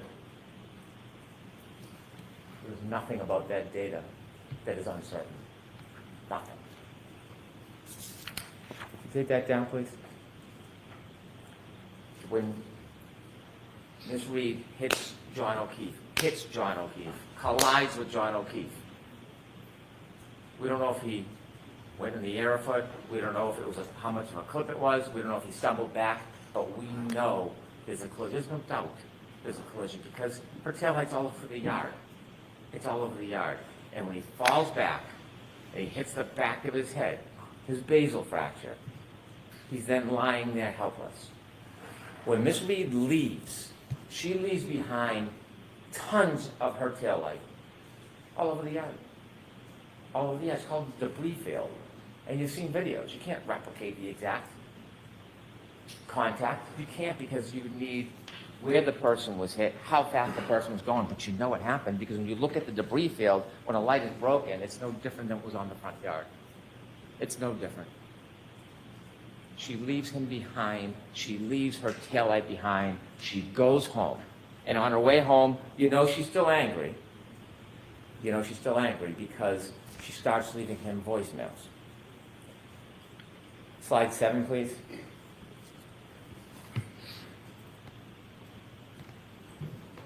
Healthcare starts at 12:31:56. 12:32:04 to 12:32:12 is the data which is adjusted when you reconcile the clocks and the Lexus. 12:32:09 is when Mr. O'Keefe closes his phone after looking at Jen McCabe's text. 12:32:16 is his last steps. Mr. DeSorbo says that red range should move a little bit, 2 or 3 seconds. They can move it 4 seconds, 5 seconds. It doesn't matter. It's all in the same window. It doesn't change. We could have slide 10, please.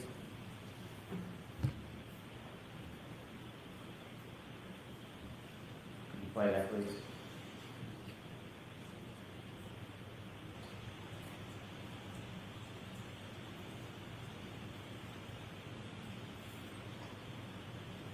Thank you. Each one of those pegs represents 10 feet. You can't place that car where it was in front of Fairview. You just can't. The data doesn't tell you that, but that tells you the movements of that car. Now, as John O'Keefe sadly lays on the ground, abandoned, you're going to have to ask yourself a question for charge number 3, leaving scene knowing somebody was injured and then died. You're going to have to ask yourself, is there evidence that Miss Reed knew that she had hit him? Don't need to prove it for murder 2. Don't need to prove it for OUI manslaughter. But for the 3rd charge, Commonwealth has to prove beyond reasonable doubt she knew she hit him. We weren't there, but there was an eyewitness. There was a guide. And that eyewitness tells us that she knew. And that eyewitness is Karen Reed herself. She tells you that she knew. Could we have slide 8, please? Could I have hit him? Did I hit him? How could that have been? I mean, I don't know what that could have been. It was howling wind. I had YouTube blasting on the stereo, and I thought, did he somehow try to flag me down, which was the reaction I was hoping to garner as I slowly pulled away from the house. Did he come up and maybe trip or bend over to pick up his cell phone, and I ran over his foot, and then he passed out drunk? I mean, I didn't think I hit him, but could I have clipped him?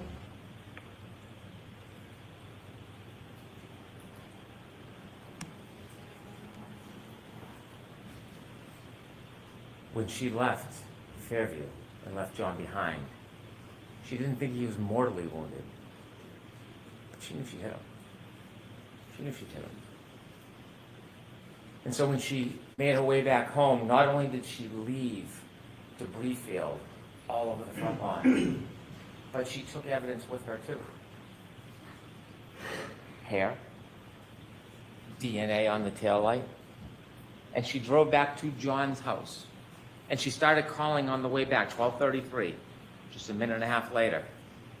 And then her messages show her anger. You see, this was John's fault. This was John's fault.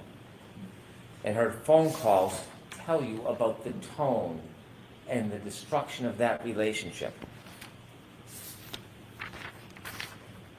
53 phone calls that night. 53 phone calls. Not one to 911. Not one to Jen McCabe, please go outside and try to help. Not one to a hospital. Not one to anybody but him. 53 calls. Slide 12, please.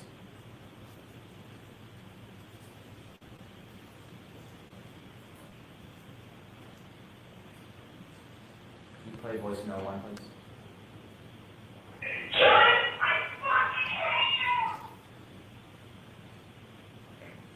The calls keep coming. Cell phone temperature, 72 degrees. He's been outside now, not moving, on that cold, hard ground with his cell phone under him. The warmth of his body, the cold ground, 72 degrees. It tells you the story. As this temperature plummets and that cell phone battery is compromised, so is John O'Keefe. And him and his cell phone alone on that yard. 66 degrees at 12:45. It is plummeting. Ian Whiffen's taking a phone and putting it in a freezer, not a same analogy. The idea that means that John O'Keefe went in the house, absurd. 66 turns to 61 is 12:53. 48 unanswered calls from the defendant. He's not in a party. He's not wrestling with Brian Higgins. He's not in a fight. If he's in a fight, his cell phone would be moving. There would be healthcare data. There'd be steps. If he got into the house in 20 seconds and his cell phone is found under his body the next day, then how would he get back outside? There would be more steps. Because his phone is working. The data is the data. There's nothing wrong with it. It's registering everything. The temperature, the movement. He doesn't go in any house. He can't go in any house. His phone never moves again. Voicemail number 3, please. Listen to this. John, I'm dealing with a fucking kid. Nobody knows what the fuck you are, you fucking pervert. Did you hear that?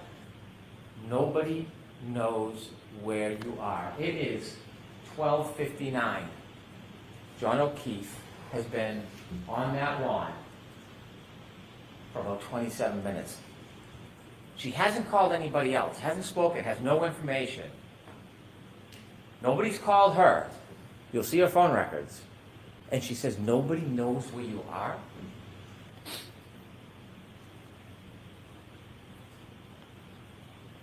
She knows. She knows. Nobody does know where he is. Except her.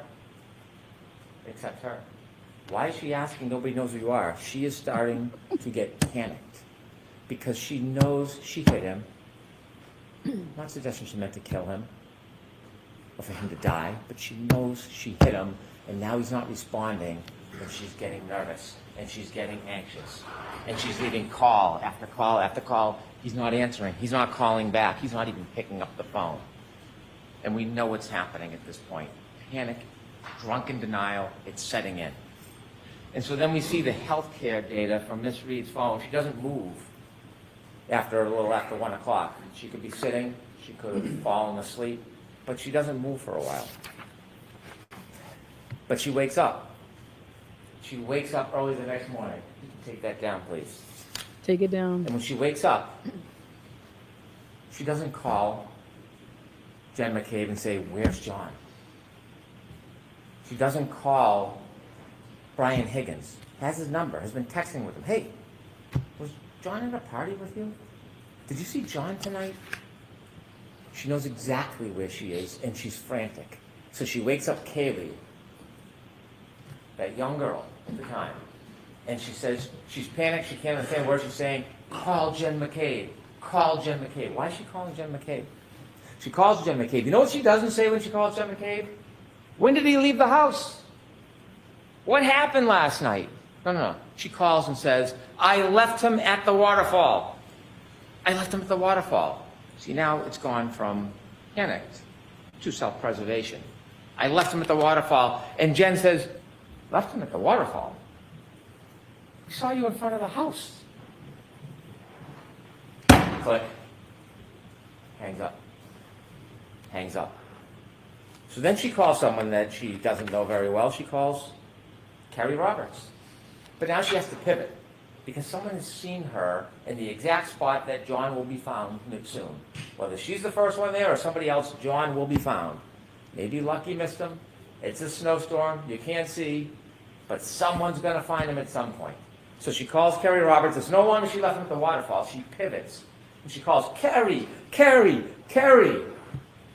John's dead. I think he got hit by a plow. Why do you think she chose those words? Why did she choose those words? Because she knew that there was a collision with a large motor vehicle, and she had to substitute her 6,000-pound Lexus for another big vehicle. I think he got hit by a plow.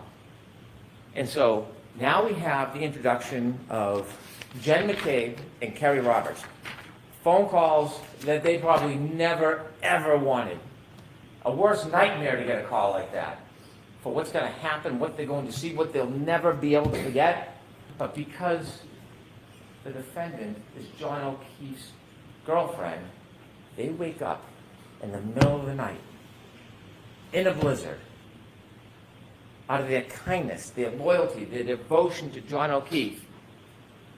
And when she calls them and tells them that she wants them to come out, this soccer mom with a perfectly normal life gets drawn into this whole farce, and she answers that call.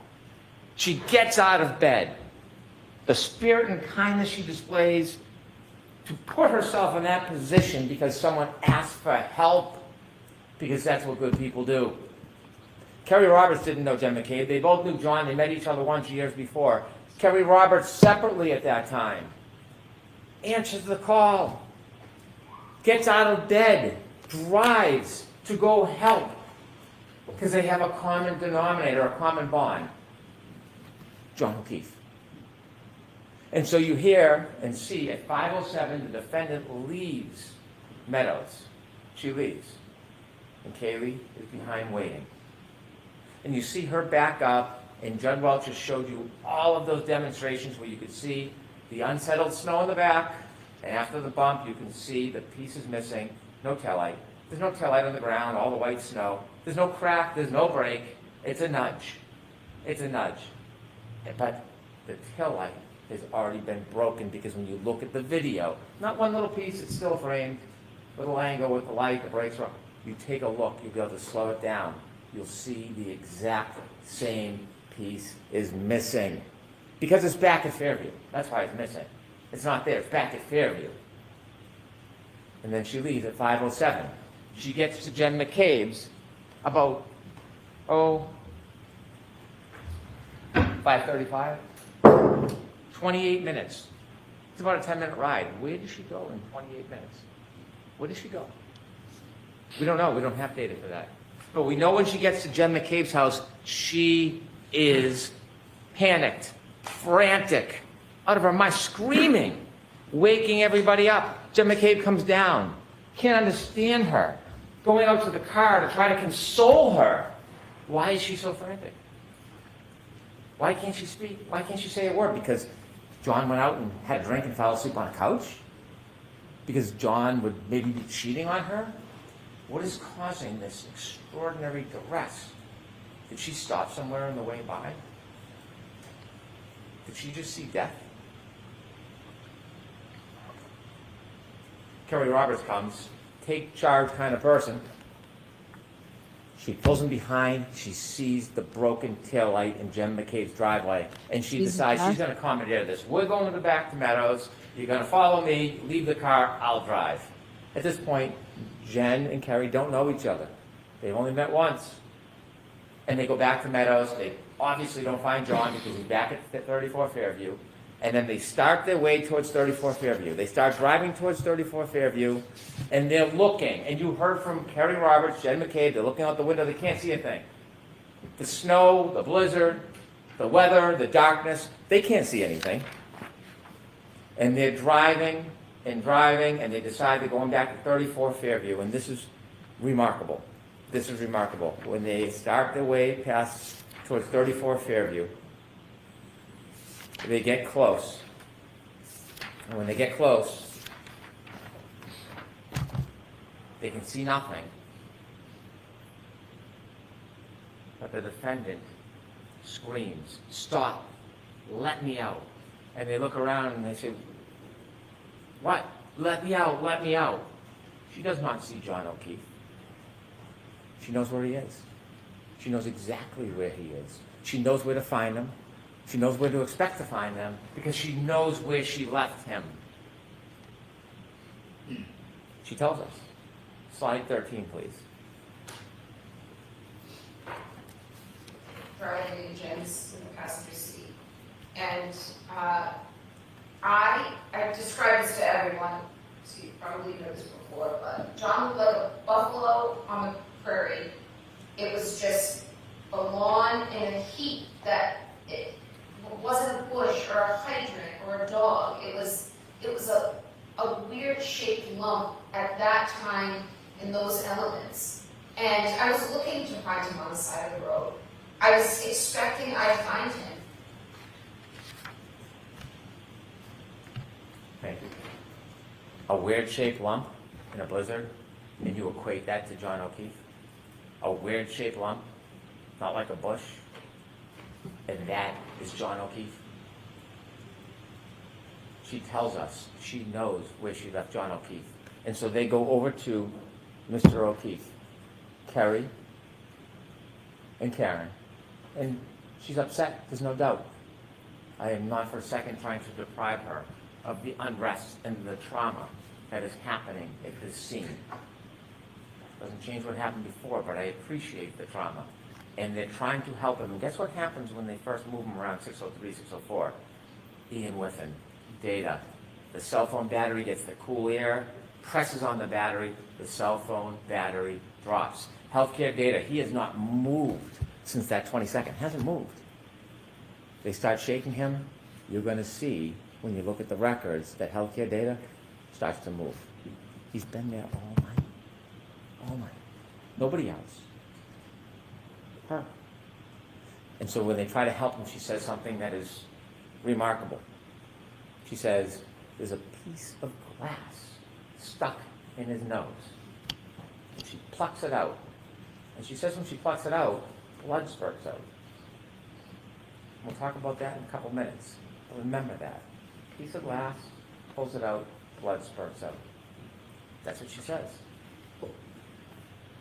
As they try to help John, Jen is calling 911. They would like you to believe there's a conspiracy. That the glass that's found in Mr. O'Keefe's body is somehow from inside the Albert House.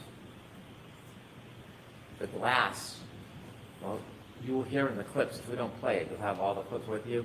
She talks about the fact that he took her walker. He took the glass. She says it. So the Albert House, they don't need to get the glass. He already has the glass with the straw that's later found on the street, by the way. That's what happens on an impact. Things move. The glass comes with him, lands near his body. Debris field moves past him. Shoe, hat, straw. Jen McCabe makes a call to her sister, and they say because it registers 29 seconds, a Cellbrite record is not the same as a call detail record. There is no evidence there was a conversation. No lights go on. There's no conspiracy. You can call somebody. It can ring. It can go to voicemail. They have no evidence, none, that there's a conversation between Jen McCabe, the person who was ripped out of her sleep to come help, and her sister for some grand conspiracy. And so what happens next is traumatic. Kerry Roberts and Jen McCabe see their best friend prone, lifeless, frozen, on the ground. And they're living this torment because somebody brought them into this. When they're trying to help John, there is not one suggestion from anybody that John ever went into that house.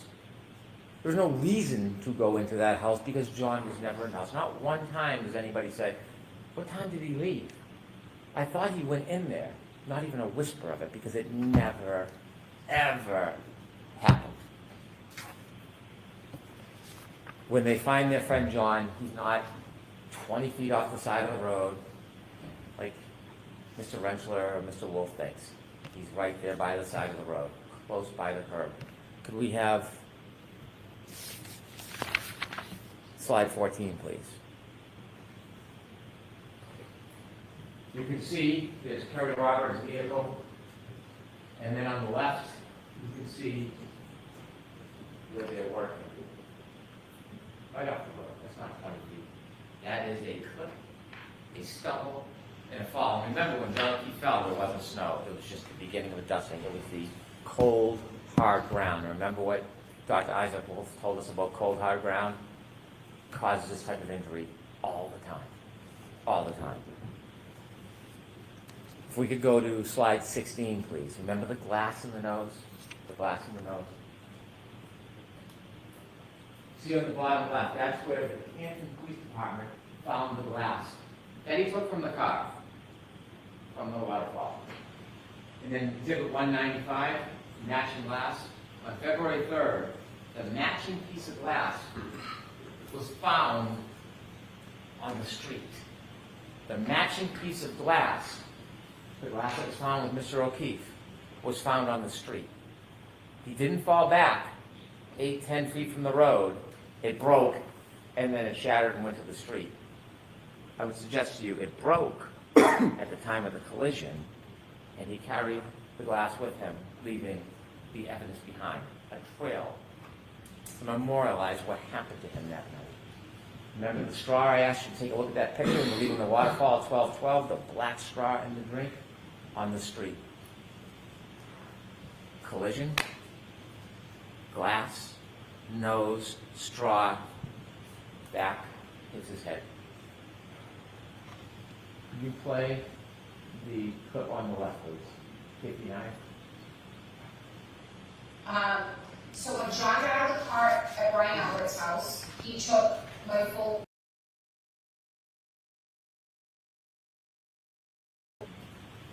$169, please.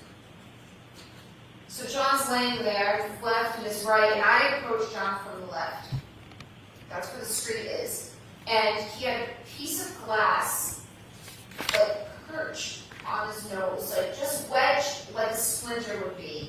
and it just pulled it, and as soon as I pulled it, it just gushed blood down his face. Thank you. 911's called by Jen McCabe. She's not hiding from anybody. She's trying to help. She's bringing attention to the situation. And when 911 comes, we have first responders. These people are heroes. Some of them, you've heard from some of them, they were born to help people. That's what their life is about. The detail on all their mechanics, getting to work 2 hours early to know the blizzard so that you're there on time so you can help people. These are the core of our community.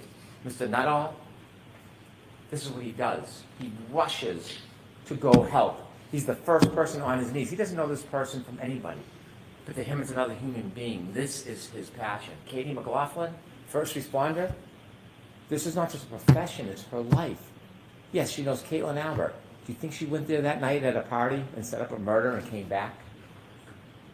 And so they tell you what happens at the scene. Some things hard to remember, some things people will never forget. When you're in a traumatic incident, sometimes it's something you'll never, ever forget. And Timothy Nuttall remembers speaking to the defendant. I hit him. Remember, he's on his knees. What happened? I hit him. I hit him. She is now coming to terms with the moment. Her fear is realized. She hit him. She clipped him. She didn't think he was mortally wounded. She panicked. She can't come to terms with it, so she has to bring people with her to face it, and now she's facing the reality of what she had done. And her emotion is overwhelming. I hit him. I hit him. She speaks to Miss McLaughlin. I hit him. Not did I hit him, could I hit him, perhaps I hit him, that was earlier. Now she's recognizing what she did. I hit him. And these people are making it up. Anybody that says anything adverse or inconsistent or inconvenient is a liar or a perjurer. Are we on a conspiracy? Or is it that these good people who went there for a total stranger to do their duty to help happen to remember that she admitted what she had done? I know that doesn't reconcile with the boogeyman Proctor and the bad government. I know it doesn't reconcile with no DNA on this piece or that piece. I know it doesn't reconcile with everybody setting up the girl. I know that doesn't reconcile. But the reality is you have independent, core people who hear her say, I hit him. I hit him. And the attempt is to portray everybody as a liar. But you don't have to rely just on these good people, although you should. You should. You don't have to, because we have a guide, and it's Karen Reed. Slide 17. So I must have said was, did I hit him? I always said I hit him, but did I really say this many times as law enforcement is claiming I said it? Thank you. I know it doesn't fit the theme, the theory, the story, but she tells you herself. She endorses those good people exactly what they had heard. She tells you herself she hit him. It's undeniable, it's unmistakable, it's inconvenient. But the truth has a way of seeping up to the daylight. It can be oppressed and suppressed and pushed down and covered and twisted, but it rises. It rises. And it is not a coincidence. There's no coincidence that Mr. Nuttall and Ms. McLaughlin hear exactly that. She tells you. And Jen McCabe, when she's sitting next to or standing next to Ms. McLaughlin, she tells you that she saw or heard the same thing. Remember what happened to her in the stand when she had the audacity to say, I heard her say it? What happened to her? This woman who never even wanted to leave her home that day, pulled out into a storm to see her best friend dead. What happened when she had the audacity to say that? And now we know that the defendant herself said the same thing. And the funny thing, the ironic thing is, you will see in a photo when Ms. McLaughlin, the firefighter, was speaking to the defendant, Ms. McCabe was next to her. Ms. McCabe was trying to protect her, trying to shut her up. Don't talk, you're upset, stop saying crazy things. The villain of this story was trying to help the defendant from incriminating herself. Nope. She didn't want to. Irony. Nope.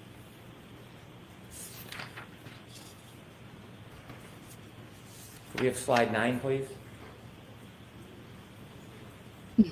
His closing is all clips of her. This is the battery temperature. You're going to have a chance to look at it.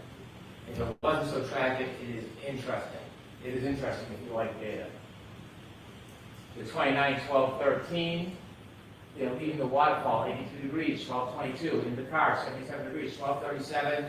About 3.5 minutes after the defendant collides with John O'Keefe, it started to go down 72, 12:45, 66, 12:53, 61, and you see it drop and steady off at 1:36. Remember, cell phone battery under him. John O'Keefe either struggling for life or he's passed, and his body's still warm either way. Look at see 136 to 6, no battery. Look at that, 136. Because the women are pulling on him, the cold air is hitting the battery. They shut the phone off. What happens at 6:15? You're going to see the video. You've seen it. Still photos. Kerry Roberts goes over, picks up the phone.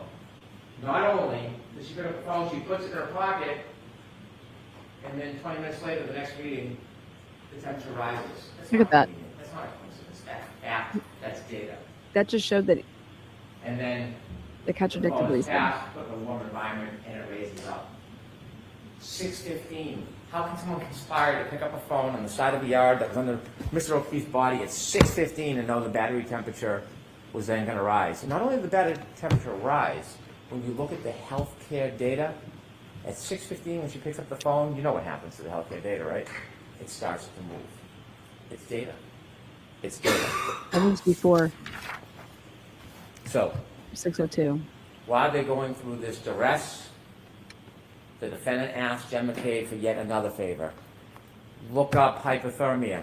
Find out how long it takes for someone to die in a cold. And there's Miss McCabe in her winter jacket, soccer mom, trying to help. She has MS. Her hands aren't working. She's trying to type in what's happening during that time. It's a frantic scene. She tells you that. The defendant then wants to run back to the ambulance, so she goes with her, never finishes or completes the input. And then she tries it again. At 6:23, at 6:24. That's what this woman did that night, that morning. Not only for her friend, for her. For her. That's what she did. And what happens to her after?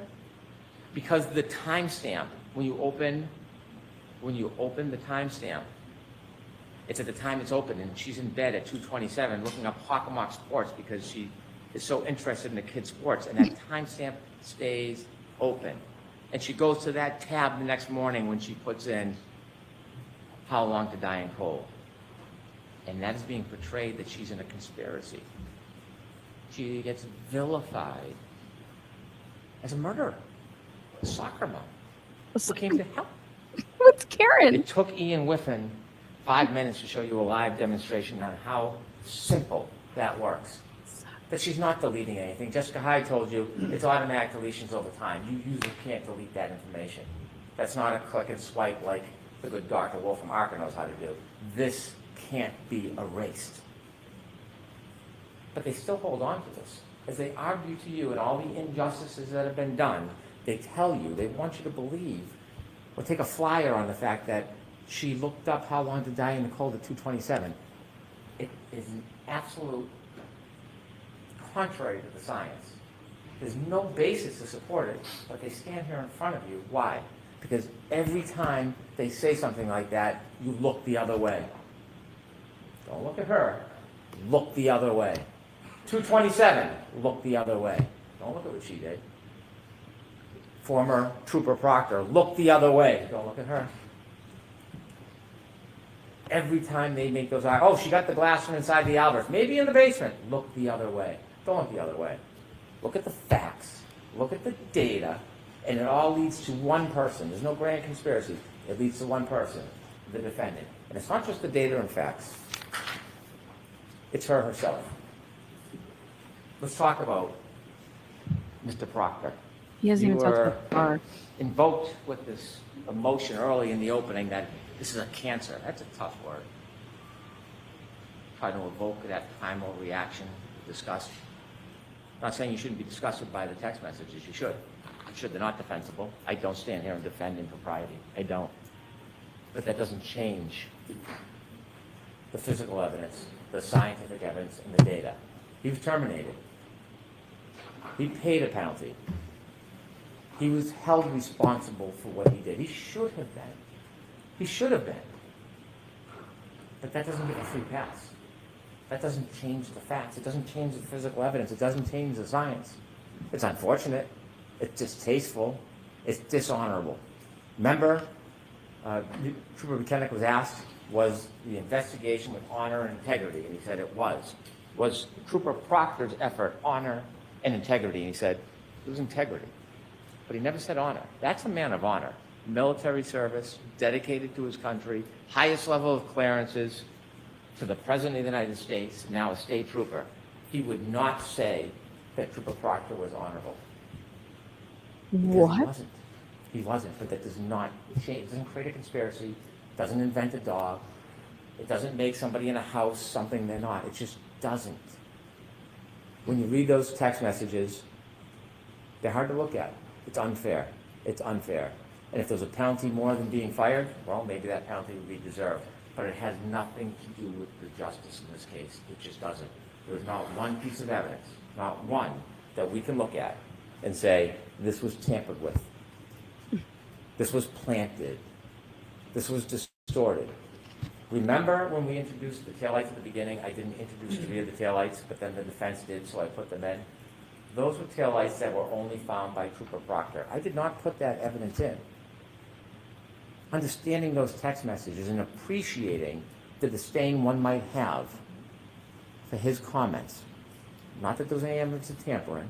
Not that there was any evidence that it was not That's not why true. he didn't put those in. But I didn't put that evidence before you because we didn't need Trooper Proctor in this case. We don't need Trooper Proctor to prove this case beyond a reasonable doubt. That's why I didn't introduce that evidence to you. Now, there's been a lot of talk about planting of taillight.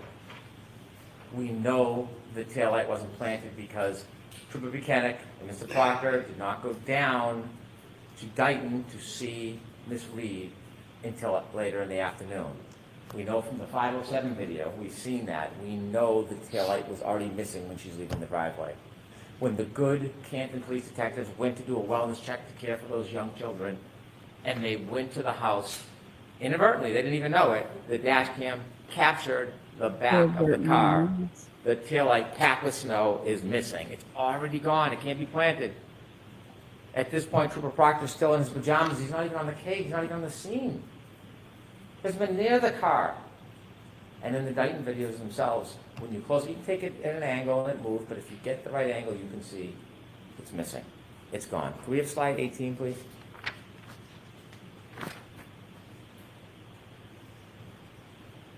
.507. You can play any angle you want, but if you look at this angle,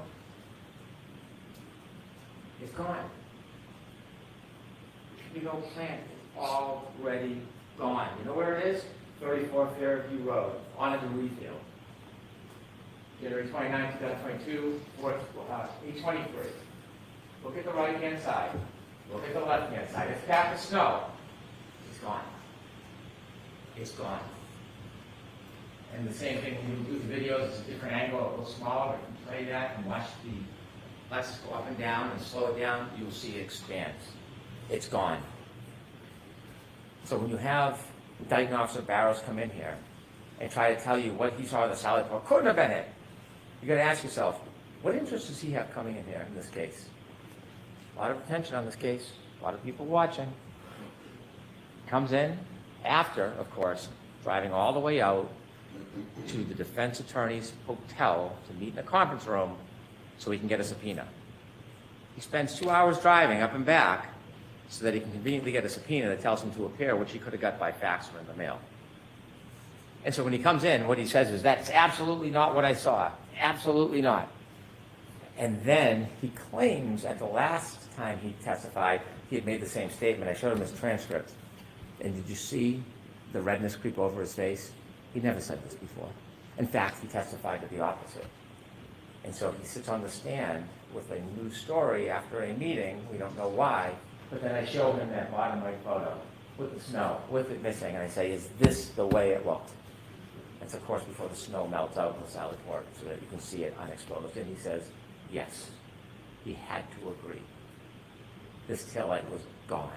There's no boogeyman, there's no plant, there's no Higgins at the salad port, there's no one tearing out pieces. In fact, remember I played you a clip and you'll have it where the defendant says, I was picking out pieces, it was crashed in, the bulb was showing, when I was showing Kerry and Jen, when they went back to Meadows.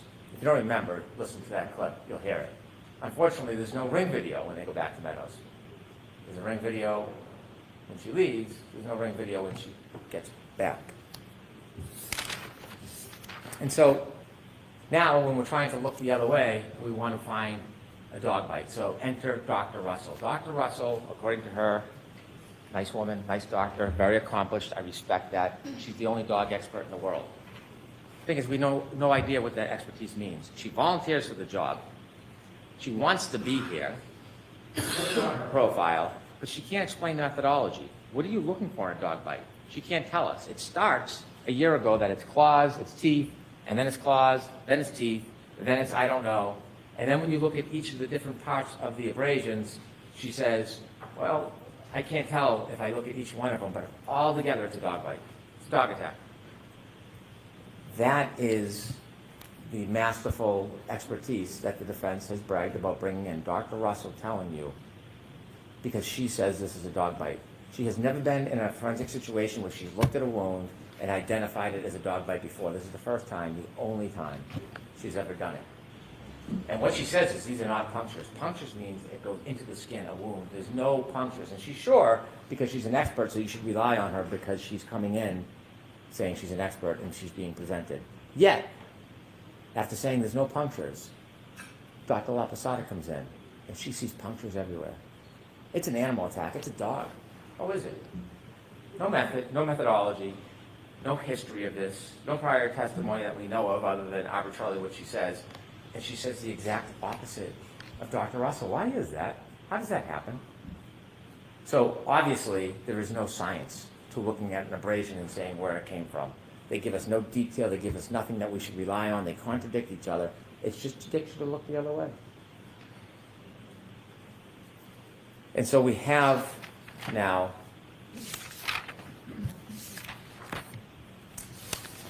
the issue of the defense has said over and over again, there's no collision. There's no collision. There's no collision. And they had a number of witnesses come in to try to say that. And they point to Dr. Scorti-Bello, who works at the medical examiner's office. She tells you that she doesn't see injuries consistent with a collision. She's looking at this case for 90 days. 90 days. The evidence in this case did not stop. It continued for 2 years. She knows nothing about the data, nothing about the black box, nothing about the interviews of Ms. Reed. She doesn't know about the DNA. She doesn't know about the shards in the arm or in the clothes. Strike that in the clothes. She knows nothing about that. So in 90 days, she didn't see any lower body injuries. She didn't see any lower extremity injuries, which are very common in car collisions. But that doesn't mean it didn't happen because she, in 90 days, saw a fraction of the information. A fraction. And we know now, argument back and forth for days about lower body injuries, the suggestion is a car accident can affect everybody differently depending on the angle, the scope, the speed. Some people can get plowed over by a car and have no injuries. Some people can get touched lightly and have more injuries. And there was the debate about no lower body injuries. Well, ARCA dispelled that in their dummy test, that you can have a collision with no lower body injuries. They did that for us. Thank you. And so the idea that at the time in 90 days that she doesn't have enough information to stay consistent with a car accident doesn't mean there's no car accident. These people have to be like, are you watching the same trial we are? What trial is he watching? Let me talk a little bit about ARCA. I don't want to waste too much time with them. What expert who's supposed to come to you, they're not the arbiter of truth. Their opinions weigh no more than yours. Your common sense has more value than an expert's opinion. Their job is to assist you, to explain what their expertise is so that it's a tool for you so that you can make a decision. That's objectivity. We've heard words like confirmation bias, objectivity. Mr. Wolf got on the stand, and before we even started, you have to ask yourself, what expert has a court order for text messages and then deletes the text messages? What expert, what objective expert uses Signal, an encrypted app, to communicate about the case? So many people Never do. used it before, hasn't used it since. And so when he did his tests, he used a lower weight arm. Wasn't trying to bash him, wasn't trying to insult him, tried to get him just to recognize that a 9.38 pound arm is less weight than John O'Keefe's metric, which would be 11.8. That's all, and because it's a lighter arm, it takes more speed to create the same damage. I don't know science, I don't know math very well, but that's basic. It's basic. And he fought me over and over again. Did he seem objective that he was trying to help you? Because Dr. Renshaw came in the next day and said, well, you have to adjust for that. That's all I asked him for an hour about adjusting, just like Judge Welcher adjusted. Do you adjust it? And he tried to talk to me like I was making something up. His own colleague had to admit it. Now, it's funny, he admitted it before he got through his credentials. No sequestration order violations. Nobody was coaching him, but he knew enough to come in at the beginning and get right on that point.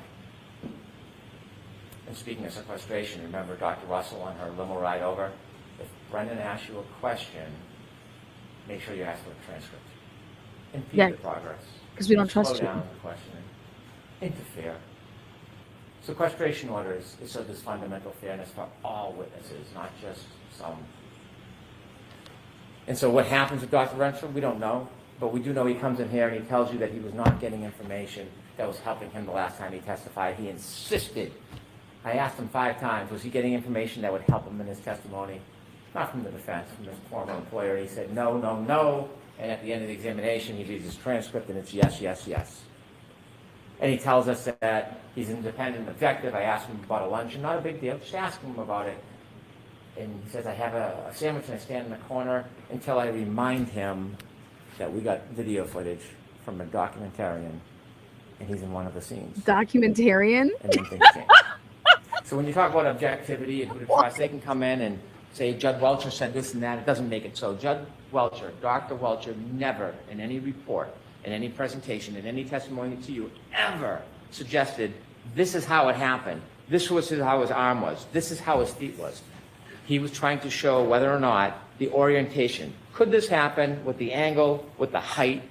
That's all that test was. It was no more. But what they do is they reposture it, repackage it, and say it means this when it doesn't, and we're going to show you why it's not that, therefore we win. That's all that is. It's semantics. Judge Welcher, Dr. Welcher, never suggested that. And his work on text stream data, unassailable. And so what we have, inevitably, is we have a timeline that never moves, data that never changes, physical evidence that can't be put in that spot without a collision. We have, inevitably, proof, without any doubt, that on January 29, 2022, Ms. Reed was with Mr. O'Keefe, and she got drunk. She drank. She was 2 to 3 times over the legal limit. And they went to a party, an after party, and they were fighting. It was a relationship in decline, and he got out of the car, and he had a brief window of life left. And when he got out, and she drove away, she couldn't let it go. She got drunk, she hit him, she left him to die. It's that simple. We don't know exactly how this collision happened, but we have a good idea from the physical evidence, and we know that it happened. Can someone have a collision without lower body injuries? Could I have slide 19, please? You bet they can.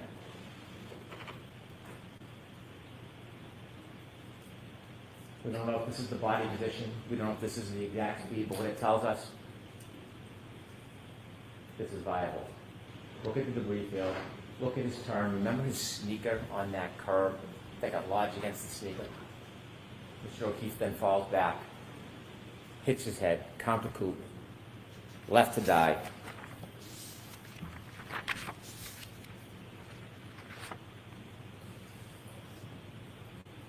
Thank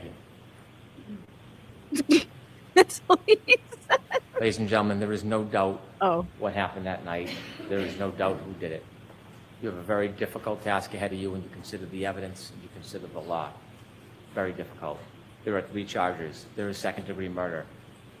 Ms. Reed, when she chose to drive back at Mr. O'Keefe in that night with a 6,000-pound Lexus, in that anger, 75%, whether she meant to hit him or not, didn't mean to kill him, she hit him. Strengths, it is a plain and strong likelihood of death. You would never back down your driveway if your kids were at the end of the driveway. You would say, well, you're going to kill somebody? You would never do it because you would expect, if you drove at them at that speed, that someone would die. That's second-degree murder. OUI manslaughter, she's drunk, she was reckless. She doesn't even have to know she hit him. She doesn't even have to know she hit him. But she did. She did. And she left a man who was kind and generous and thoughtful. She left him alone. She left him alone to die. Could I have slide 22, please?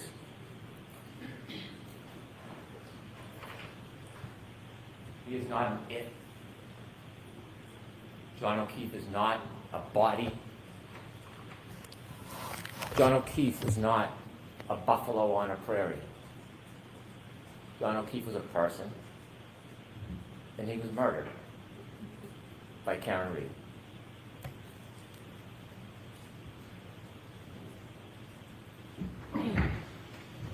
Take that, thank you.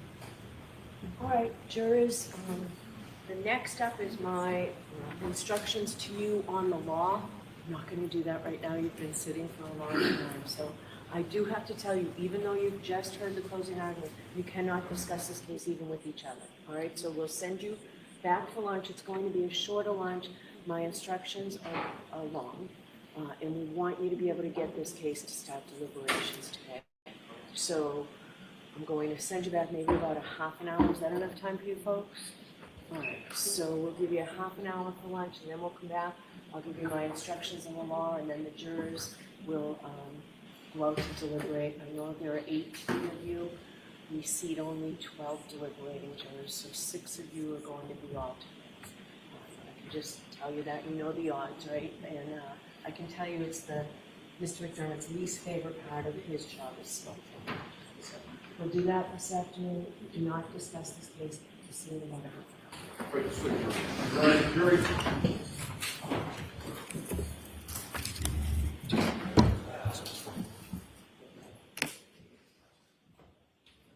Wow.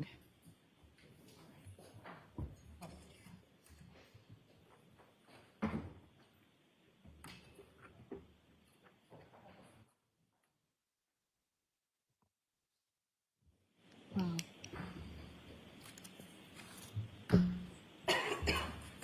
Counsel, can I see you just a second? What a job. All right. Let's take a look at Twitter.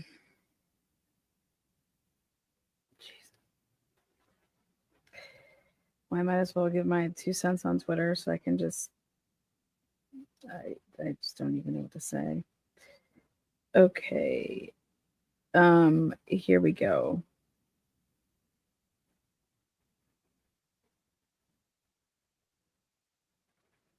Gray Space says Hank Brennan closing argument mispronunciation thread. You can just put it in there. I think I'd like to add to that.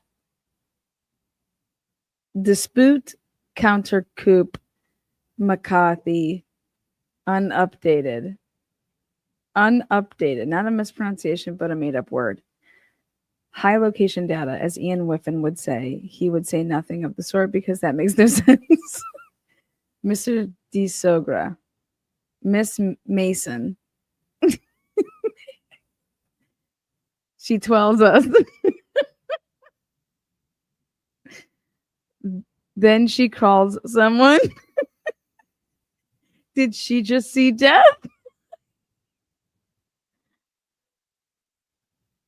Turtle Boy's in the courtroom. Somebody was like, get in there. Oh, that's nice. Mr. Rentschler or Mr. Wolf. Put some fucking respect on their names, bitch. They have PhDs. Mr. Nuttall. Arbitral. Oh my god, these are unassirable. Oh, and he rehomed the L to the in Julie's. What? What are these words? Counter coup again. Counter strains. I don't even know what this was supposed to be. Inevitably count 3. Healthcare count. Fuck if I know a lot. Man has a lisp. It is a masterfully done closing, says my info. Gray space says LOL, LMAO, even.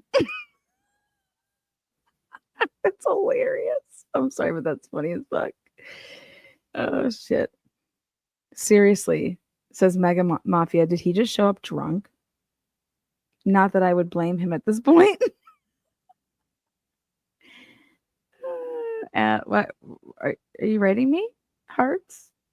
Oh, heart it there. Oh, replying to Dr. Turtle Boy. What he's right. Okay. Turtle Boy was in the courtroom. I guess we'll read his thoughts. Okay.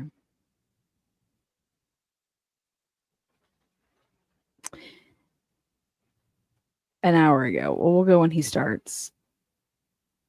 Alan Jackson is officially over the 75-minute allotted time, but Auntie Bev hasn't said anything, nor should she. There are now well over 20 facts listed on the reasonable doubt big board. How many facts did I give you guys yesterday? 20. 20. 20. This is how Jackson is ending this amazing closing. There was no collision. Almost every juror reaches for their water after that speech. They were entirely transfixed on every word he said. Hank Brennan is pacing around the courtroom, making it seem to the jury like this is some sort of from the hot speech. Jurors are not nearly as transfixed on him as they were with Jackson. Juror 11 doesn't seem at all impressed with Hank Brennan. Hank Brennan tells the jury that the relationship with John and Karen was over based on January 28th text messages. Fact check. Between 7 and 8 p.m., John insists that she drive to Canton to drive him around while he gets drunk and sleeps there for the weekend. He even talks to her about having a slumber party. I mean, a plumber come over to fix her hot water situation, promising to fix it himself if she comes to Canton. Hank shows a video of John O'Keefe greeting Brian Higgins at the waterfall, as if it's proof of Higgins' innocence. But the jury is well aware that Higgins was deceiving John, who had no idea that Higgins was trying to fuck his girlfriend 3 minutes later. Higgins texts Karen. Well, she was directly next to John. John had no idea that Higgins did this.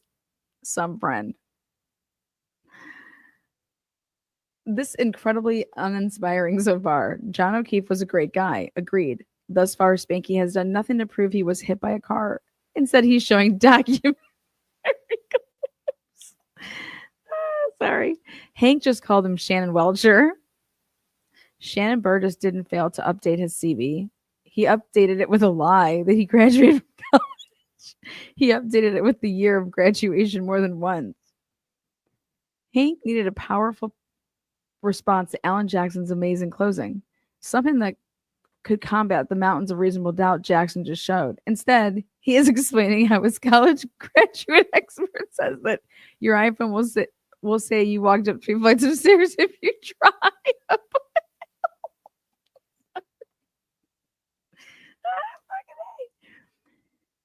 Hank points out how the dome light was on in Karen Reed's car, which would make it easier for Ryan Nagel and Heather Maxson to see John O'Keefe in the front seat, but they both testified he wasn't there.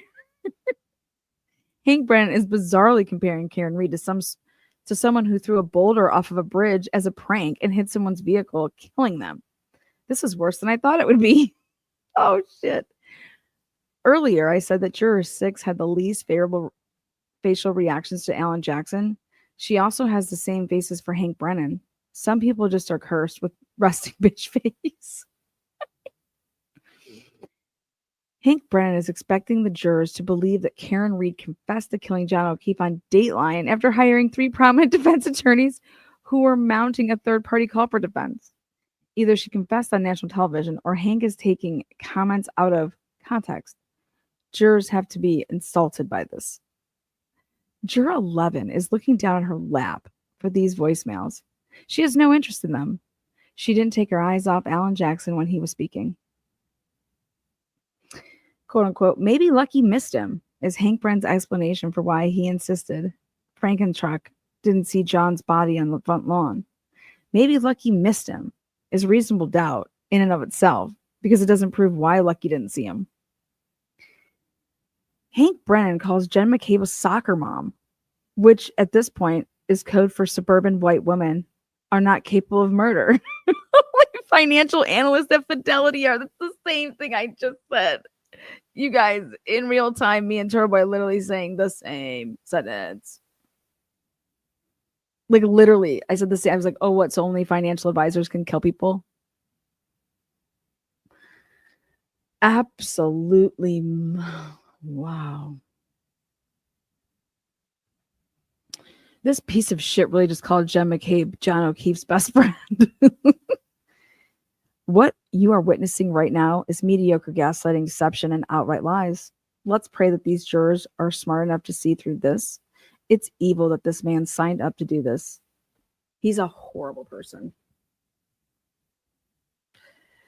All right, let's go back to see what people were saying about Alan Jackson stuff. Okay.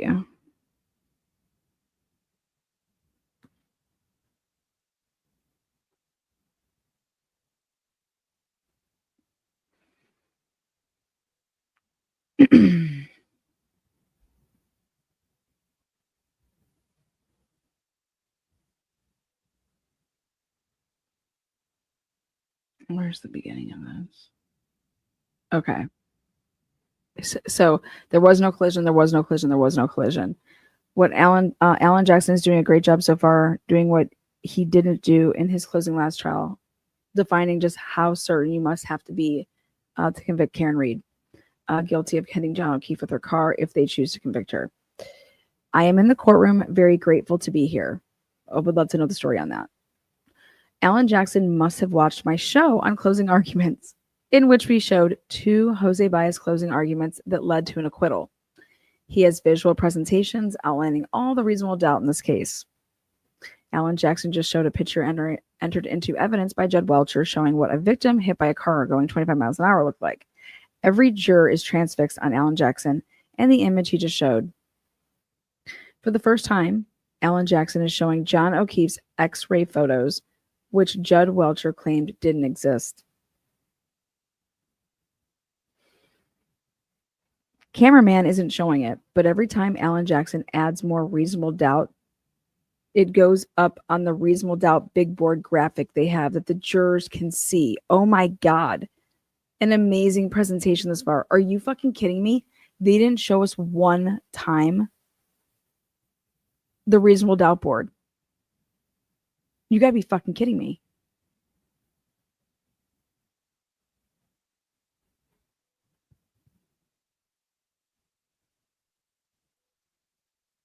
Do you guys see? Do you guys see what big media does? Why wouldn't they ever show that board?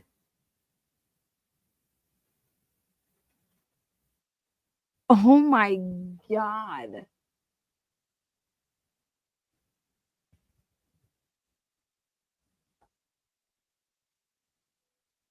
Unfucking believable. Tori, we're done. I didn't see it at all. Must have been while I was cursing out the guy outside.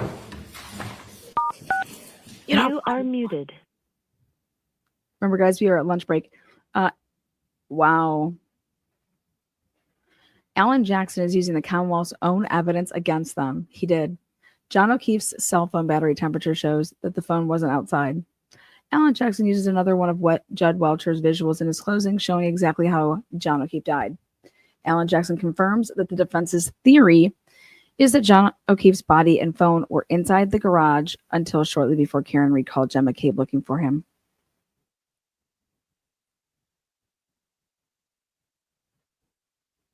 There are now 18 things listed on the reasonable doubt poster that Alan Jackson is showing the jury. Is that when it glitched? Motherfucker. Juror 18 keeps staring at the reasonable doubt big board. Juror 10 hasn't stopped looking at Alan Jackson and has a look of concern and shock on her face. Juror 14, the youngest juror by far, and 12 keep one of the older jurors going back and forth looking at Jackson and the big board. Juror 15, right in front of Jackson, is intently listening to every word Jackson is saying. Juror 1, 2, 11, 5, and 9 also intently focus on Jackson. The only juror who doesn't seem impressed by him is Juror 6.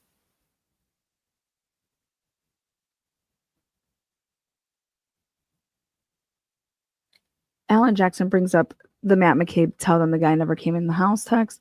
I don't remember that being introduced at trial, but it must have been, and the jury seems interested that came up. 6 jurors will be chosen as alternates. In case there are any shenanigans in the process of choosing alternates, I want to be on record predicting the most likely not guilty voters. In my opinion, the 6 jurors who have shown the most visible signs that they are Karen Reed supporters. Let's write this down. These sickos.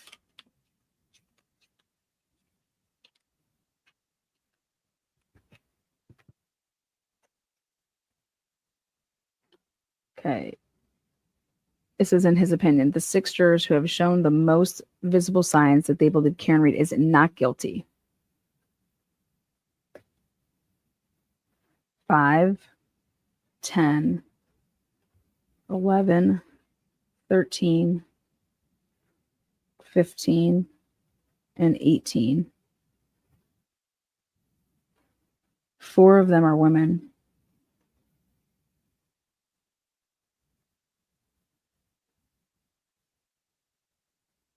Two, he's not sure on the sex. I'm just kidding. Okay, so let's see. Then he says, but I like them all, including 1, 2, 8, 9, 12, and 16. I like 17 a lot because he takes the most amount of notes and looks smart. But he also is the oldest juror. Okay. He's also the oldest juror.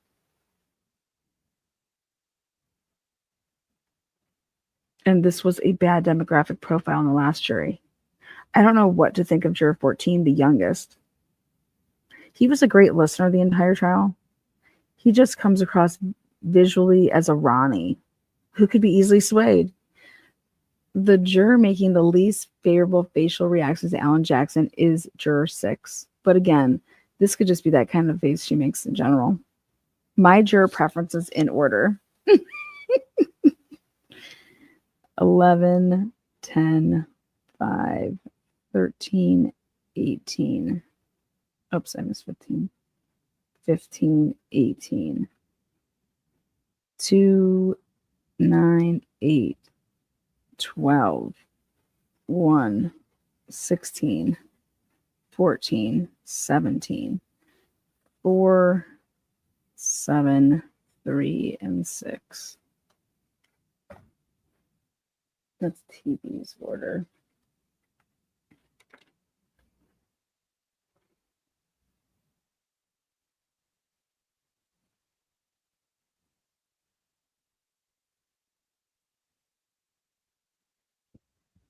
Let's see. Okay, let's go see what these fucking idiots are saying. Is the Petro in there? I like to read his stupid shit.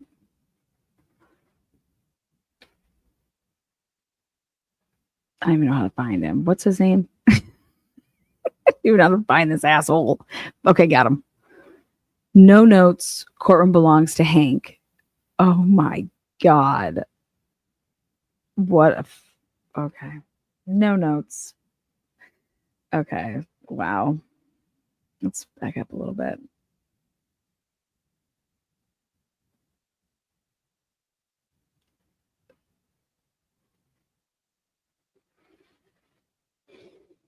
Okay, here we go.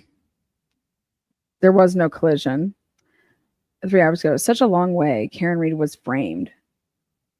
Such a long way away from Karen Reed was framed. Alan Jackson is reading his closing argument. Hank Brennan will deliver his with no notes.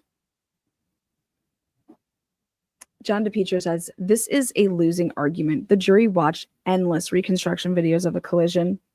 Jackson is asking the jury to ignore their lying eyes. Complete disaster.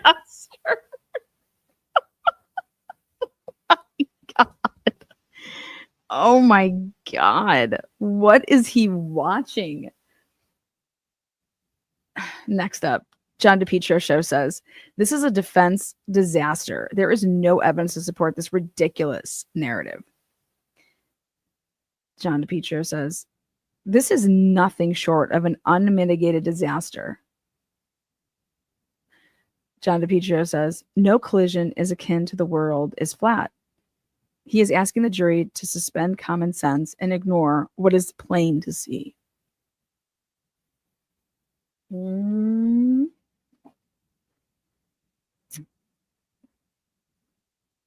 my God. Mike Dury says, Jackson is basically accusing Higgins of murder. Despite instructions from the judge, they couldn't argue a third party. Of course, he also showed the play fighting at the bar. Anonymous mass lawyer says, I cannot believe Jackson brought up the Google search. The depths of dishonesty in the closing are astounding. Dude, what? This is crazy. I'm telling you. I am telling you. The over-under's 3 hours, I'm saying. Jennifer Coffindaffer. She says, I think he misrepresented several facts. Do you, Jen? Do you?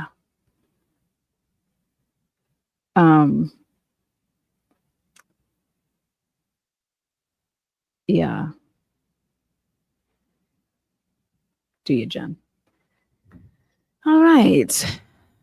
We have jury instructions coming up next here. I think she's having them back in just a little after. Oh, wait. You know what? We're a little bit behind. Hold on. We were 4 minutes behind. So I just spit it up there. We're all the way.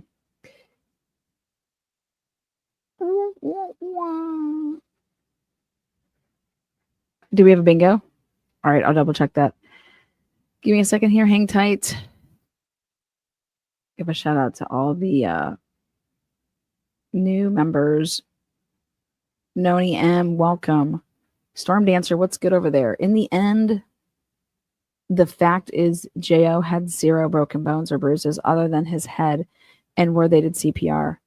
His phone could have fell out of that torn pocket, then placed under him. Yeah, I mean, I'm not a fan of the data, but if I had that, I would just like to see his phone on other days to see how it operates and take a little look-see. I would just use Jen's data just to put like, okay, Jen said she kept on getting up and walking over, look at her data. It shows no steps. Boom, done, over. Like that's all you had to do. That's the only argument that fucker has. It's the only one. And I just think that you could have provided something. Why be so nosy? Thank you. I love this channel so much. Everyone here is so amazing. Lana is the cherry on top. You bet your bottom dollar popping cherries over here. Hope everyone is having a beautiful weekend. Me too. Karen, $999.99. Boom. Not guilty today, Lana. You are the best. Jeez. Thank you. Thanks again for that, Kim. 17 months. Look out, man. 2 babies. Get a little preemie in there. Christina Kelly, welcome. Welcome. Storm Dancer, you don't like this. You don't like the truth. Say brainless, don't know where truth comes from. Look here. Yeah. Slightly reworded from It's a Wonderful Life. I would have thrown in my cousin Vinny. Jesus Saves, welcome. Blue Blue-eyed Candy, what's up, girl? How you doing, girl? Lana, have you been made aware of Bev being caught speaking into a smartwatch or some type of mic after she decided not to allow the doctor's expert opinion on dog bites? She was caught red-handed and tried to play it off. I'll take another look at that. I mean, I don't put anything past that lovely woman. I love it. I love it. AJ went after corruption. This is corruption. This is corrupt. I love it. I love this closing like 50 times more than the last closing. I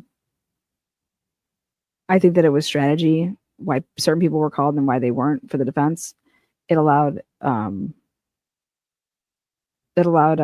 Jackson to, I think, be more persuasive on closing. Not that that's evidence, but dude, I think closing arguments matter. Man, I give a shout out to my girls. Man, I give a shout out to my girls. I introduced to your page and have been watching every day. Jen and Jenna, who have been watching this trial. Shout out to Jen and Jenna. What up, girls? Welcome. Truth and transparency. Appreciate your views. Donna, good to see you in here. All right. Boston 10's chat is refreshing for the most part. Wow, that's nice to hear. This should be the quickest not guilty. We're going to have the jury instructions, and then we are going to put the clock on. I am going under 3 hours for a verdict. And if there was a bet in Vegas, I'd bet it. Join me back here in just a few minutes.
All right, guys, welcome back, everybody.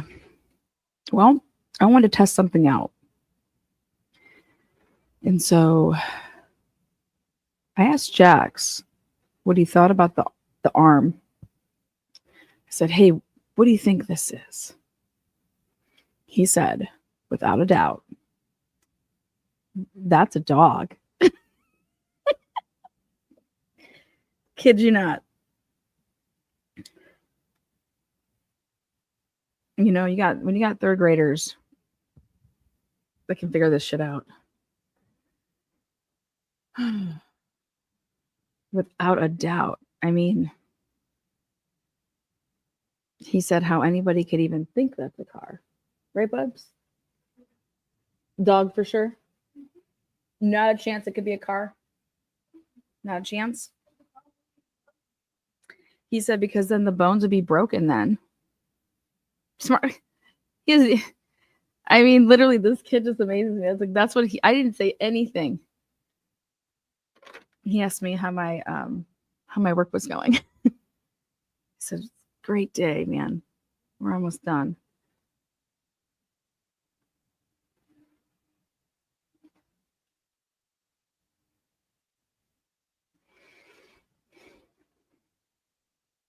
Third graders going into fourth grade. He said, if that was a car, you'd have broken bones. I mean, just, that's it. I didn't say anything to him. I just asked him if he thinks he could tell the difference between an arm of a car strike or of a dog.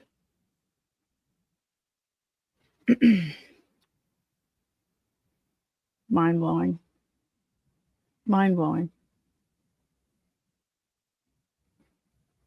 He says it's like not even right, Jexy? Not even a chance.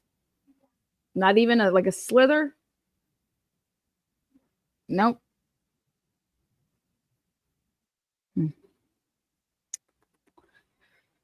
Yep.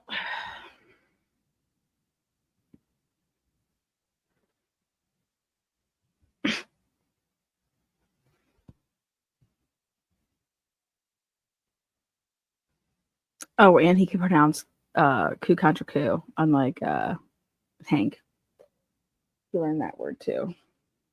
We're just full of new vocabulary words over here. Literally, you show that picture to third and fourth graders, there's not a kid out there that's going to say that that's a car from a car. He said, you can tell, Mom, you could tell. He's like, right there and there. Those are the bite marks, and like those are then the claws.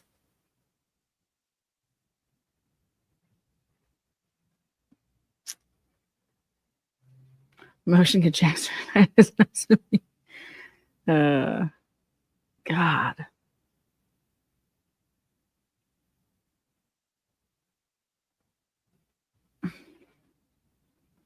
Would you need an expert to tell you that?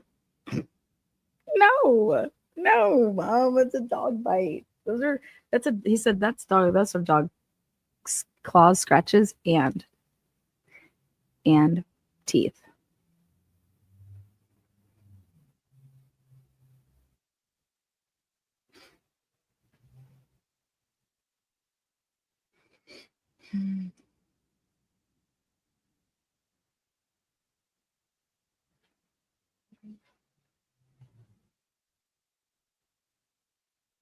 Hank repeating AJ's trial one line. Look the other way. Mm-hmm. Hi, Sherry D. What's up? Yeah. I just think when you ask a kid, like, hey, buddy, what do you think that is? And then when they just say it on their own that a car would have broken bones, like a kid in grade going into fourth just said that. Like, I didn't say anything to this boy. I'm not like sitting here talking murder mysteries, my son. You know how many kids in the neighborhood in the summer, at least every summer, a kid got bit by a dog. Every year.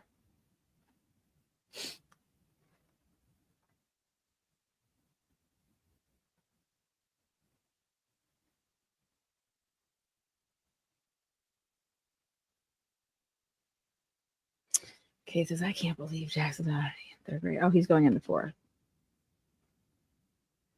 Yeah.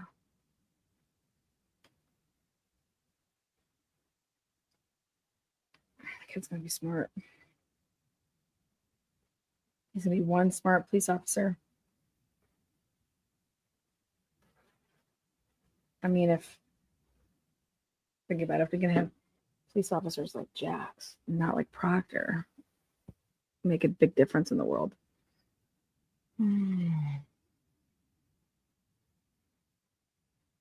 So based on these, the jury instructions, Alan Jackson's was 35 pages, or the defense was 35 pages, and Hanks was 17.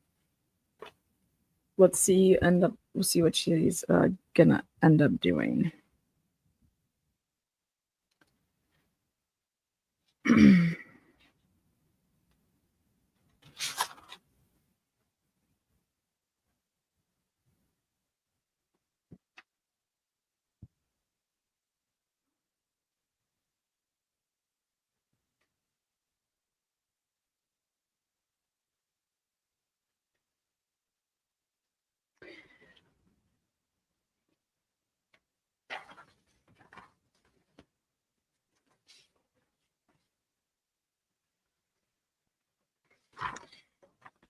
Hank was really trying to use language in his closing to mirror that of what the jury will see and have as in a piece of paper back there.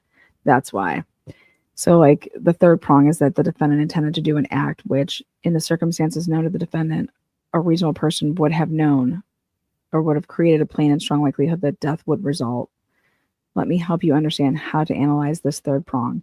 You must first determine whether the defendant intended to perform the act that caused the victim's death. If you find that she intended to perform the act, you must then determine what the defendant herself actually knew about the relevant circumstances at the time she acted. Then you must determine whether, under the circumstances known to the defendant, a reasonable person would have known that the act intended by the defendant created a plain and strong likelihood that death would result. And I think all you have to do is, when you go back to the deliberating room, is that, I'm sorry, but anybody that reverses their car, they want to say, well, there was her car reversed. Okay, well, anybody that puts their car in reverse does not think that when they put their car in reverse, that just because they put their car in reverse, that somebody's going to die. Okay? That's what I would be saying back there with some smart asses.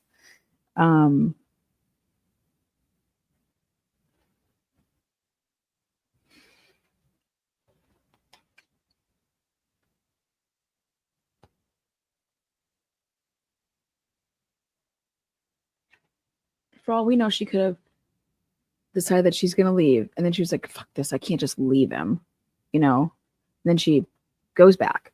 And then she's like, ugh, fuck this. I'm leaving. So I think how I would argue that is that just because somebody goes in reverse, their car goes in the reverse position, does not mean that you would ever think that you going in reverse is going to lead to someone's death. That's how I would argue that back there. Again, that's if somebody wants to get smart and say that, well, the data shows that she put her car in reverse. Okay, well, just because you put your car in reverse does not mean someone's going to die. You just have to argue. Like, I'm telling you guys, there's going to be people back in that room that they need to get, like, openly embarrassed. That's what's going to have to happen.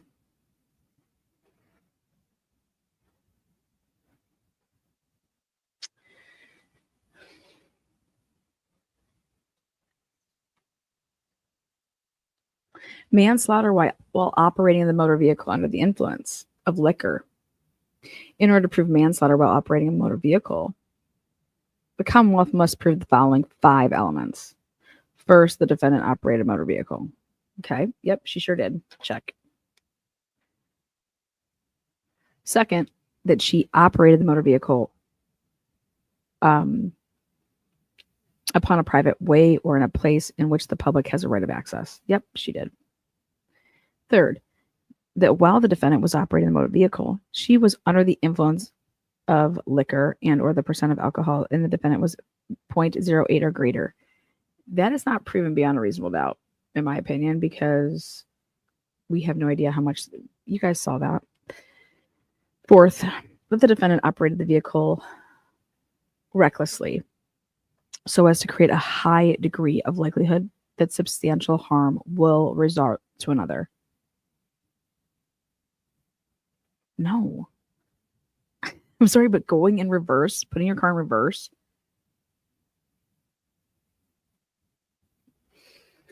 that doesn't result in harm for other people. We go in reverse every day. Man, but do you fly out of it and go, well, if my car was stuck and spinning my tires, like, I mean, do you know how many times I've had to like gun my SUV when I do stupid stuff? And then I have to go forward, back, forward, back. Yes, I've done that before. Fifth, that by such operation of the motor vehicle, the defendant caused the death of John O'Keefe. Oh, wait, there we go. Nope. So you legit could have 1, 2, even if, let's say that for my argument's sake with these people, I'd be like, okay, even if I give you 3, that she was drunk, you still have to have 4 and 5 bitches. And 4 is that you're never going to get that. And 5, you are never going to get, because you have to say that by such operation of the motor vehicle, the defendant caused the death of John O'Keefe.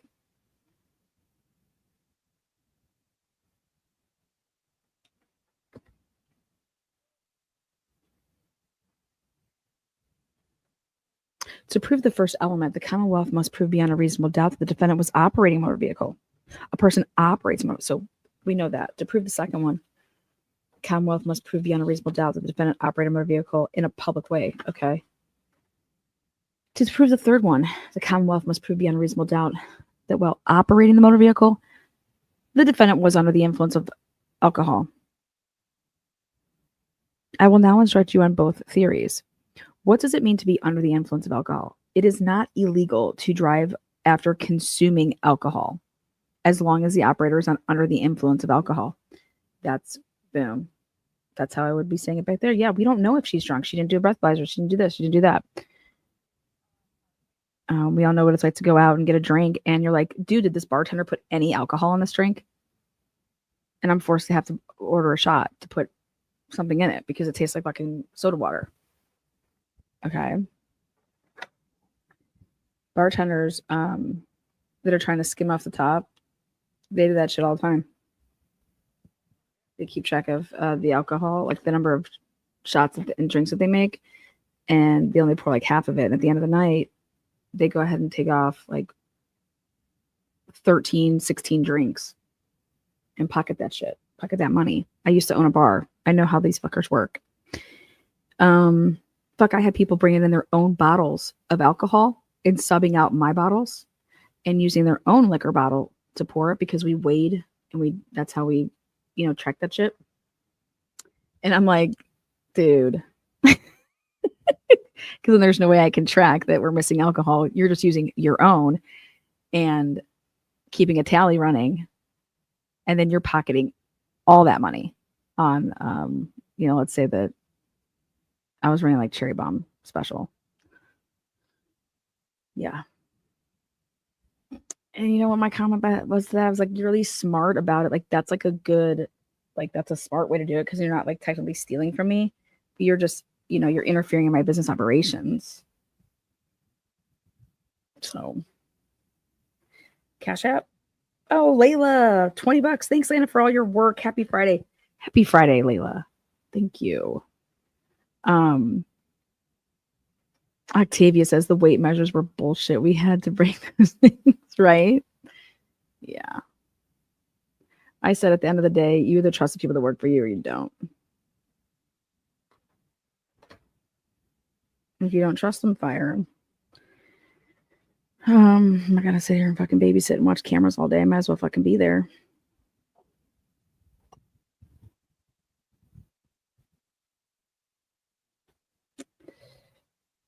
Let's see this one. Yeah, you can't.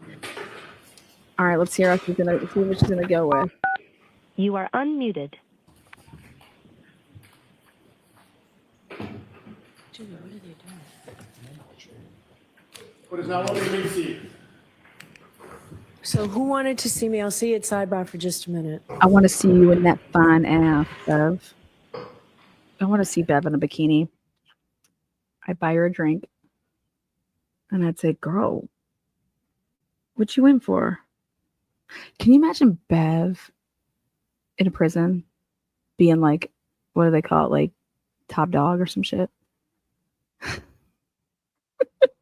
Bev.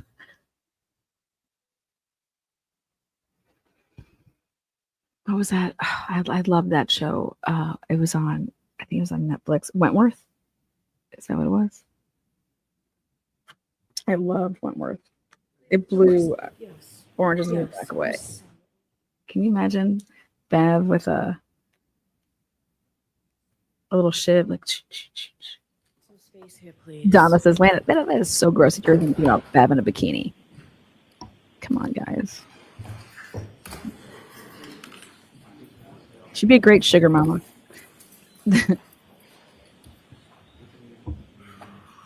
That would be like, oh, just clean the house. We're going to have to clean half of it. Oh, just set the dinner table. Don't worry, just set half. She's a halvesy.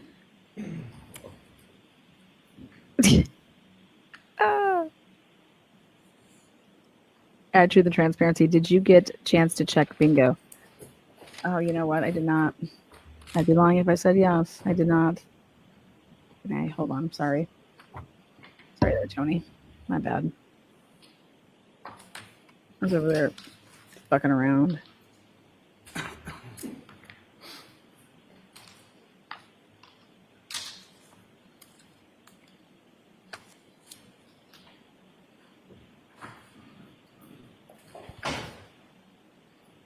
Okay, Paul. Who the fuck's Paul?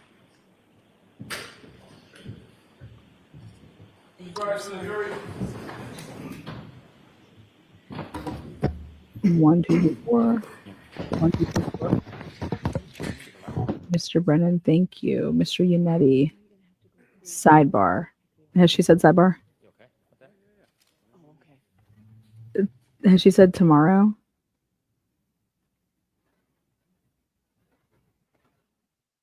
Free spot.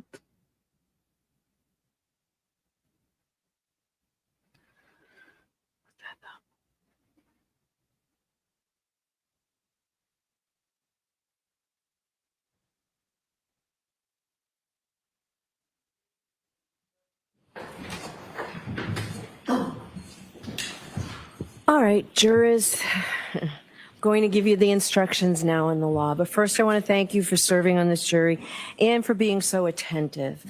You'll soon deliberate for the purpose of reaching a verdict. But before you do that, it's my responsibility to give you the instructions concerning the law. These instructions are divided into 3 parts. The first part, general instructions that are provided in every criminal case. The second part, specific instructions concerning the crimes alleged in this case. And third, guidelines for your deliberations. Okay. Please listen carefully to all of the instructions. Do not ignore any instruction or give any special attention to any other instruction. To make sure that I give you the instructions accurately, I will read them to you. You'll also get a written copy so that you may refer to it in the jury room during deliberations. I will try to make sure that my oral instructions match the written instructions. If there's any difference between what I say aloud and what the written instructions say, please follow what I say aloud. You must take the law as I give it to you. You may not quarrel with it. You can't do that regardless of any opinion you may have as to what you think the law ought to be. Lawyers or witnesses may suggest something about the law, That's not necessarily the law. That's because it's my responsibility as the judge and mine alone to instruct you what the law is. I'll now turn to part one of these instructions, which are general instructions that apply to all criminal cases. Okay. As I've explained to you at the beginning of the trial, there is a fundamental rule that applies to all criminal cases, including this case. Every person who is accused of a crime is presumed to be innocent of that crime. Ms. Reed is presumed innocent of the charges in this case. That means you must consider Ms. Reed to be innocent unless the prosecution has proved beyond a reasonable doubt through evidence presented at this trial that Ms. Reed committed the crimes charged. I'll explain what I mean by reasonable doubt in a moment. Ms. Reed does not have to do anything to convince you that she is innocent. She does not have to explain anything. She does not have to testify, call, or question witnesses, or provide any evidence at all, because you must presume she is innocent. Instead, it is up to the Commonwealth to prove the charges against Ms. Reed beyond a reasonable doubt. This burden of proof never shifts to the defendant. After you have considered all the evidence carefully and fairly, if you have a reasonable doubt about Ms. Reed's guilt in a particular charge, then your verdict must be not guilty on that charge. You may find Ms. Reed guilty of a charge only if all 12 deliberating jurors agree that the Commonwealth has proved the charge beyond a reasonable doubt. Now, what is proof beyond a reasonable doubt? The term is often used and probably pretty well understood, though it is not easily defined. Proof beyond a reasonable doubt does not mean proof beyond all possible doubt, for everything in the lives of human beings is open to some possible or imaginary doubt. A charge is proved beyond a reasonable doubt if, after you have compared and considered all of the evidence, you have in your minds an abiding conviction to a moral certainty that the charge is true.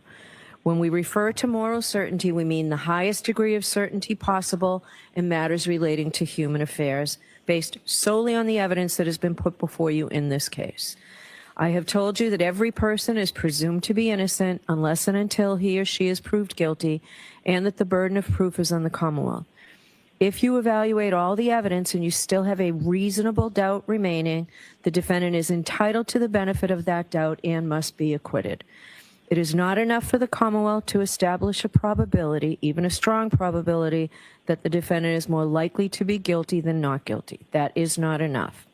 Instead, the evidence must convince you of the defendant's guilt to a reasonable and moral certainty, a certainty that convinces your understanding and satisfies your reason and judgment as jurors who are sworn to act conscientiously on the evidence.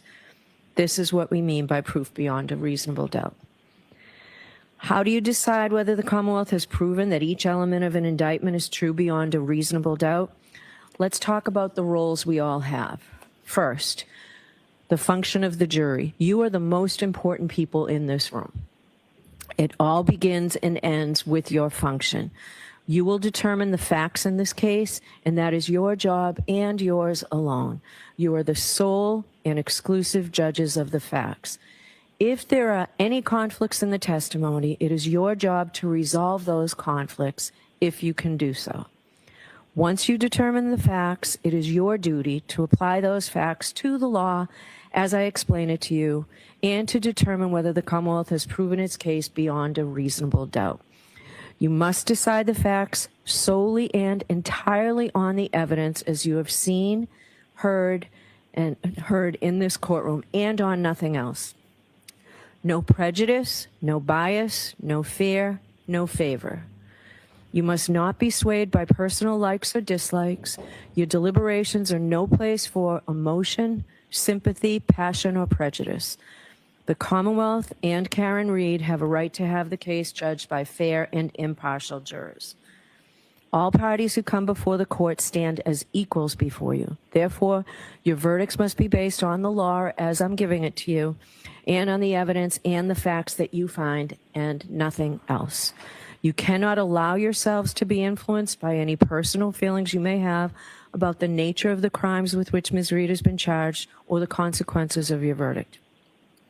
Just the cool, reflective, and impartial sifting of the evidence so that here in this courtroom, justice may be done.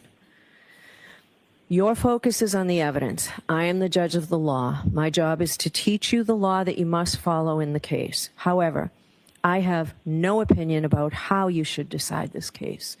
You should not consider anything I have said or done during this trial as reflecting any opinion by me about how you should decide this case. If you believe I have an opinion about the facts of this case, you must disregard it. You must decide this case based solely on your evaluation of the evidence. The arguments of the lawyers are not evidence. They are not witnesses. If a lawyer during argument made a mistake in summarizing the evidence or argued something not supported by the evidence, you must disregard it. It is the jury's collective memory of the evidence that controls the matter. Lawyers' objections are a proper part of the court procedure and are not part of the evidence. So don't hold it against the lawyers or their client if they made objections, motions, or other requests. They're simply doing their job during the trial. There was testimony at trial that the lawyers interviewed witnesses when preparing for the trial. You may not draw any unfavorable inferences solely from that fact. There is nothing improper about conducting such interviews. On the contrary, the lawyers are obliged to prepare their case as thoroughly as possible and may interview witnesses. The verdict must be based only on the evidence and the jury's collective reasoning applied to the evidence in a fair and impartial manner. The extent to which you believe or disbelieve a witness or what an exhibit purports to show, and the importance to give any testimony or other evidence is entirely up to your own good judgment. The evidence consists of the testimony of the witnesses and the exhibits that were introduced in this trial. You will have those exhibits with you in the deliberation room. In addition, as you heard during the trial, the prosecution and defendant agreed that certain things are true. Therefore, you must accept those things as true. There are some things you have heard about that have not been introduced into evidence, such as previous testimony of witnesses, police reports, autopsy and accident reconstruction reports, and perhaps other reports. You may naturally wonder why neither side has introduced any of them into evidence. The answer is that under our rules of evidence, such reports usually may not be admitted, although the parties may refer to them for certain limited purposes while questioning witnesses. So you should not hold it against any party that you do not have them, and neither should you speculate on what they may or may not contain. Similarly, as you review the exhibits, you may find that some information has been removed because it is not relevant. Please ignore that and don't try to guess what may have been removed from there. Any information that you may have read, heard, or seen about the case outside of the courtroom is not evidence. My instructions to you and any other comments I made, the lawyer's opening and closing statements and any comments they made, are not evidence. If the lawyers or I made any comments during the trial, those comments are not evidence and you must base your verdict only upon the evidence. In an interaction between a lawyer and a witness, you may consider only the witness's testimony as evidence. Answers that I struck from the record and told you to disregard are not evidence. Only the testimony of the witness, that is, their answers to the questions and the exhibits, are evidence. Finally, on this topic, if one of the lawyers or I refer to some part of the evidence and that does not coincide with your own recollection, it is your collective recollection which you are to follow in your deliberations. It is important to remind you folks that the verdict cannot be based on emotional reaction or sympathy for any person or side of this case. Certain of the testimony and exhibits may have provoked an emotional reaction in all of us. You may feel sympathy for the family of Mr. O'Keefe, and you may feel sympathy for the defendant as she sits here in the courtroom. But your job is to decide the case without bias, fear, sympathy, or favor, to view the evidence with a certain clinical detachment, and to decide the case based solely on the evidence and the application of the law.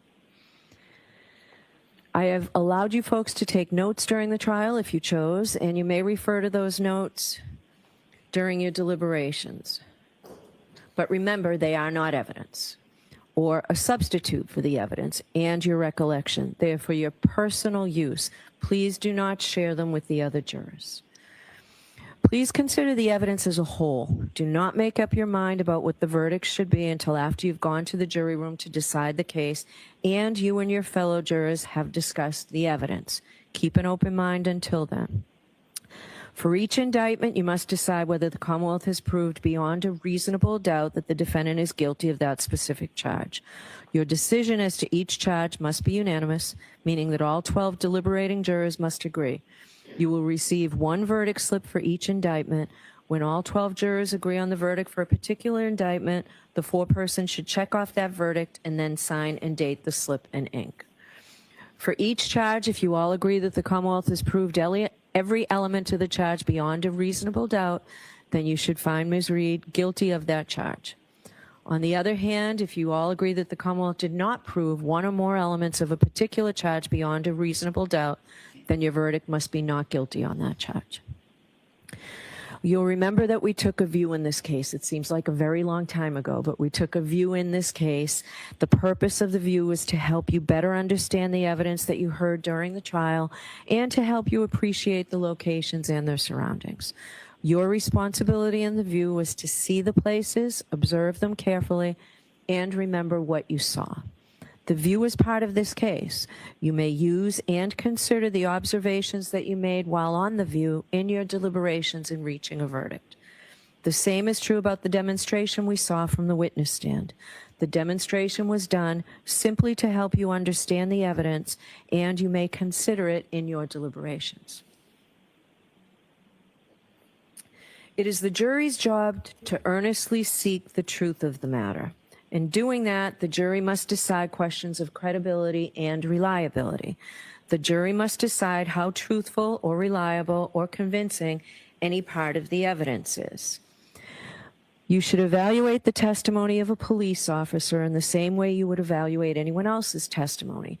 You must not automatically believe or disbelieve a witness just because the person is a police officer. In deciding questions of credibility and reliability, you may rely on your common sense and reasoning powers and your life experiences. Consider a witness's testimony in the context of all the other evidence, not in isolation. You may consider the demeanor, candor, and appearance of the witness in testifying. Who was the witness? What relationship did they have to the case, to the other witnesses or parties? Did the witness have any bias, reason, or motive to give false or shaded testimony? If so, you may consider that bias or motive in your deliberations and ultimately as to whether or not it impacts the credibility of the witnesses and the assessment of the evidence presented. Is the witness someone likely to give an honest and impartial account? Consider not just whether the witness was honest, but also whether the witness's testimony was accurate and reliable, or honestly mistaken. A prior statement by a witness, if inconsistent with his or her trial testimony in any way, may be considered on the witness's credibility and reliability, and only for this purpose. Also, if there has been a suggestion that a witness recently contrived their testimony, you may take into account any earlier statement the witness made which was consistent with their present testimony. The prior statement is relevant only as to the witness's credibility and reliability, and only for this purpose. You have heard some evidence suggesting that the Commonwealth did not conduct certain scientific tests or otherwise follow standard procedure during the police investigation. This is a factor you may consider in evaluating the evidence presented in this case. With respect to this factor, you should consider 3 questions. First, whether the omitted test or other actions were standard procedure or steps that would otherwise normally be taken under the circumstances. Second, whether the omitted tests or actions could reasonably have been expected to lead to significant evidence of the defendant's guilt or innocence. And third, whether the evidence provides a reasonable and adequate explanation for the omission of the test or other actions. If you find that any omissions in the investigation were significant and not adequately explained, you may consider whether the omissions tend to affect the quality, reliability, or credibility of the evidence presented by the Commonwealth. All of these considerations involved factual determinations that are entirely up to you. You're the fact finder. And you are free to give this matter whatever weight, if any, you deem appropriate based on all the circumstances. There's your Bowden. During the trial, I gave you some instructions on how you were to consider some of the evidence you heard, and importantly, how you are not to consider the evidence. I'm going to summarize those limiting instructions here. Ms. Reed is not charged with committing any crime other than the charges contained in the indictments. You've heard evidence about interactions that Ms. Reed may have had with Mr. O'Keefe in Aruba and others in Aruba. The evidence was admitted solely for your consideration as evidence of the nature of the defendant's relationship with Mr. O'Keefe and whether it goes to her knowledge or intent or motive on January 29, 2022.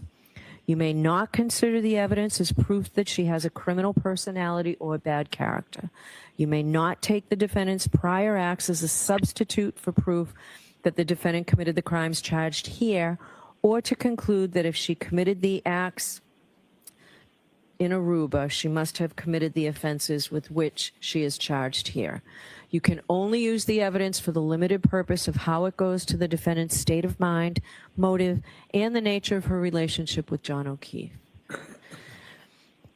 Before you consider any electronic communication in your deliberations, you must first find that it is more likely true than not that the persons who authored the electronic communications were in fact John O'Keefe, Ms. Reed, Michael Proctor, Brian Higgins, or others alleged to have authored or created them.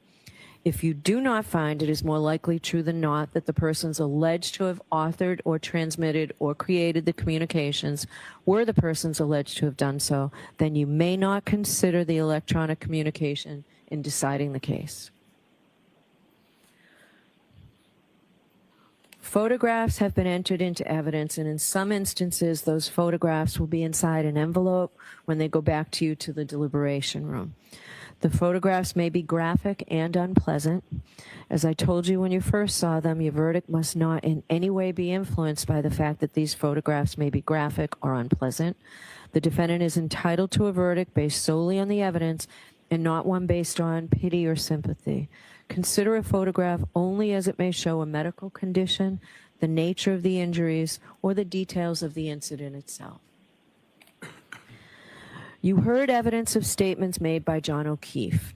These statements were admitted only for a limited purpose of establishing John O'Keefe's state of mind.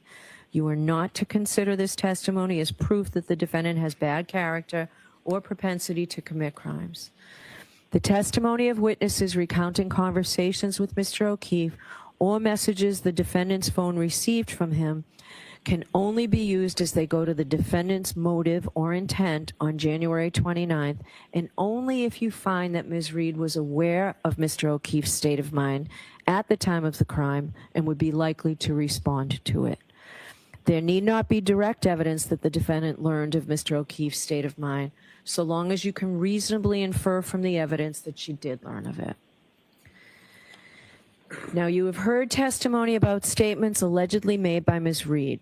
Before you may consider any such statement, you're going to have to make a preliminary determination whether it can be considered as evidence or not, and for what purpose it may be used. You may not consider any such statement in your deliberations for the truth of any such statement unless, from all of the evidence in the case, the Commonwealth has proven beyond a reasonable doubt that the defendant made the statement that she's alleged to have made, and that she made it voluntarily, freely, and rationally. In determining whether or not any statement made by the defendant was voluntary, you may consider all of the surrounding circumstances. You may consider any evidence you have heard about the defendant's physical and mental condition, her intelligence, age, education, and experience. Your decision does not turn on any one factor. You must consider the totality of the circumstances. Some testimony came from witnesses who saw or heard something. Some witnesses also told you about opinions or conclusions they reached based on some special training or experience.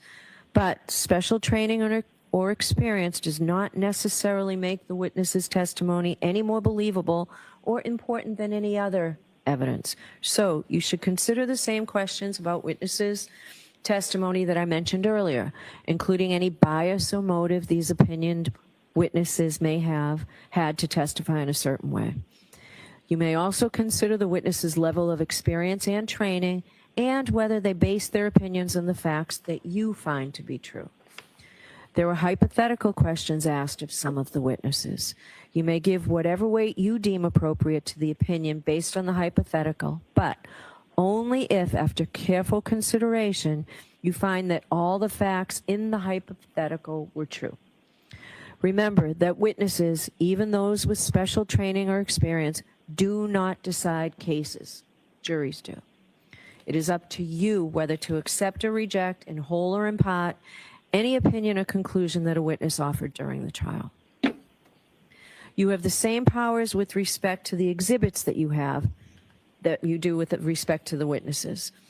Look them over and decide the weight, that is the value, that they deserve to receive in helping you resolve the case as you make your ultimate judgment about whether the Commonwealth has proved its case beyond a reasonable doubt. You do not have to believe something simply because it's written on a piece of paper or appears in a photograph. You are not, of course, required to disbelieve it because it appears there. You decide whether to believe what an exhibit purports to show and how much weight, if any, to give the exhibit. Certain charts and summaries not admitted into evidence have been shown to you as testimonial aids intended to summarize, clarify, simplify evidence, or to help explain the contents of records, documents, computer data, or other evidence introduced in the case. Charts and summaries are not new evidence, and you should give them only such weight as you think the underlying evidence deserves. So you've heard me talk about sources of evidence in this case. Those are the tools that you have to decide the case. Now, with that evidence in mind, what can you do with it? As jurors, you may bring to bear all your knowledge and experience. You don't check your common sense at the door to the jury room. Just the reverse. I instruct you to use your common sense. Give the evidence a reasonable and fair construction in the light of your common knowledge and experience. In determining the facts in this case, you may draw reasonable inferences from the evidence that you believe because you're entitled to rely upon both direct and indirect or circumstantial evidence. Direct evidence is evidence of what a witness claims to have seen or heard or touched or somehow perceived with their own senses. Indirect or circumstantial evidence exists where a witness does not testify directly to the fact that is sought to be proven, but you are provided with evidence of other facts and then asked to draw reasonable inferences from them about the fact that sought to be proved. Such inferences may be considered with all of the other evidence in reaching your verdict. Indirect or circumstantial evidence alone is sufficient to establish guilt beyond a reasonable doubt. Now, what do I mean by an inference? An inference is a logical deduction or conclusion that you may, but are not required to draw from evidence that you have accepted as believable. Inferences are little steps in reasoning, steps in which you take some known information, apply your experience in life to it, and then draw a conclusion. Sometimes you can draw more than one inference. You have to decide which inferences are reasonable and decide which seem more reasonable to you. Remember, when you're dealing with inferences, you never have to infer anything. You may, but do not have to draw inferences whatsoever. An inference drawn from indirect or circumstantial evidence need not be necessary or inescapable, but any inference which you do draw must be reasonable and possible. It must be logical. It must be a natural one, which is not too remote in the ordinary course of events. You may not guess. You may not speculate. You may not engage in surmise. You should not pile inference upon inference until the pile gets so high that it tips over logically, or that the chain gets so weak that it doesn't hold together anymore. When you run through your inferences, check the starting point and the ending point to make sure that they're still reasonable. Further, when the evidence tends to equally give rise to either of two inconsistent propositions, the Commonwealth has established neither proposition. In order to convict the defendant, you must find that all of the evidence and the reasonable inferences that you have drawn, taken together, prove that she is guilty beyond a reasonable doubt. Let me give you an example of an inference. Suppose that the issue you must decide is whether the U.S. Postal Service delivered the mail today. If you go home and someone in your household hands you the mail and states that they observed the letter carrier deliver the mail and retrieved it from the mailbox, this would be direct evidence that the U.S. Postal Service delivered the mail. The witness perceived the events with his or her own senses and told you what he or she observed. The issue you would have to decide is whether that witness was credible. On the other hand, if you go home from court and find mail in the mailbox, you may infer that it was delivered by the U.S. Postal Service today. You draw this reasonable inference based on the following known facts. The mailbox was emptied yesterday. You know that the mail is delivered by the U.S. Postal Service Monday through Saturday. The letters in the box are postmarked. You have exactly the same power in this case, not the power to speculate or to guess, but the power to draw reasonable inferences warranted by the evidence in the fashion I've just described. You may have noticed that Ms. Reed did not testify at this trial. Defendant has an absolute right not to testify since the entire burden of proof in this case is on the Commonwealth to prove that the defendant is guilty. It is not up to the defendant to prove that she is innocent.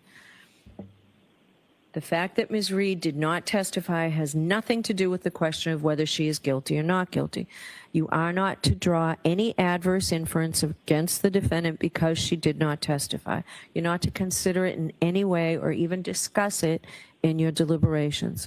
You must determine whether the Commonwealth has proved its case against the defendant based solely on the testimony of the witnesses and the exhibits. Now that completes the first part of my instructions. Now I'm going to turn to the elements of the charges against Ms. Reed. The Commonwealth has alleged that on January 29, 2022, Ms. Reed did assault and beat John O'Keefe with the intent to murder him, and by such assault and battery did kill and murder John O'Keefe. So in that indictment, Ms. Reed is charged with second-degree murder. Now I just want to tell you that our Supreme Judicial Court has promulgated jury instructions on homicide charges that I have to read verbatim. So I want to make sure to do that right. So murder in the second degree. In order to prove murder in the second degree, the Commonwealth must prove the following elements. 1, the defendant caused the death of John O'Keefe. 2, the defendant intended to kill John O'Keefe or intended to cause grievous bodily harm to John O'Keefe, or intended to do an act which, in the circumstances known to Ms. Reed, a reasonable person would have known created a plain and strong likelihood that death would result. I will now discuss each of these requirements in more detail. The first element is that the defendant caused the death of John O'Keefe. A defendant's act is the cause of death where the act, in a natural and continuous sequence, results in death, and without which death would not have occurred. The second element is that the defendant intended to kill John O'Keefe, or intended to cause grievous bodily harm to John O'Keefe, or intended to do an act which, in the circumstances known to the defendant, a reasonable person would have known created a plain and strong likelihood that death would result.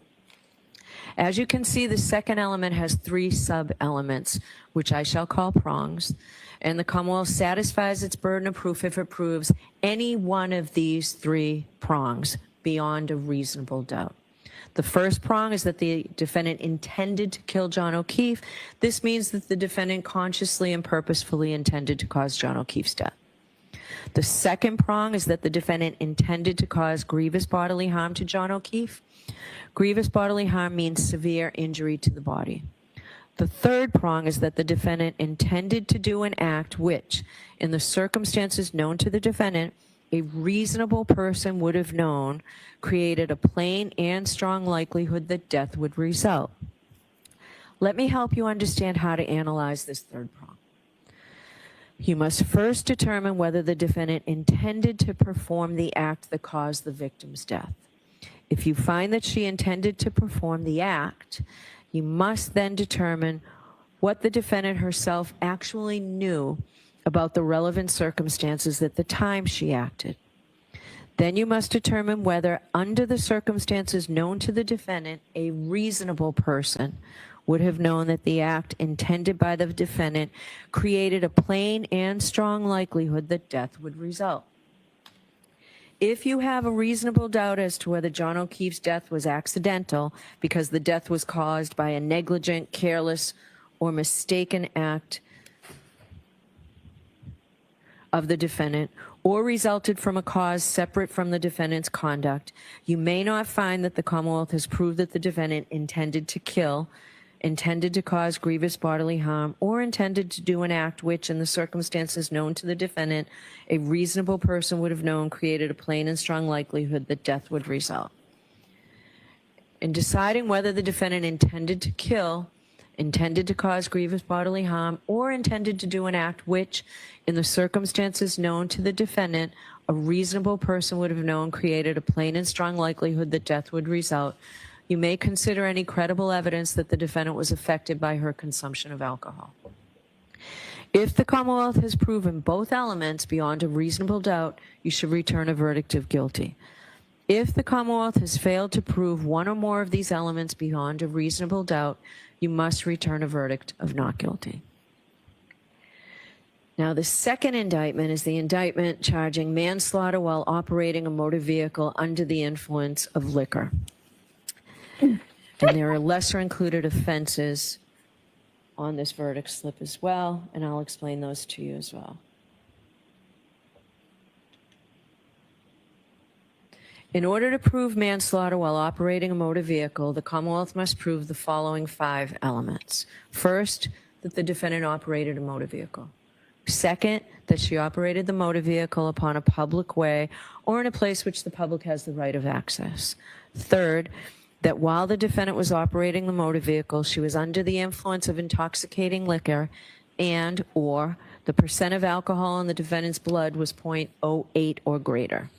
Fourth, that the defendant operated the vehicle wantonly or recklessly so as to create a high degree of likelihood that substantial harm will result to another.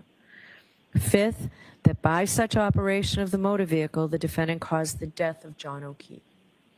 To prove the first element, the Commonwealth must prove beyond a reasonable doubt that the defendant was operating a motor vehicle. A person operates a motor vehicle while doing all of the things, the well-known things that drivers do as they travel on a street or highway, and also when doing any act which directly tends to set the vehicle in motion. A person is operating a motor vehicle whenever they are in the vehicle and intentionally manipulate some mechanical or electrical part of the vehicle, like the gear shift or the ignition, which alone or in sequence will set the vehicle in motion. To prove the second element, the Commonwealth must prove beyond a reasonable doubt that the defendant operated a motor vehicle in a public way. Any street or highway that is open to the public and is controlled and maintained by some level of government is a public way. This would include, for example, interstate and state highways, as well as municipal streets and roads. In determining whether any particular street or road is a public way, you may consider evidence, if any, about whether it has some of the usual indications of a public way. For example, whether it is paved, whether it has street lights, street signs, curbing, and fire hydrants, whether there are buildings along the street, whether it has any crossroads intersecting it, whether it is publicly maintained.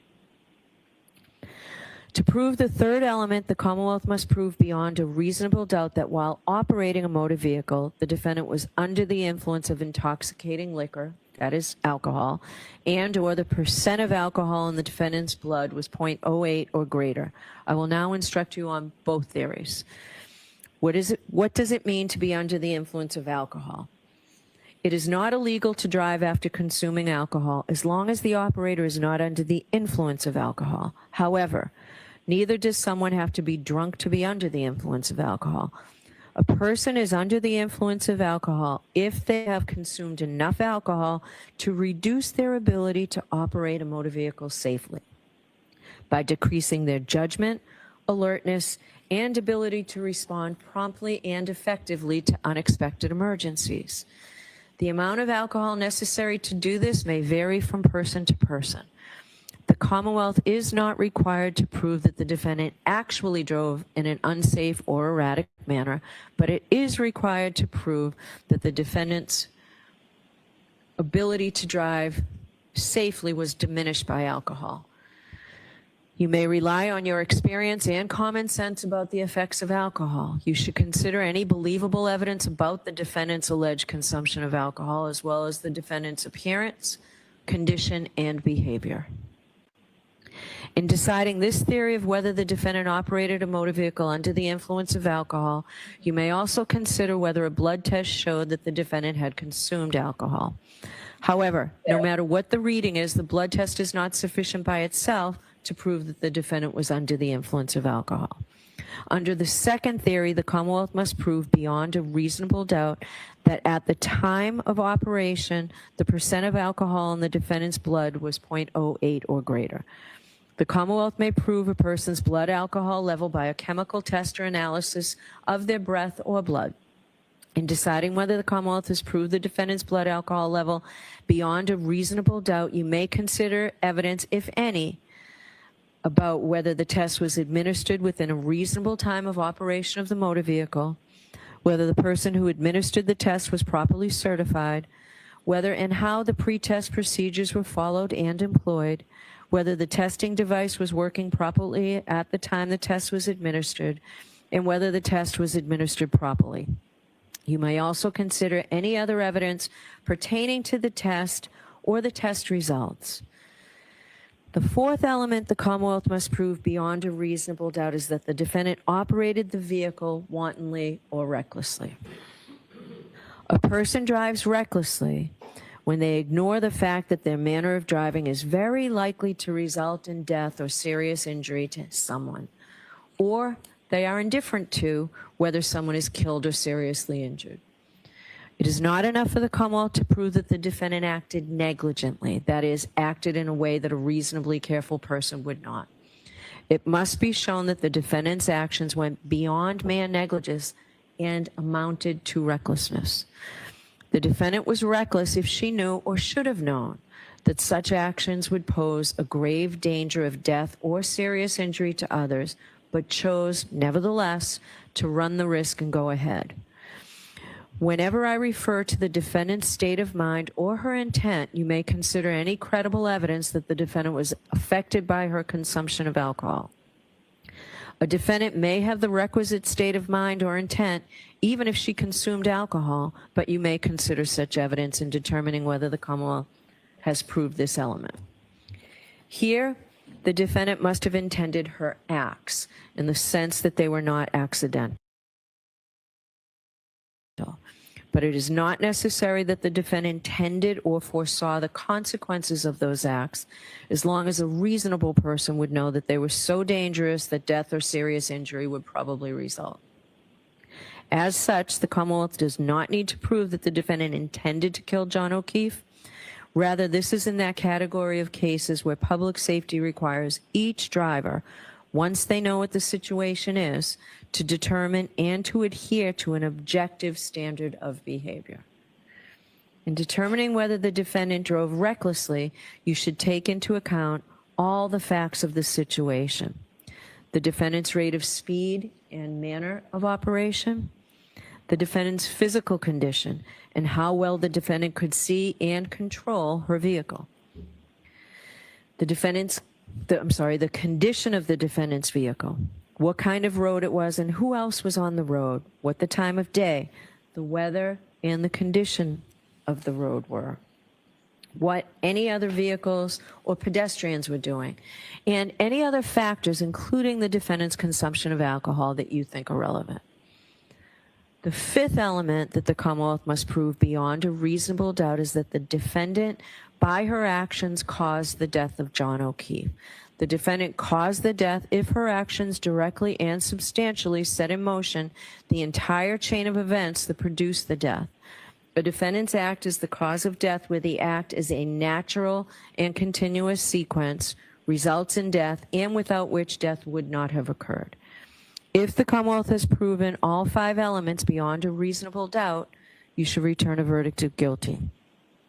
If the Commonwealth has failed to prove one or more of these elements beyond a reasonable doubt, you must return a verdict of not guilty.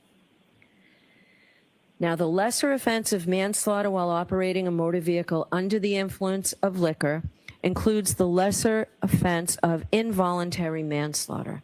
As a matter of law, the indictment that is before you, which charges the defendant with manslaughter while operating a motor vehicle under the influence of liquor, also charges her with that lesser included offense. The Commonwealth may prove the lesser included offense of involuntary manslaughter, even if it fails to prove the greater charge of manslaughter while operating a motor vehicle under the influence. So I'm going to define involuntary manslaughter for you. To prove that the defendant is guilty of involuntary manslaughter because of wanton or reckless conduct, the Commonwealth must prove the following elements beyond a reasonable doubt. First, that the defendant caused John O'Keefe's death. Second, that the defendant intended the conduct that caused John O'Keefe's death. And third, the defendant's conduct was wanton or reckless. I will now discuss each element in detail. The first element is that the defendant caused the death of John O'Keefe. Remember, Ms. Reed caused John O'Keefe's death if her actions directly and substantially set in motion the entire chain of events that produced the death. A defendant's act is the cause of death where the act in a natural and continuous sequence results in death, and without which death would not have occurred.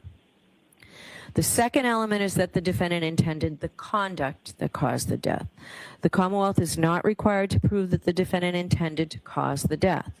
You may consider any credible evidence that the defendant was affected by her consumption of alcohol. The third element is that the defendant's conduct was wanton or reckless. Wanton or reckless conduct is conduct that creates a high degree of likelihood that substantial harm will result to another. It is conduct involving grave risk of harm to another that a person undertakes with indifference or disregard of the consequences of such conduct. Whether conduct is wanton or reckless depends either on what the defendant knew or how a reasonable person would have acted knowing what the defendant knew. If the defendant realized the grave risk created by her conduct, her subsequent act amounts to wanton or reckless conduct, whether or not a reasonable person would have realized the risk of great danger. Even if the defendant herself did not realize the grave risk of harm to another, the act would constitute wanton or reckless conduct if a reasonable person, knowing what the defendant knew, would have realized the act posed a risk of grave danger to another. It is not enough for the Commonwealth to prove the defendant acted negligently, that is, in a manner that a reasonably careful person would not have acted. The Commonwealth must prove that the defendant's actions went beyond negligence and amounted to wanton or reckless conduct, as I have defined that term. In deciding whether the defendant knew or should have known her conduct created a high degree of likelihood that substantial harm would result to another, you may consider any credible evidence that the defendant was affected by her consumption of alcohol. A defendant may have the requisite knowledge even if she consumed alcohol, but you may consider such evidence in determining whether the Commonwealth has proved this element. Now, the offense of manslaughter while operating a motor vehicle under the influence of liquor also includes the lesser offense of motor vehicle homicide, felony OUI, and negligence. As a matter of law, the indictment that is before you that charges the defendant with manslaughter while operating a motor vehicle under the influence of liquor also charges her with the lesser included offense, The Commonwealth may prove the lesser included charge of motor vehicle homicide, even if it fails to prove the greater charge of manslaughter while operating a motor vehicle under the influence of liquor. You may find the defendant guilty of motor vehicle homicide only if you are not convinced beyond a reasonable doubt that the defendant is guilty of manslaughter, and you are convinced beyond a reasonable doubt that the defendant is guilty of motor vehicle homicide. On the verdict slip, that just means you start from the top and you work your way down. In order to prove the defendant guilty of motor vehicle homicide, the Commonwealth must prove the following 5 elements beyond a reasonable doubt. First, that the defendant operated a motor vehicle. Second, that she operated the motor vehicle upon a public way or in a place in which the public has the right of access. Third, that while the defendant was operating the motor vehicle, she was under the influence of intoxicating liquor and or the percent of alcohol in the defendant's blood was 0.08 or greater. Fourth, that while operating a motor vehicle, the defendant did so in a negligent manner so that the lives or safety of the public might be endangered. Fifth, that by such operation of the motor vehicle, the defendant caused the death of John O'Keefe. Elements 1, 2, 3, and 5 are the same as manslaughter while under the influence of alcohol, as previously instructed a few moments ago. The difference between manslaughter while operating under the influence and motor vehicle homicide is the fourth element, so I'll focus on that. To prove the fourth element of motor vehicle homicide, the Commonwealth must prove beyond a reasonable doubt that the defendant drove negligently in a manner that might have endangered the lives or safety of other people. A person acts negligently when she fails to use due care. That is, when they act in a way that a reasonable person would not act. This can happen either by doing something that a reasonable person would not do under the circumstances, or by not doing something that a reasonable person would do. The defendant acted negligently if she drove in a way that a reasonable person would not have, and by doing so created an unnecessary danger to other people, a danger that she could have avoided by driving more carefully. The defendant's intent does not matter, so do not consider it in determining whether or not the defendant was negligent. There is no requirement that the Commonwealth show that the defendant intended to act negligently or unlawfully. Under our laws, public safety requires each driver to determine and to adhere to an objective standard of reasonable behavior. Therefore, what the defendant may or not have intended to result from her actions is irrelevant. The issue is whether or not she drove as a reasonable person would have under the circumstances. In determining whether the defendant drove negligently in a manner that might have endangered the lives or safety of other people, you should take into account evidence, if any, about the defendant's rate of speed and manner of operation, the defendant's physical condition, and how well she could see and control her vehicle, the condition of the defendant's vehicle, the kind of a road it was and who else was on the road, the time of day, the weather, and the road conditions, what any other vehicles or pedestrians were doing, and any other factors, including the defendant's consumption of alcohol, that you think are relevant. The offense of manslaughter while operating under a motor vehicle under the influence of liquor also includes the lesser offense of motor vehicle homicide, felony OUI liquor, and the lesser offense, and the lesser included offense of operating under the influence. As a matter of law, the indictment that is before you, which charges the defendant with manslaughter while operating a motor vehicle under the influence of liquor, also charges her with these lesser included offenses. So the Commonwealth may prove the lesser included charge of operating under the influence, even if it fails to prove the greater charges of manslaughter while operating a motor vehicle under the influence of liquor and motor vehicle homicide. You may find the defendant guilty of operating under the influence only if you are not convinced beyond a reasonable doubt that the defendant is guilty of manslaughter, and you are not convinced beyond a reasonable doubt that the defendant is guilty of motor vehicle homicide, but are convinced that the defendant is guilty beyond a reasonable doubt of operating under the influence. To prove the defendant guilty of operating under the influence, the Commonwealth must prove elements 1, 2, and 3 that I instructed you on motor vehicle homicide while OUI. So the third indictment is leaving the scene of an accident resulting in death.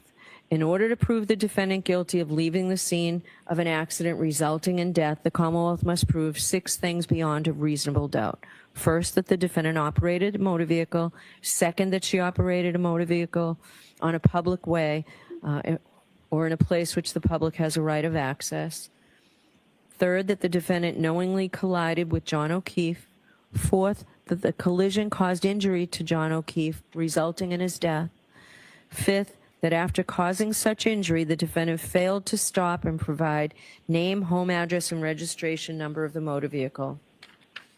And sixth, that the defendant failed to do so for the purpose of avoiding prosecution or apprehension. Jurors, I've already instructed on the first and second elements. The other 4 elements should be given their plain meaning, and the parties agree that I do not need to define these any further, correct? Okay. Thank you. All right. As a general rule, you're All permitted right. but not required to infer that a person who intentionally uses a dangerous weapon on another person intends to kill that person or cause him grievous bodily harm, or intends to do an act which, in the circumstances known to him or her, a reasonable person would know creates a plain and strong likelihood that death would result. An item that is normally used for innocent purposes can become a dangerous weapon if it is used in a dangerous or potentially dangerous fashion. The law considers an item, in this case a motor vehicle, to be used in a dangerous fashion if it is used in a way that it reasonably appears to be capable of causing serious injury or death to another person. In deciding whether an item was used as a dangerous weapon, you may consider the circumstances surrounding the alleged crime, the nature, size, and shape of the item, and the manner in which it was handled or controlled. That completes my second part of the instructions. I'm now going to turn to the third and final part, which is short. All right. In order for a jury to return a verdict, that is, to reach a decision in a criminal case, the law provides that there may only be 12 persons on the deliberating jury, and you will note that there are 18 of you. To avoid the need for a new trial if one or more jurors becomes ill or is to be excused for some good reason, we customarily impanel extra jurors at the beginning of a trial, as we did in this case. Because of the anticipated and now actual length of this trial, we impaneled more jurors than are commonly impaneled. However, when you begin your deliberations, the law in Massachusetts is that only 12 jurors can deliberate. Therefore, at the conclusion of my instructions, Mr. McDermott will reduce your number to 12 on a random basis. The jurors not selected to serve in the jury will become the alternate jurors. If you are selected as an alternate juror, please do not feel that your efforts in this case have been wasted, because as I've indicated, it's important that we have extra jurors in case of an emergency. If we did not impanel extra jurors and a juror became ill, or for some other reason had to be excused, we would have to try the whole case all over again with the new jury. In the event that a juror has to be excused once the jury starts deliberating, then an alternate juror will be chosen to take that juror's position, and the jury will be required to start deliberations from the beginning. Therefore, it's important that the alternates not discuss the case with anyone else, including each other. For if an alternate becomes a member of the jury for deliberations, the alternate's views should be his or her own and not be influenced by anyone else. Different states and jurisdictions use different means to select a foreperson of the jury. In some jurisdictions, the jurors select their own person. In Massachusetts, the judge is responsible for selecting the foreperson.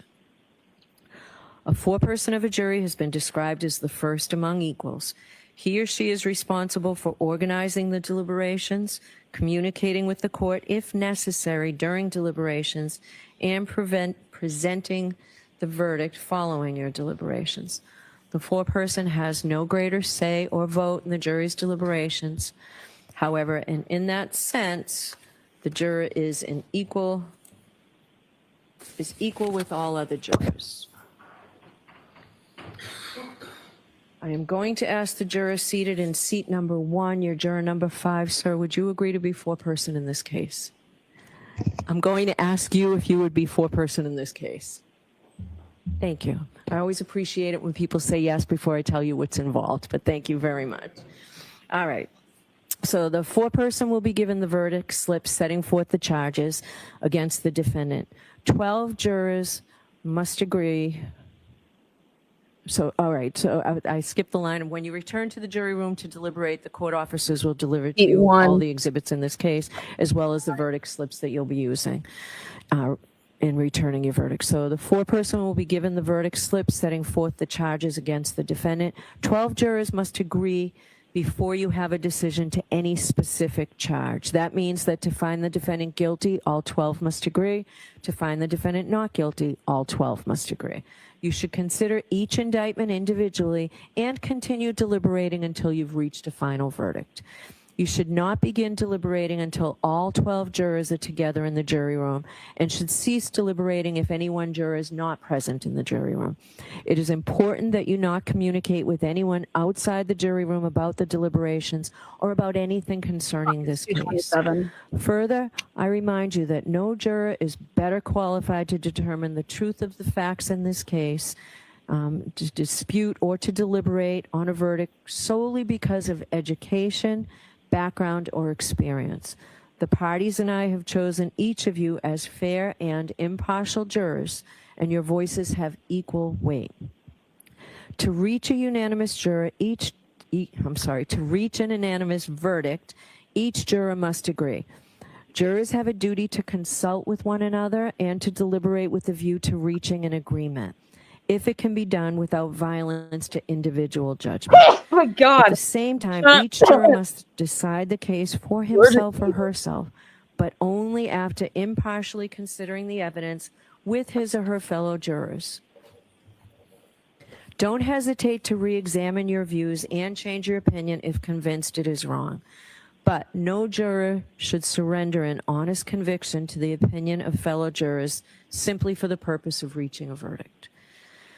Although how you conduct your deliberations is up to you, I urge you not to begin by conducting an immediate straw vote. Rather, I encourage you not to take any votes before you've had completed a careful and thorough collective view of all the evidence. At this point, I want to remind you of an important issue that I raised with you at the beginning of this trial. I told you that our system of justice depends on judges like me and jurors like you being able and willing to make careful and fair decisions. All people deserve fair and equal treatment in our system of justice, regardless of their race, national origin, religion, age, ability, gender, sexual orientation, education, income level, or any other personal characteristic. I also pointed out that we all have our own built-in expectations and assumptions, even if we are not conscientiously aware of them. And I talked about some of the ways we can try to deal with them. First, slow down. Do not rush to a decision. Hasty decisions are the most likely to reflect stereotypes or hidden biases. Take time to consider all the evidence. Second, as you start to draw conclusions, consider what evidence, if any, supports the conclusions you are drawing. Third, as you think about the people involved in this case, consider them as individuals rather than as members of a particular group. Fourth, I might ask myself, would I view the evidence differently if the people were from different groups, such as different racial, ethnic, or gender identity groups? Fifth, listen to your fellow jurors. They may have different points of view. If so, they may help you determine whether you are focusing on the facts or making assumptions, perhaps based on stereotypes. Of course, your fellow jurors could be influenced by their own unstated assumptions, so don't be shy or hesitant to speak up. You should participate actively, particularly if you think the other jurors are overlooking or undervaluing evidence you find important. In fact, when you explain your thoughts out loud to other jurors, you are also helping yourself to focus on the evidence instead of assumptions. If you use these strategies, then you will do your part to reach a decision that is as fair as humanly possible, and that is your responsibility as jurors. Now, during the course of your deliberations, you might have a question concerning the law in this case. Perhaps I said something you did not understand. If you have any questions, please feel free to bring them to my attention by writing a note dated and signed by the foreperson and sending it to me by way of the court officers. I'm not suggesting for a minute that you have to have questions, but if you do, that's the process. Because your role has to sign it as the jury is to determine the facts in this case, I cannot answer any questions you have concerning the facts of the case. I have no role in this case when it comes to deciding what the facts are. Neither is it possible for me to provide you with a transcript of the testimony. If you send a question to me, I'll respond after consulting with the lawyers. Please do not ask a court officer or anyone else to answer any questions concerning anything material to the case. Generally, we will not answer a question or take a verdict from 1 o'clock till 2 o'clock, but I think you've all waited so long to get this case, I think we can change that But the court staff needs a luncheon break. You'll have lunch brought into you, and you can decide whether or not you want to stop your deliberations during lunch or continue and deliberate. At the end of the day, if you're still deliberating, I'll send in a note asking if you want to continue deliberating or break for the day and return the next morning. Don't tell anyone, including me, how the jury stands numerically or otherwise on the questions before you until such time as you've reached a unanimous verdict. You are going to notice shortly that the court officers are going to take an oath, and you will hear from that they too, as well as all other persons, are forbidden to communicate in any way or manner with any member of this jury on any subject touching on the merits of this case. Remember that the decision of the jury must be unanimous, and the foreperson should be certain that each member of the jury is in complete agreement with the verdict on each indictment. After the final vote of the jury, the foreperson should check the appropriate boxes as to each charge, then sign and date the verdict forms and notify the court officer when you've reached a unanimous verdict. You will then be brought back into the courtroom where the foreperson will deliver the verdicts. This will be the last time I'm going to see counsel at sidebar, but I'm required to see counsel at sidebar. Okay, require. Oh, I like that.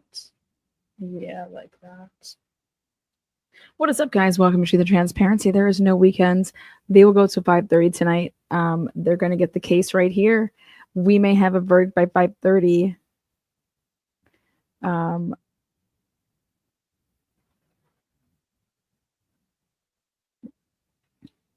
I think it's not guilty. I think it's not guilty. I think it's going to be quick. As much as I would love for them to wait until Monday, because then I would be there for Karen Reed. I want her to get it tonight. But if I heard this correctly, position number 1 is the foreperson, which was TB's. It was in the top 12. 6, 7, 8, 9, 10, 11. It was the 11th, like in his order of 18. It was the 11th. So Karen Reed looks really skinny, man. I hope she's okay. Oh my God, they're doing the balls. Wait, what's going on? I thought it was. Oh God, they're dropping balls. Oh God, everyone's balls are in. May I? Yes. Okay. Oh my God. Oh God, here we go.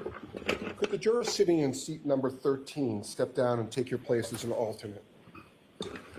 Oh shit. Could the juror 13. sitting in seat number 7 step down and take your place as an alternate? 13, 7. Juror 6, could you step down and take your place as an alternate? Oh, those are good numbers so far. Juror 17, could you step down and take your place Shit. as an alternate? Oh my God, they're all the bottom right now. Juror 2, could you step down and take your place as an alternate? And juror 8, could you step down and take your place as an alternate? Okay. All right. Yes, please do. Could I have the court officers raise your right hands? Do you swear that you will keep this jury in alternates in some separate but convenient place until they agree that you not suffer any person to speak to them, nor speak to them yourselves, nor ask them if they agree, nor suffer them to disperse until they have discharged their verdict, except by further order of the court, so help you God?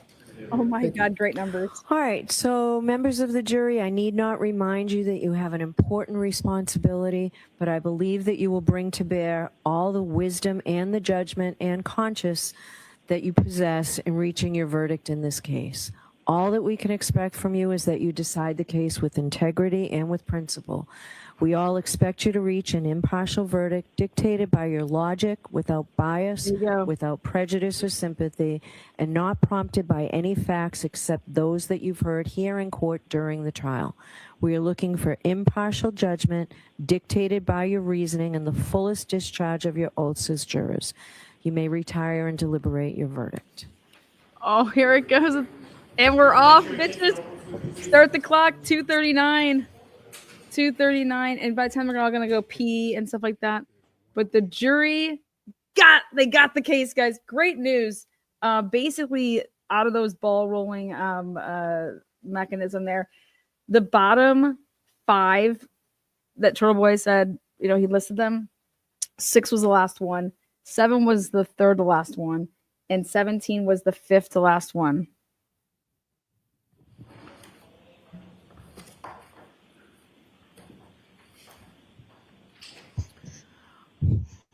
I'm going to see counsel one more time.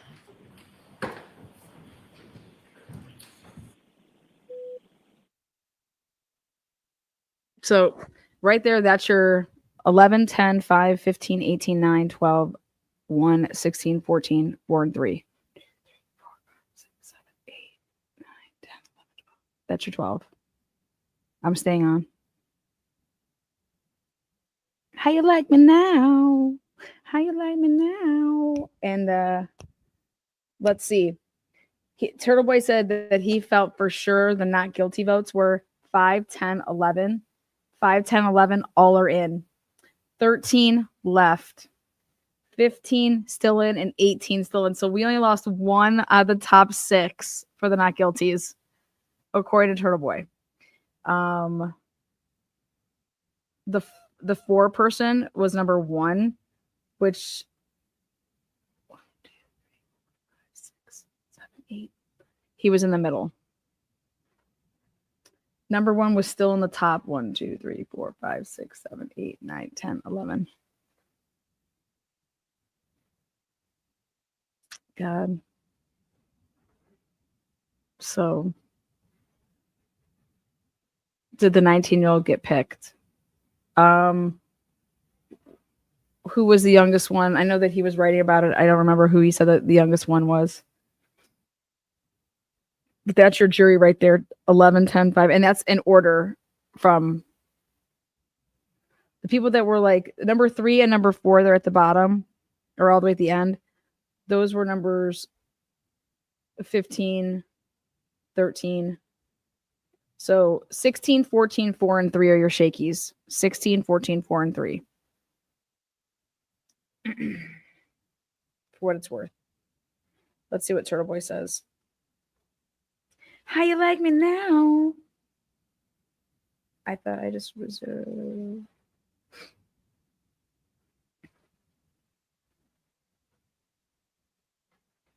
Yeah, bitch.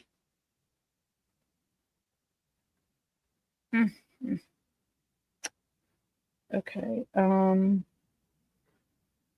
Let's take a look.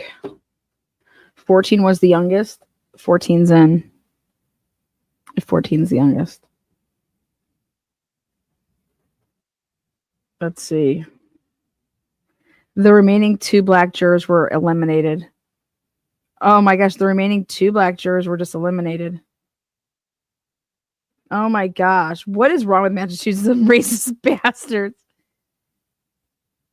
Aiden did a poll and it said, who had the better closing, Alan Jackson or Hank Brennan? Option 3 was Lally. Lally got more votes than Hank Brennan. I'm just kidding. Alan Jackson, 97%. I know I said I hit him from Twitterland said, Hank Brennan's closing was amazing. We have to hope the jury is actually dialed into the digital data and understand that all of these things are not coincidences and everyone is not lying on Karen Reed, including Karen Reed. Oh my God, Swifty1001 said Hank Brennan masterfully walked through 31 days of trial. The first thing is counsel this morning and yesterday looked at exhibits, and I believe that we were pretty close. We had one exhibit that needed to be dealt with. They haven't dealt with that one again. 150. 155, and I'll let Ms. Little take it from there. Yes, there's just one page, Your Honor. I believe, and my memory's not perfect, but I believe that we were going to have this redaction subject to the same redactions from last trial. I think there's just one line here that needs to be redacted. Okay, is the Commonwealth in agreement with that one line? No objection. I believe it was redacted last time, so if defense Okay. wants to make that redaction, you can go into evidence. Great. I'll see if I have a Sharpie and maybe I can just take care of it. I think we probably have one here you can have. I definitely have one somewhere. All right. That's number 1, and number 2 is, can counsel look at the verdicts and just tell me if verdict slips and just tell me if they're okay with it? Thanks. You'll see that it's not what you provided me yesterday, Mr. Kennedy. I literally just... You did what? I literally just my package. Oh, you did you get one? Oh my god! Take a picture, send it to me, and I'll put it on my community page. I like the ones that are the black or the white ones, all black, and it says "Truth and Transparency" across it. It looks pretty cool. Like you'd wear it out. You know what I mean? But I do appreciate my face being worn. You guys, this channel's gonna be off the hook for the Idaho case. When I say that my backyard is the courthouse, I went all out for this occasion. We've worked our asses off to bring justice, truth from the beginning of that case. So we're gonna do it right. A lot of traveling, but we got it. I love my new hat. Oh yeah, girl. I put yours up there. I love it. And it's still in good shape. The Home Team Productions one, that's a good one. We're gonna roll out a bunch here. We're gonna be rolling out a bunch.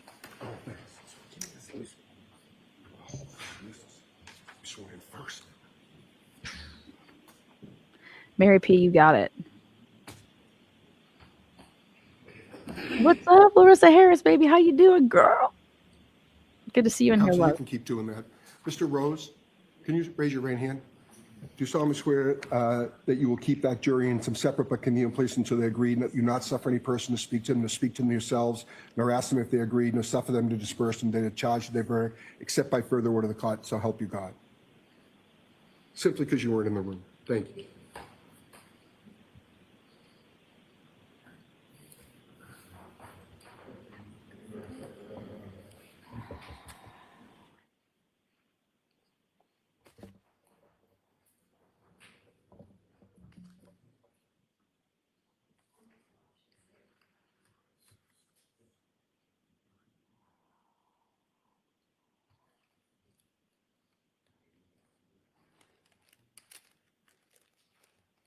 God, me and Aiden just like he said, revisiting this, the best 3 jurors remained on the jury, including the 2 women, 10 and 11, who I believe are most noticeably impressed with the defense and fit the demographic of people who would believe Karen Reed is innocent. The eliminated jurors, Juror 13, took vigorous notes during ARCA testimony. In my opinion, a strong juror. So, Yeah. Your Honor, I understand that you've rejected our proposed verdict slip. So everybody else can sit down. Ms. Giannetti can stand. Thank you. Juror 2 and 8 were the black, male and female. I understand that you've rejected our proposed verdict slip. Our concern with this verdict slip is that there are 4 options for, actually more than that,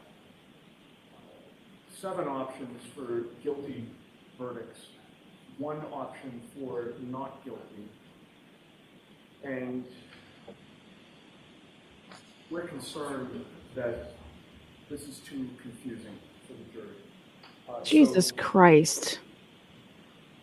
What the fuck are they doing? There be not guilty options for each of the charges, including the offense charged and each one of the lesser included offenses.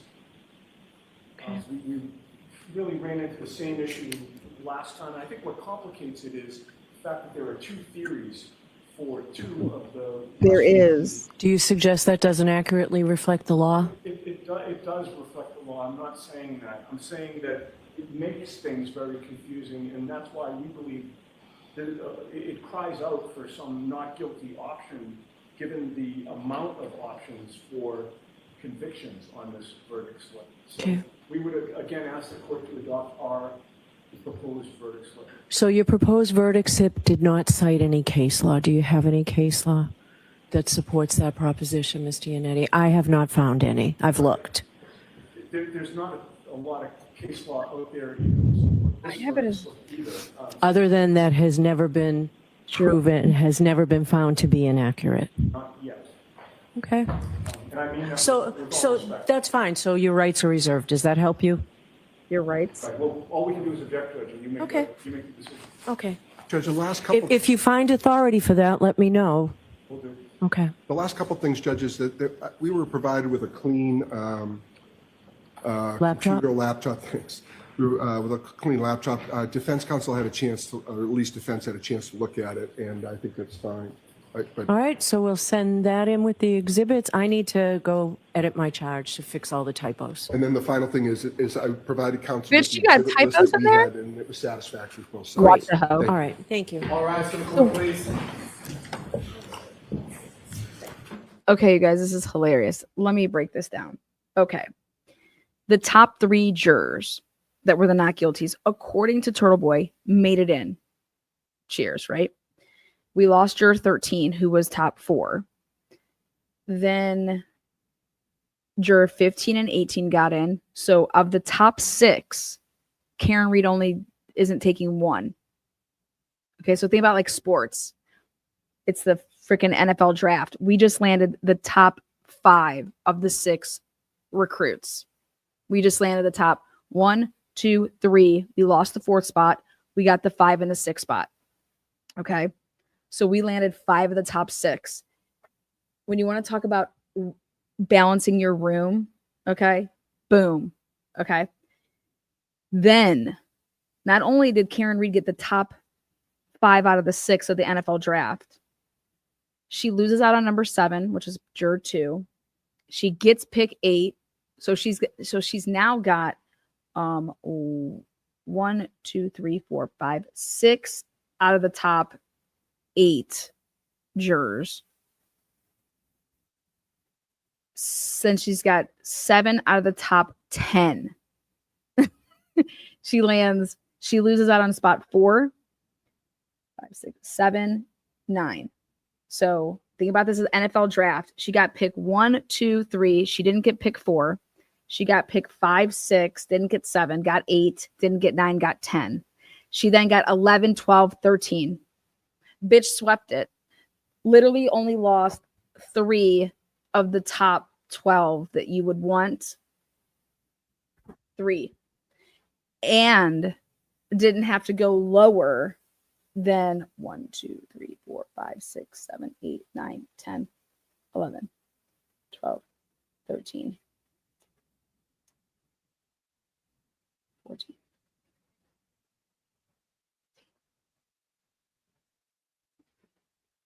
I mean, it's so good. It's so good.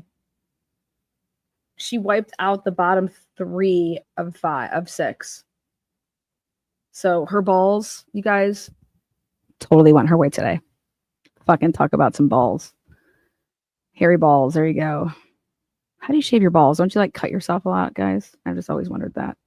I guess they can probably wonder the same thing about labia. I mean, how don't you just chop up your labia, chop up your balls? Chop suey.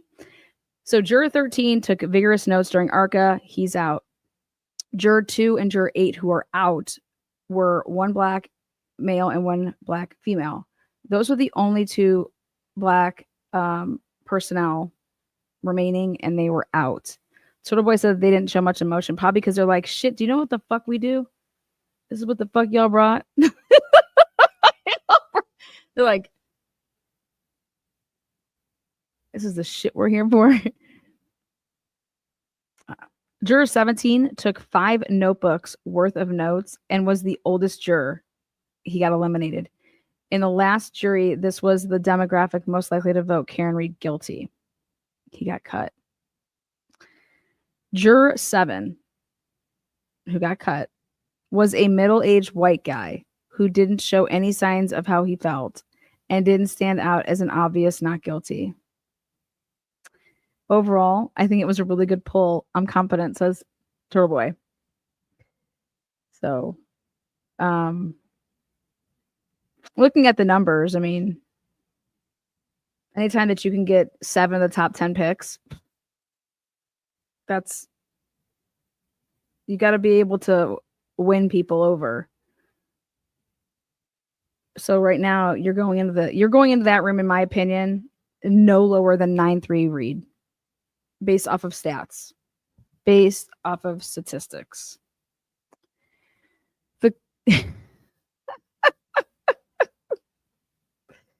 I love it. Aiden Kearney says Auntie Bev has chosen the juror in seat number 1. So like I said, seat 1. It was his number overall, and like that was number 5, but his seat was number 1. So it was so Auntie Bev has chosen juror in seat number 1 as the foreperson. He is a middle-aged black man who was the only juror who didn't take any notes the entire trial. We have a black foreperson. Are you fucking kidding me? Party. Hell yeah, play some Tupac. I love it. I absolutely love that the foreperson is a black male. Oh my God, this is amazing.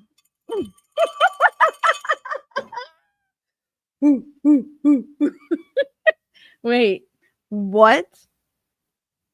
This is unbelievable. Talk about the things that you just never, here it's just all white everywhere down in there in the Norfolk County District.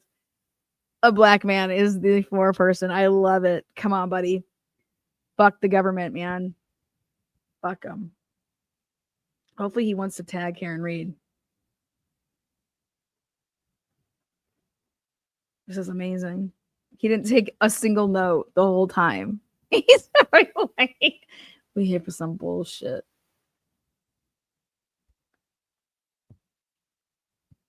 Seat number 1 is Bev's regular pick for 4. Oh my God, really? She just always goes number 1.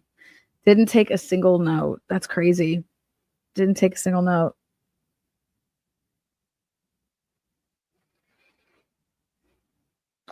Hank Brennan just teabagged Alan Jackson. I mean, these people really, I can't even. Karen Reed and her team leaving court after this morning's closing arguments. The latest live from Ted Daniels starting at 4 p.m. Oh, Alan Jackson, is he allowed to speak now? Keep it going, guys. How are you feeling about your chances? Thanks, Mike. Thanks, Mike.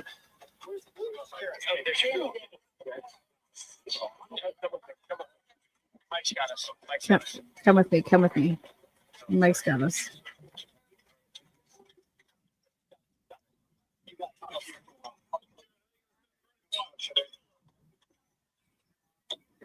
Go get him. Let your voice be heard, not in whispers, but in truth. Let the community feel through your verdict. Yeah. Arguments. Let the community The feel latest live your from wrath. Ted Dan- Let the community feel your wrath. I'm outraged. Good job, Karen. I think that's great. I'm happy. Top 7 out of the top 10. 7 out of the top 10. It's a great day. That's our Latina in here. Oh my gosh, what is good? Miss Potts, thank you so much. Lana, congratulations on 60K. I missed it. You sure did. I was probably doing cartwheels. Probably not. Maybe. My cousin Vinny, I shot the clerk, is a perfect example of how Karen was done with the statement I hit him. Yeah, I thought maybe he would have went to that. I just would have. Please, please, please update me ASAP. Karen Reed landed the top out of the top 10 not guilty jurors. She landed 7 of them, and then got rid of juror 6, which I guess Turtle Boy was like, juror 7, and juror 17.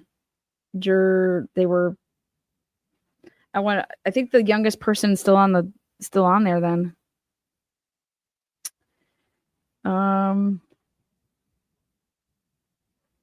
Okay, let's see. I think he just did another update.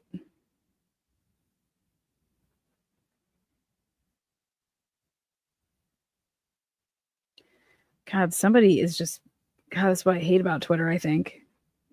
But they can just like at you all the time. Like, fuck, man. Don't be at me, man. I don't even know how to fucking read it. I don't even know how to find it. So if I don't respond to you on Twitter, guys, it's because I literally have no idea how to work it. I'm just simply using it to post the updates for the Idaho trial. I thought I'd get used to it right now. The last time I used Twitter, it's been basically probably when it first came out, and I was like, fuck this, I'm good. Sorry, it's just how I felt. Let's see. Okay, so Turboy said, I ranked the jurors 1 to 18 from best to worst based on my observations of their facial reactions and demographic.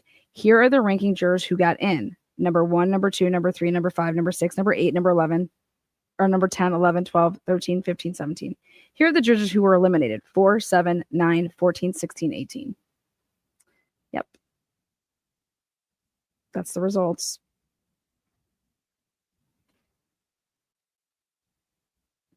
So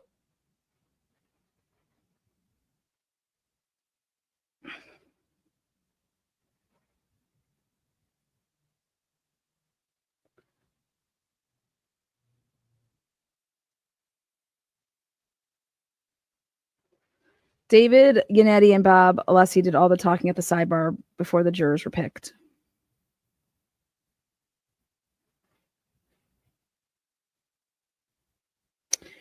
Hank or Aiden Kearney says, I don't think the foreman choice is a bad thing. The juror does not come across as the kind of guy who likes Hank Brennan and blindly trusts police. He showed zero facial emotions the entire trial. I have no idea what is going on in his head. And that's the black dude. I love it. I love it. He's going to say, this motherfucker shit was a waste of my goddamn time. Let's go. The jury looked completely bored. Most are not paying attention. She is literally just reading off of paper in the most monotone, quiet voice possible. If she's saying anything important, the jurors are completely missing it. If Auntie Bev would just shut the fuck up, this jury could acquit Karen Reed, and we can all be home by supper. Okay, I love this part. Aiden says, the 4 journalists in front of me have not attended any of the trial. Their media outlets have won the randomizer several times, and they just haven't shown up. They haven't covered the case at all, including the pre-trial, trial 1, and trial 2. They just won the randomizer and get a seat in the courtroom at the most important time. It is a disgrace that the Globe, AP, ABC News, and News Nation are in here over Ted Daniels and Jessica and Canton TV, who have been covering this case on the regular for the last 2+ years.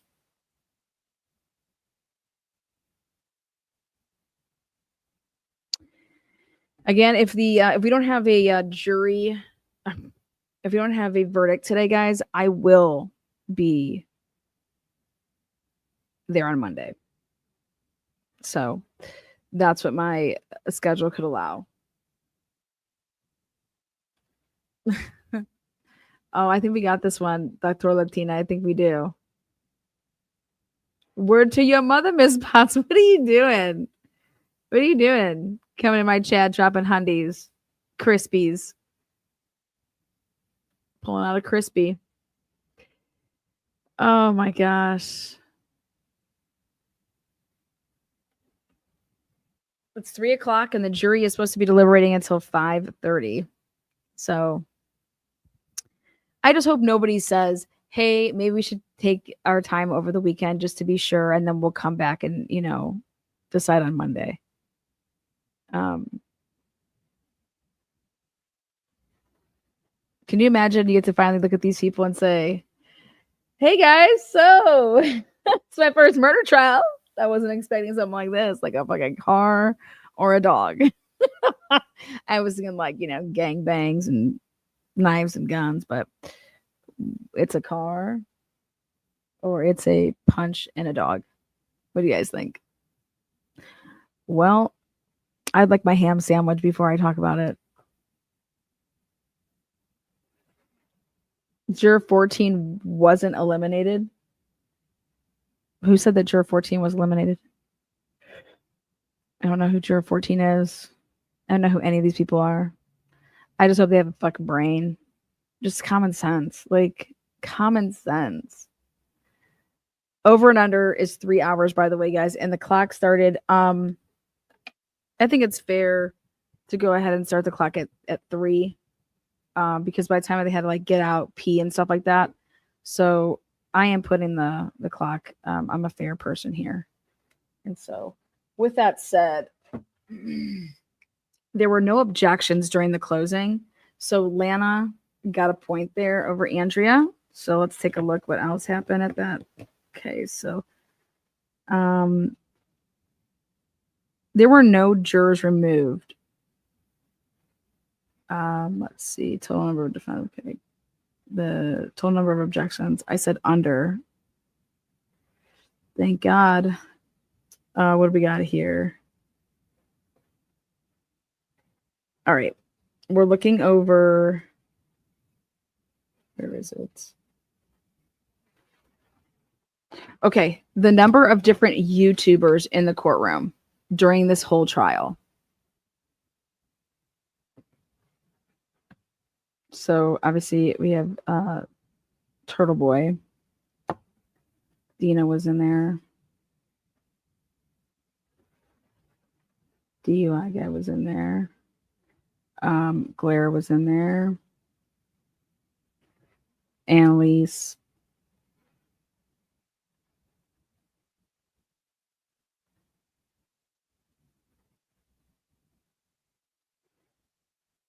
Who else was in there? Did Tom go in? Tom CPU? Did he get in this year? I'm looking over the video. Yeah, LTL was in there.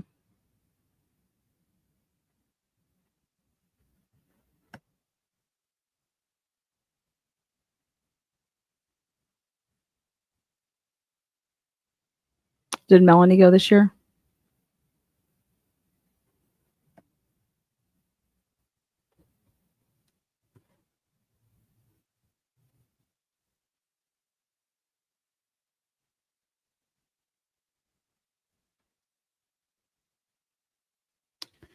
I would like the deets, please. What time did deliberations begin? Oh, they got the case technically at 2:39 is when they walked out of the room.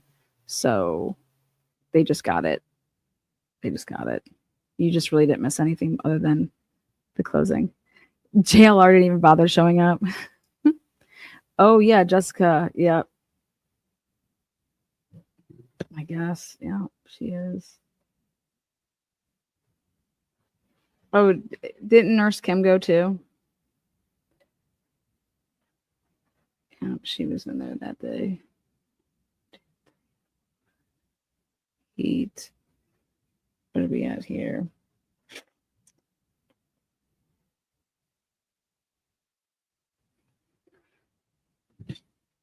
Nurse Kim didn't go? I thought she was in there. I think she went with LTL.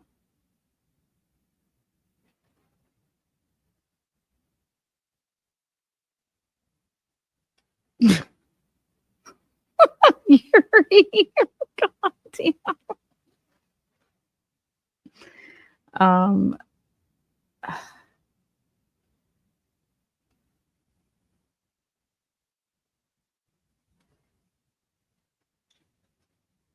Anybody else know? Anybody else know that who was in there?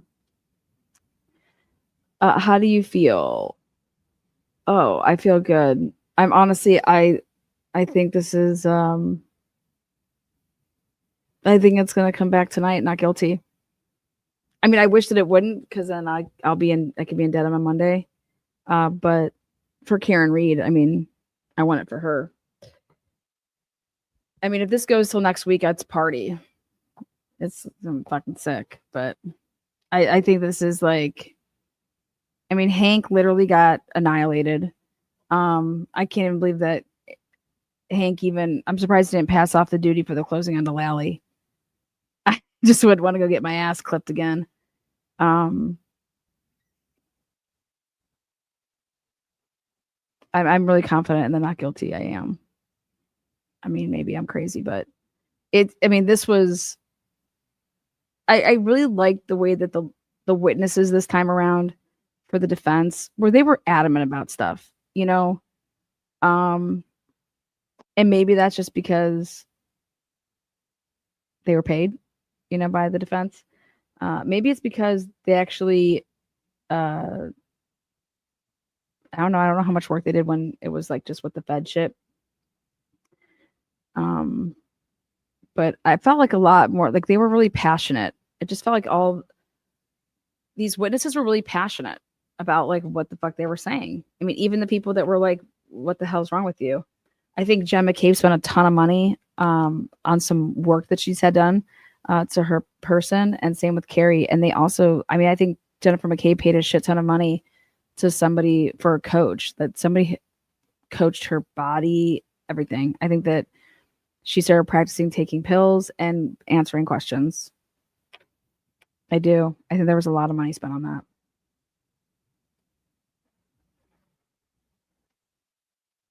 Maybe one day she'll do a what is it called when you do a book that's like a reveal? What do they call those? A tell-all. Maybe maybe Jennifer will do a tell-all one day. Did she fix her tooth? Really? There it is. Yeah, tell-all. Yeah. No jurors were removed, so nobody won on that one. Number of hours to deliberate. We both said over 6.5, so I'm not even considering that.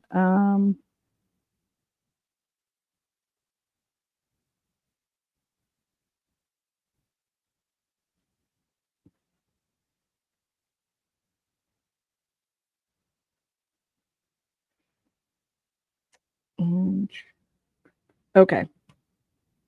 Number of witnesses Jackson cross-examined. I said over 31.5. He didn't. So Andrea gets one there. And then the number of witnesses Yannetti cross-examined, 16.5. And I think I got it. I think he got a bunch like of the little ones, scrappies, I call them. Alessi got over 9.5.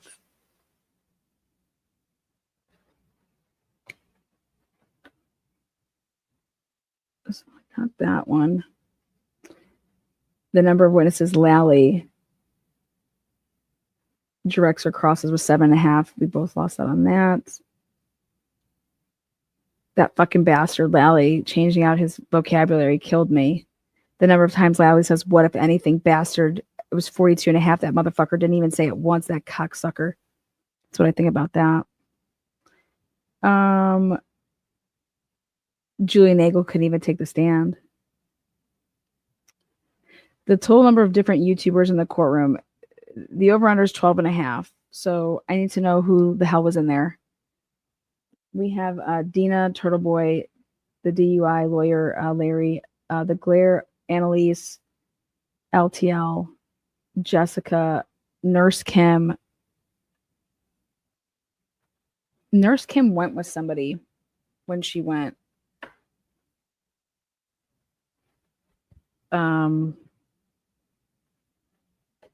Did Auntie Deb go in there?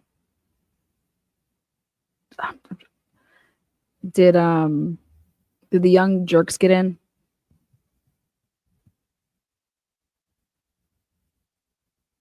Did Tom get in?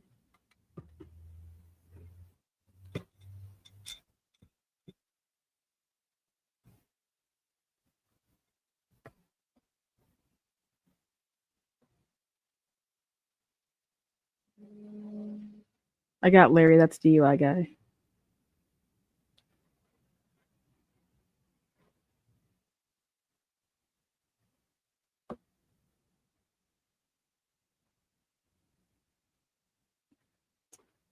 I'm trying to think.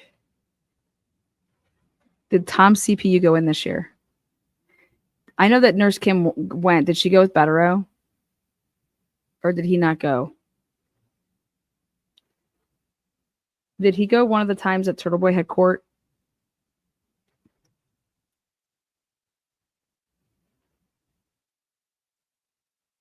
Oh, Microdots was there.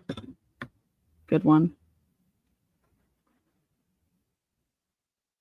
They go in one of the days.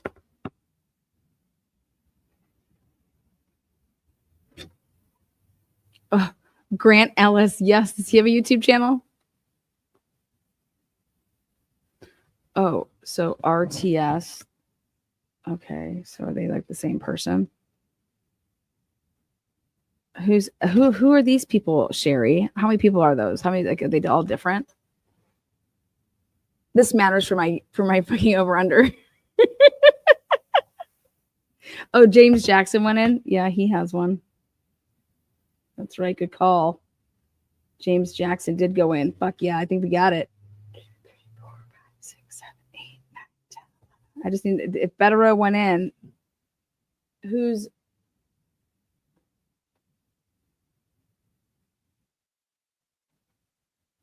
all different? Oh yeah. So Etsy, who the fuck's that? Is that someone's name? ST? Who's that? Dina was there one day. ST. I don't even know these people, but okay. ST, thank you so much. You got me my over under. That bitch. Kurt, who's RTS? Dana and Tracy RTO. ST, where's the red lipstick? Okay, so she's okay. 1, 2, 3, 4, 5, 6, 7, 8, 9, 10, 11, 12. Betero was. I'm in. Okay. Andrea said not over that, and I did, so I needed to get that one to have a chance. It's good to know.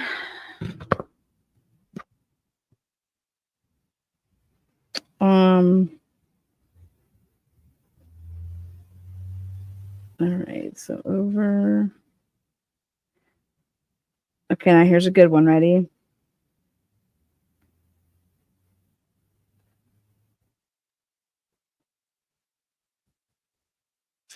How many new witnesses?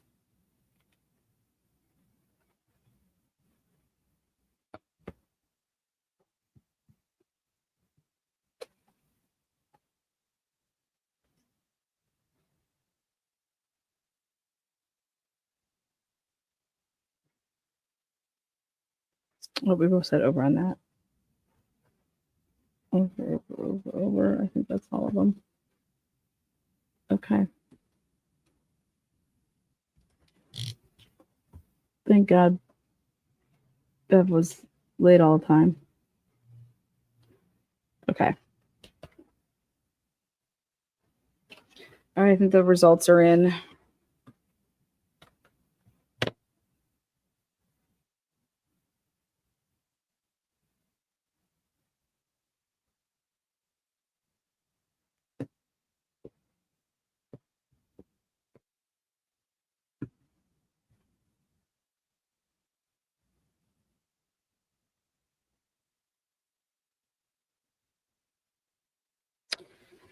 Okay. 1, 2, 3, 4, 5, 6,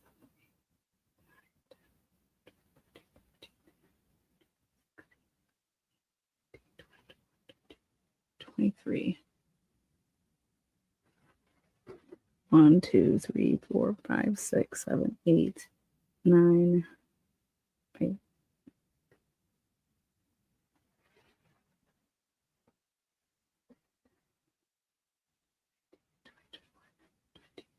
You gotta be fucking kidding me, man. No way. 24 to 23. Such a good day today. No. Is that true? Is it 24, 23? No. I gotta recount. Oh, no fucking way. Fuck you, Lally. Fuck everybody. Sergeant Link killed me.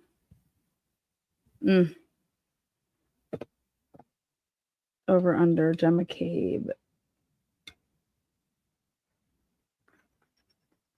Bev's hair. That stupid bitch. 24, 23, I think. Oh, no way. What a game. Oh, no way. We have more points, but when we had the same answers for stuff, I eliminated them. Didn't matter if we got it right or wrong. You know what I mean? Oh, bless us. I think I lost 24, 23. Right now, it's a preliminary score. AB 24, TNT 23 right now. Damn. I'm gonna blame Bev's hair. Yo.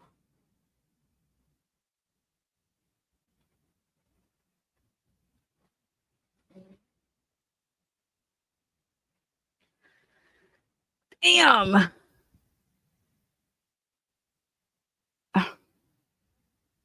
The deliberation time on the over-under was 6 hours. So we both said over, actually. Actually. Damn. In honor of Andrea, watch what I'm going to do. And we are the champions, my friend. Good job, Andrea. We'll give her a shout out. It's a prelim. We'll double check. You know, we don't want to screw anybody like Lana out of her victory, but I think it's 24-23. Damn it. Damn.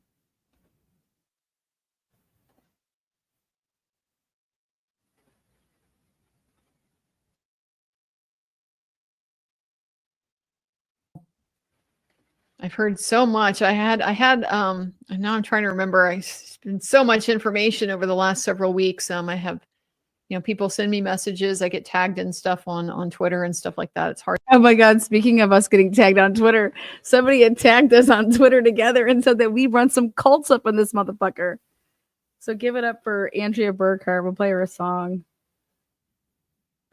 I think right now, it's 24-23. Nothing can change it. So I think I'm just going to concede the win.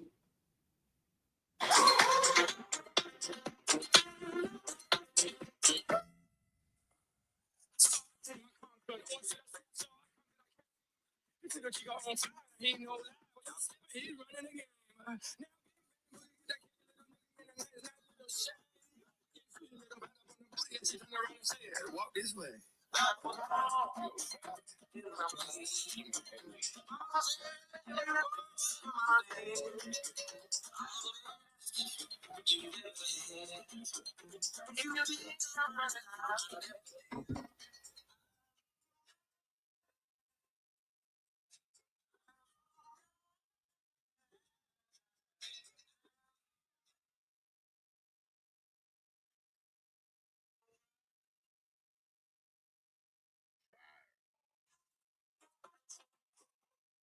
We'll send Andrea some Fireball. We'll do some Fireball over here.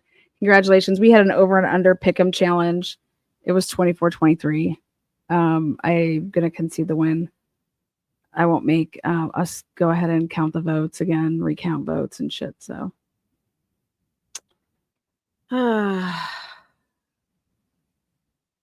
remember, money can't buy class.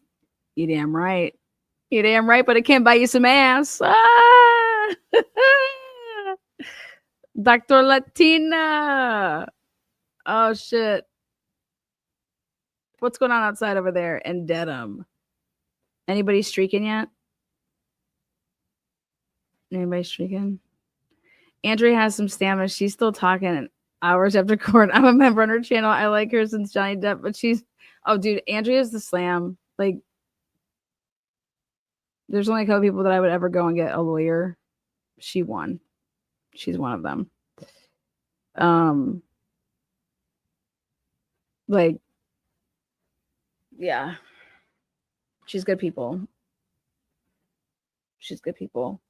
And she's like, she doesn't think she's better than people. Like, it's fucking great. You know, not too many lawyers, when you hang out with them, they're not like, that's not how they are.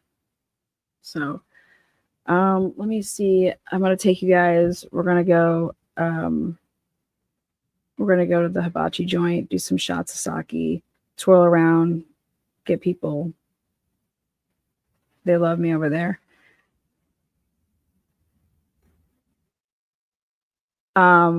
You rubbing off on her, I think, Lana. Good, I need to. Dude, she gets the saying. She told Hank we wish your fucking mom wouldn't know what thrust meant. Like, dude, that was just that heavy. Like, I want that to be my ringtone. Okay, Andrea, if you ever call me, your ringtone is, "We wish your mom didn't know what fucking thrust meant, Hank."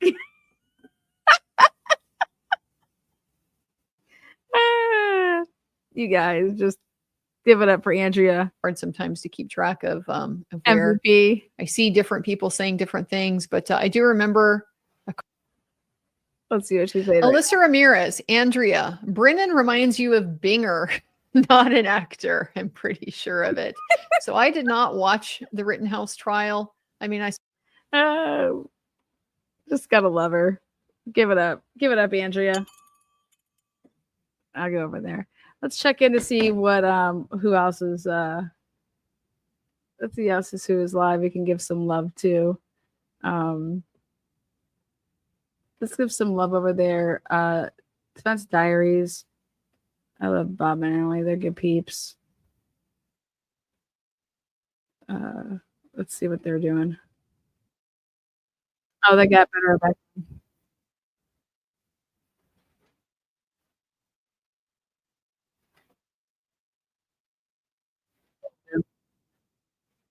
It only leaves one place wherein the damage could have happened. You should guys go over there. That's another good place if you want to listen to a lawyer. I'm not big on lawyers, but there's a couple that Bob, Allie, Andrea. I like to see I just don't like defense writers. You know what I mean? Call it or don't call it, man.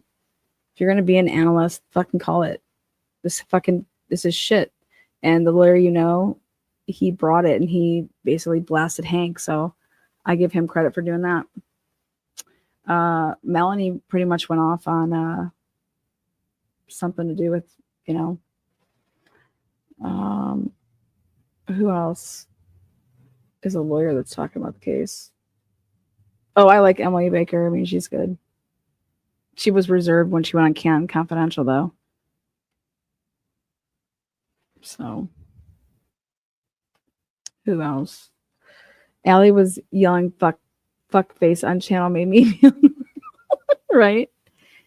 Yeah, I love it. I think you just call it what it is, it's shit,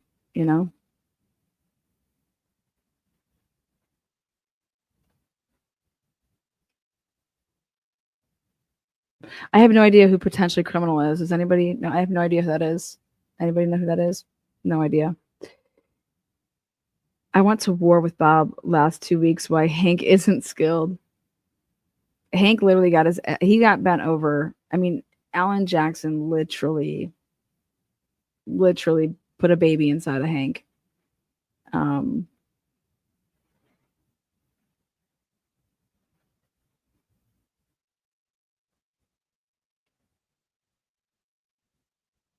I don't know who those people are, though. What else? Who else covered the Karen Reed case? Give him some love here. Well, let's see if is Turtle Boy. Congratulations to him and the not guilty. I'm trying to think who else would be out there right now as Amy. Sherry knows all this shit. Sherry, who's outside over there at the courthouse? We could pop in and just be like, yo. Otherwise, we're going to go do sake bombs. What do we think? Bob thinks he's skilled on cross until he sees him beating a dead horse.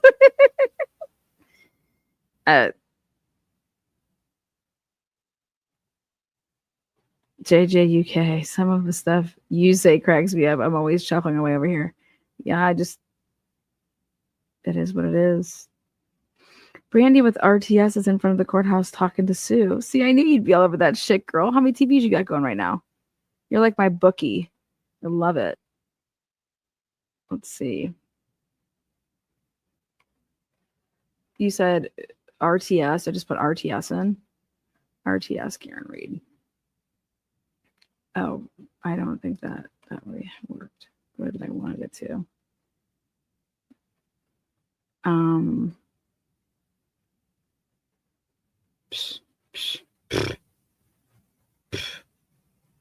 Court TV is premiering the Commonwealth closing argument. Emily D. Baker.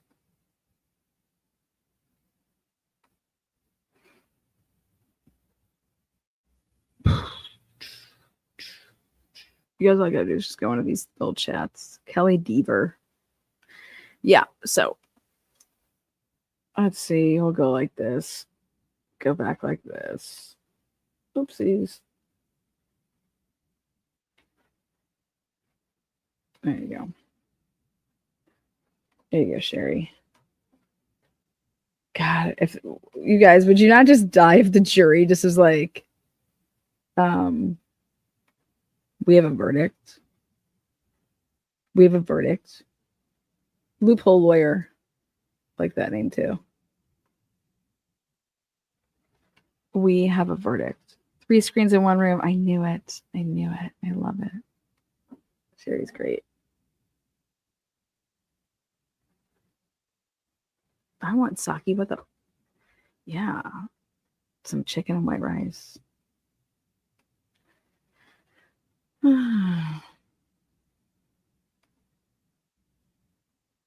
Yeah. I just appreciate all of you guys. I think Lana will like loopholes, lawyer stuff. I'll have to give a look. I'm not gonna lie, just when you're doing all your own shit, it's so hard to like, oh, criminality's out there. I want to say hi to T. It's so hard to like, I catch some stuff like when I'm like going in my bed. And I'll try to pop on and say hi and support people that I know are doing like a good job. I'm all about effort. Effort goes a long way with me.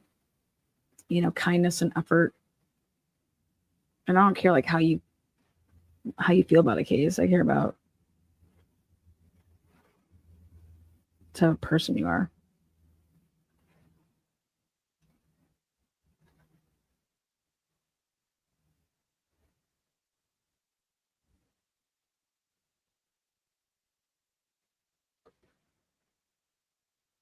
Oh, Boston Brandy. Is she out there?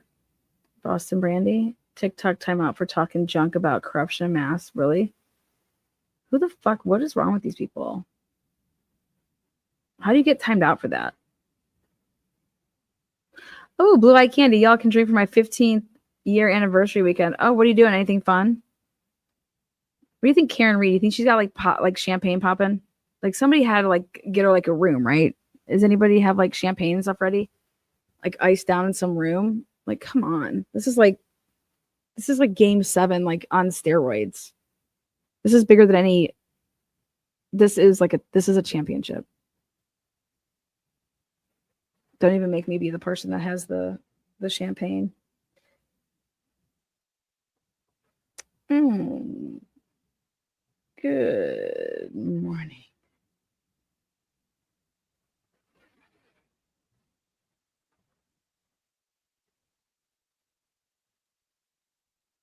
I know somebody sent me a case of Twisted Tea, a case of Fireball, and a midget stripper. The midget stripper never showed up though. Oh, there you go. Have fun. Congratulations, 15 years. Isn't there like some like, I don't know, you get like leather or lace or something?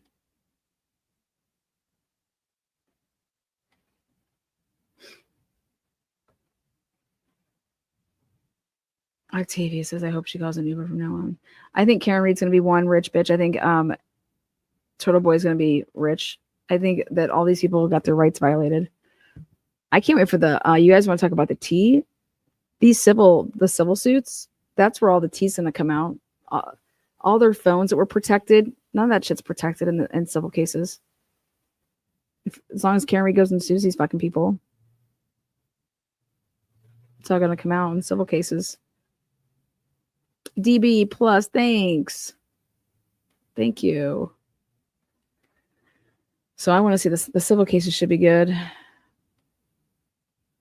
Oh, breaking news in the Sandra Birchmore case. Matthew Farwell is not the dad of Sandra Birchmore's baby.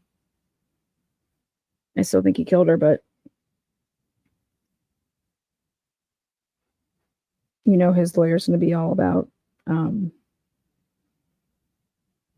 find out who the dad was.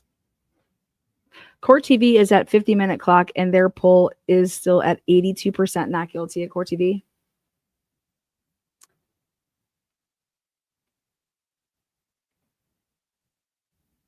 I mean, if I did a poll, I think it'd be like 97%.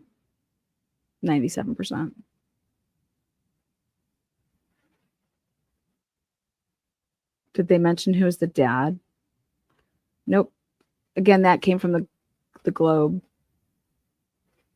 So Larissa Harris said, wait, what the fuck? He is not the dad. Maury Povich said it. That's my source. So no, there's two people that are close to the case, and it was through the Boston Globe. That's all I know. So last year, Court TV was nowhere near that high. You should go actually take a look. Bedlam and Dedham, they riot. Any verdict.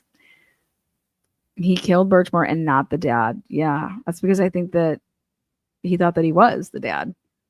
But I think that means, I think that she knew that he wasn't. If he's really not the dad, come on, man. You know who you fucking, let's go.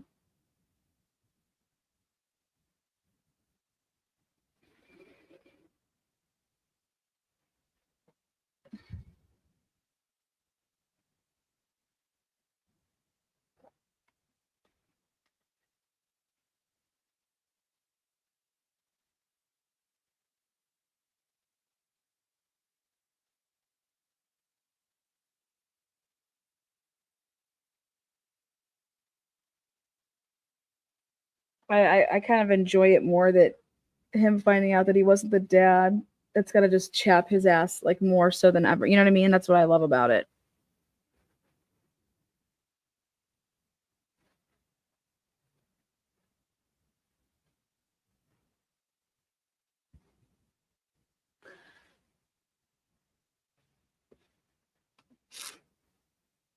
Matt and William, Robert, Josh. Yeah.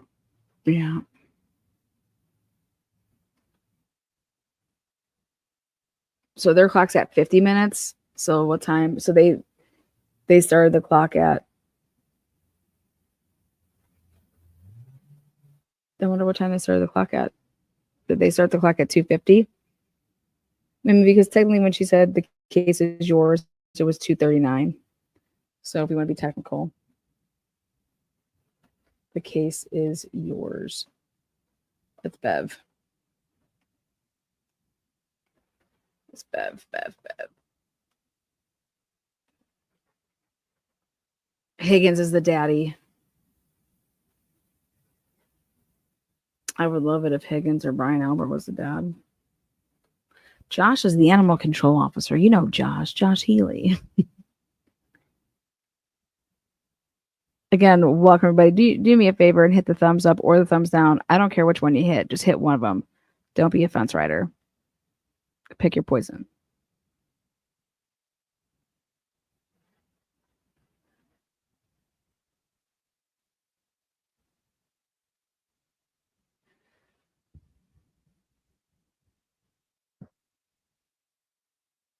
Birchmore told him that she was ovulating and had him over. Ensured pregnancy with more men. Maybe.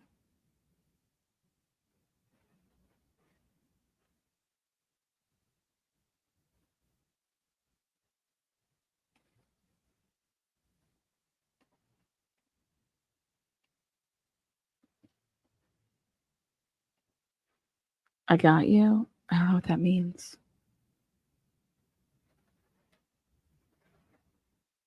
Lana, can you do a poll on verdict? I wish I could. Let me see if I can go on through this other way. Larissa says, can I stick the oh, you already did? Thanks. Can I stick the thumb up Hank's ass? I think you should, everybody's thumb. Even the thumbs that go down, put those down too. Put those up. I mean, yeah, I would rather actually stick a thumbs that's down up his ass. I'll feel a little bit more. How about that? I feel bad for those of you guys that are driving around your cars listening. You're like, oh God, okay, hold on, I have to pause, man.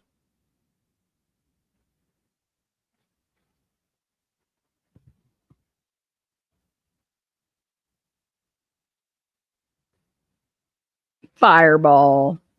Where's Yuri? My money's on Yuri's math teacher is who sent the twisted and the hards. The hards, the twisteds, and the fireball.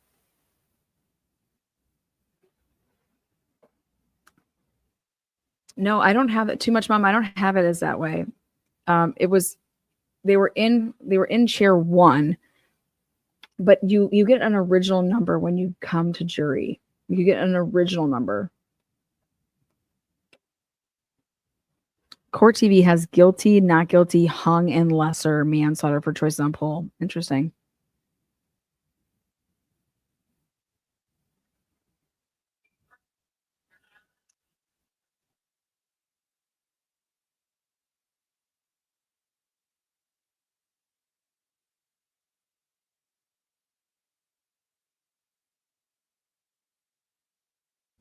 They switched him before. Wait, what? They said number 5 we're going to switch you to number 1. Must have been absent that day.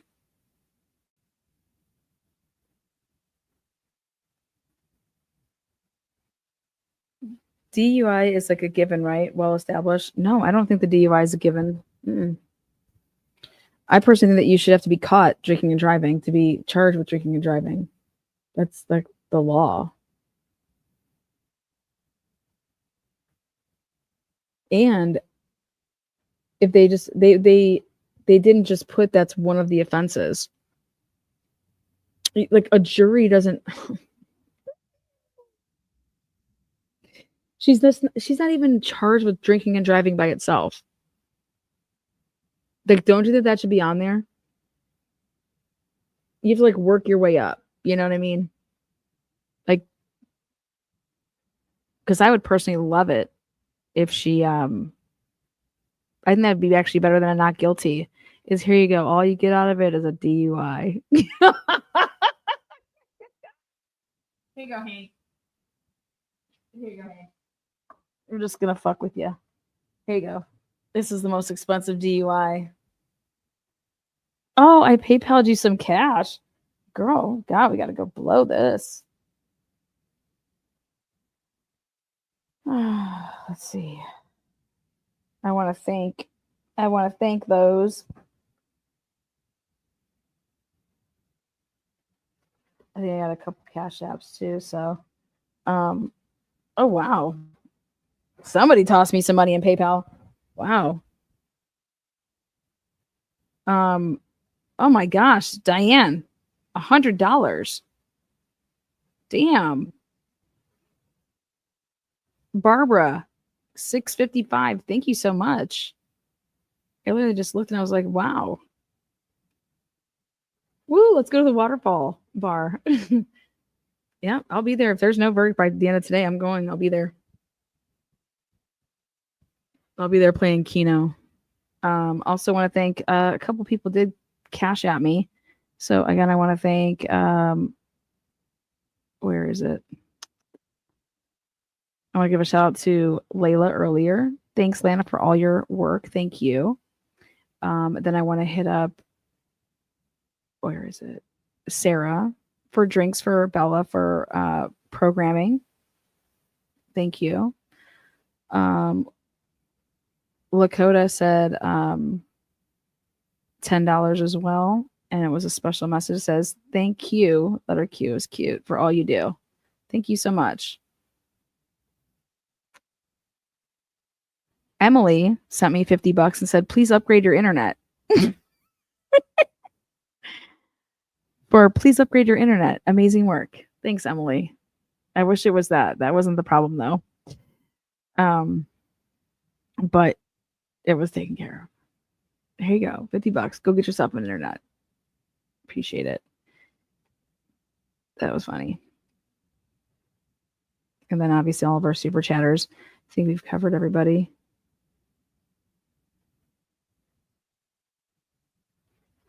And thanks for the love on the 60K. We grinding over here. We grinding. I hope somebody in there was like, what the fuck are we even doing here?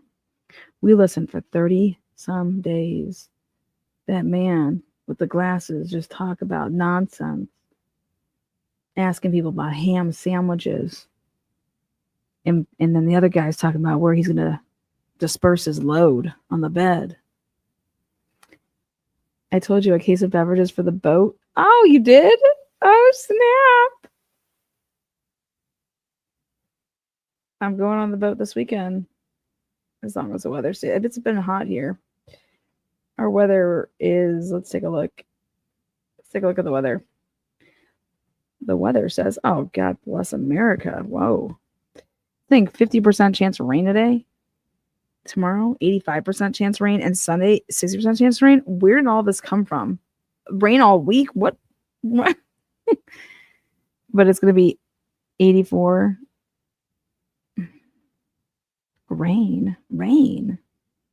Get out of here. It's going to rain all week. Please.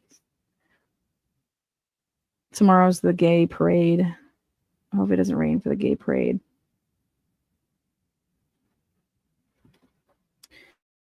All right. The lawyer you know had John change it from StreamYard and no problems.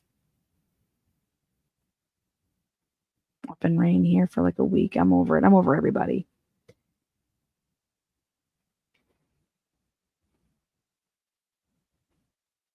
I mean, be honest. Is there any chance in hell you would ever be able to even be talked into saying, all right, I'll go guilty on the lessers? Like, not a chance. Because you still have to say, like, his car was involved. Like, her car was involved. Like, how do you even argue that? There's just no way.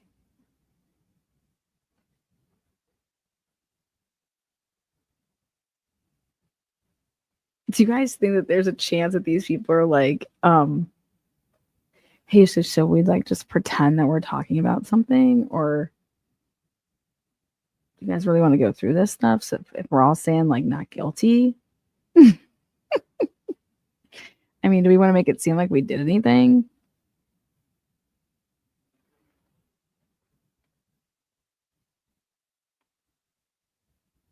We'll see. Mick Albert's all sweat and shot. Mick Albert's are over there having sex with each other. It's a big swingers party till the cows come home. Until the feds come, baby, we fucking.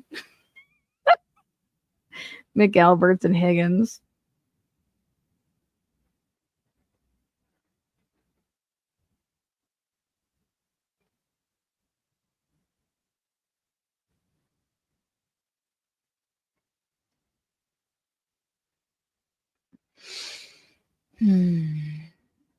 I liked when you showed other people's lives.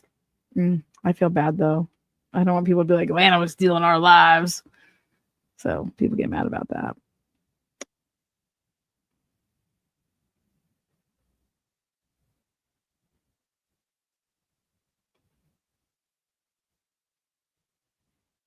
Come on, jury.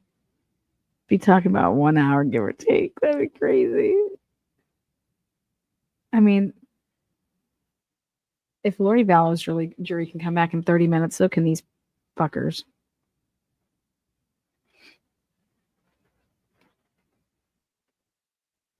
Jury has had the case for 1 hour and 9 minutes. That's what I have.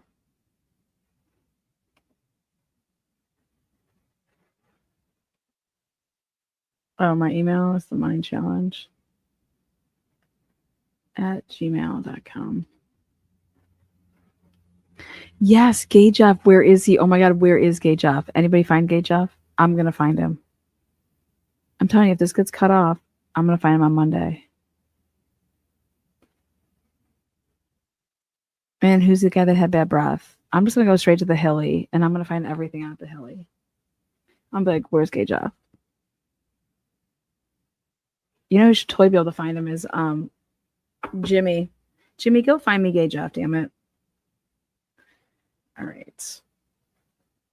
They're rereading the jury instructions just to make sure that they get it. But I think they're all over there just saying, you guys, there was no collision. So you need to have a collision in order for anything to happen.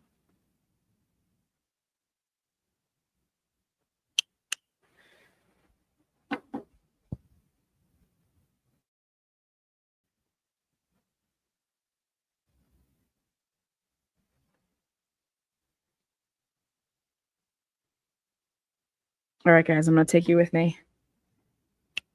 We're gonna let the Asian house treat us for our lunch and dinner here. Oh, I'm so sore. Drive safe, girl. I have a limo parked out front. Come on now, the black limo. Oh my God, Boston supports. You want to meet me at the hibachi joint for some sake? The limo's right rolling out.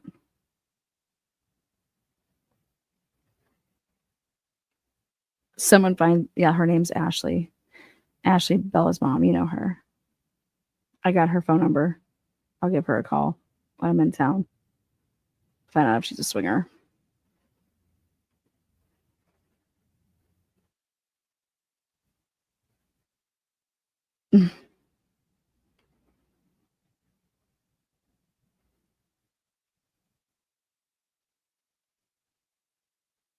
Are they coming to verdict?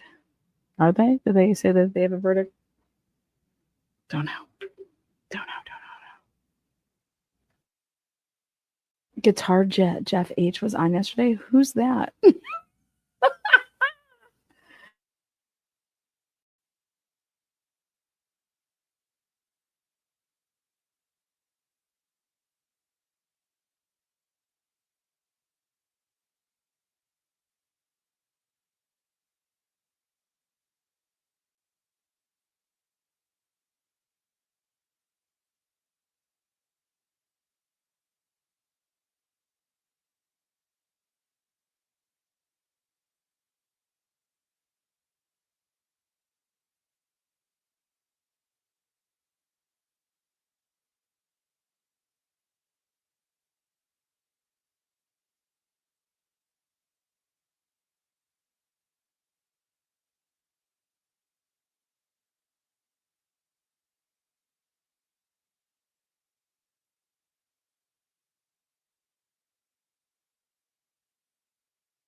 Hey, how's it going?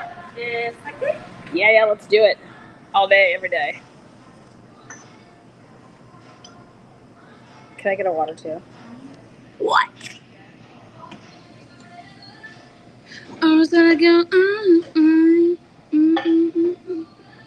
You guys have a busy day today? No? Maybe later. Later? Yeah. Yeah, if it rains, it should be good. Oh, yes. That's good.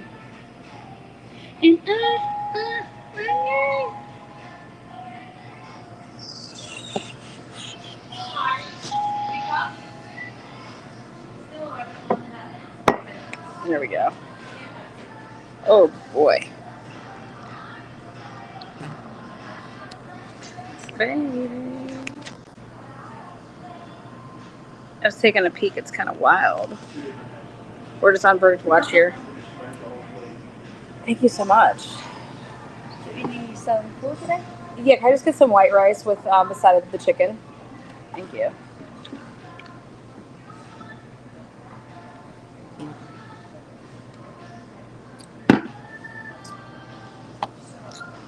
Woohoo! Actually, can I get can you add also a California roll? Okay. Okay, thanks.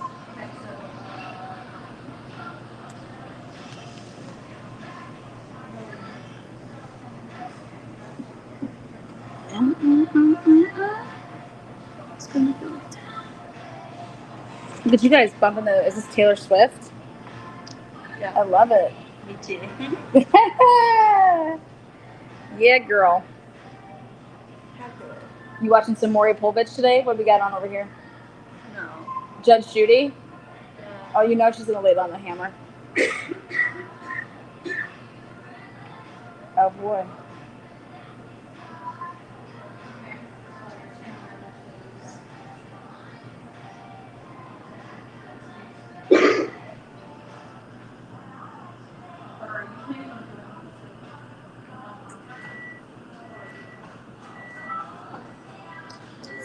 Oh, sweetness. All right. Thank you. Woohoo! There you go. That's for Karen Reed. There you go, Karen. Don't be a Karen and take that shit. You think Karen's been drinking at all? How does she know? Oh, I was talking to this person. Oh. I was like, girl, I'm not talking to you right now. What have we been? Let's see what's on. Oh, wow. 1 hour and 21 minutes. It's way too long. Hank's like, yay! Woo!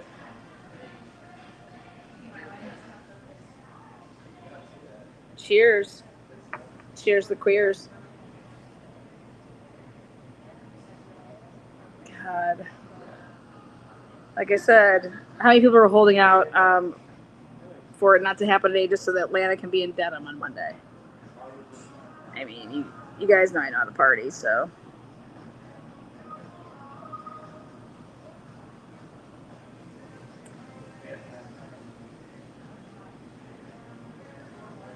You know Mr. Reed's going to throw like a huge party. I think Mr. Reed's going to like invite the whole damn world. Anybody who wants to come is welcome. It's like I always, I'd saved a bunch of money for Karen's wedding that she never had, so all that money that I had saved for her wedding, I'm going to use it just on a big old bash. That'd be pretty sweet for her.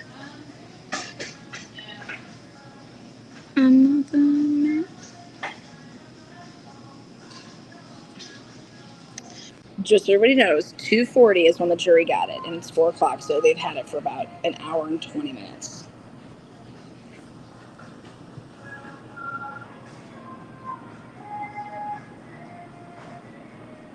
I love the song by Elton John. You know I'm probably going to totally get struck for all this music. I don't give a fuck, though. Come get it.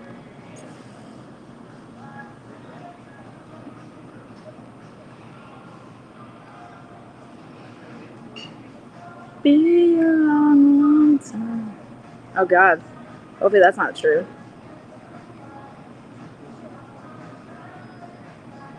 Anybody in Dedham, let me know.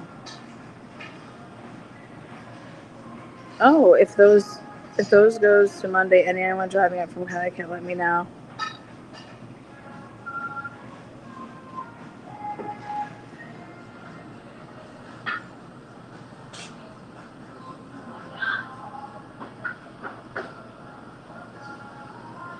Come on, not guilty, baby.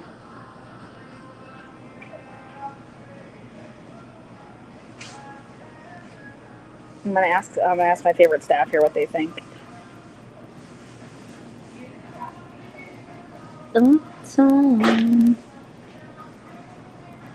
Next on stage.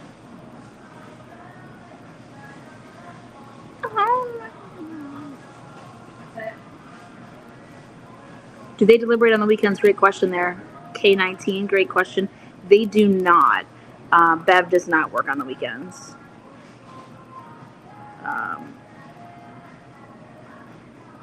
You think the judge from TV's case was up on what was happening in real time with Henry case? I think so.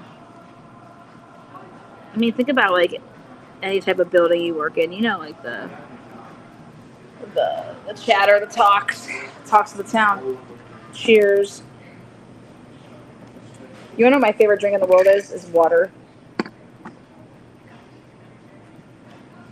Like if there was something that someone told me that for the rest of your life you could only drink something, what would it be? Hands down, it'd be water. Like I don't know, I love water. What's up, girl? How you been? Stellar.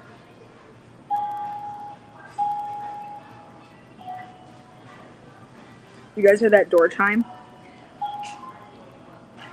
I'm like, how do you guys live with that? Me too, man. I always who's water over the yeah.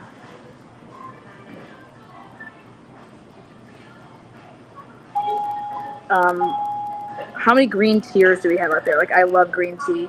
In fact, I'm gonna get one right now. Can I get a green tea when you get a chance? It's not like hot green tea? Yeah. We don't have hot tea. You don't have? Oh no. Yeah. Oh man. Okay. Sorry. No, you're good. You're good. Thank you. Okay. No green tea. How's it go? I have to make my own.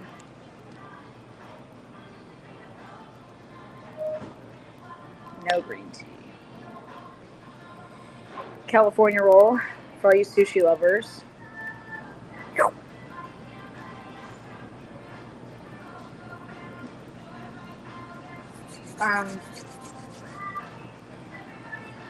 I'm curious where does anybody know where Karen's team went to like hang out?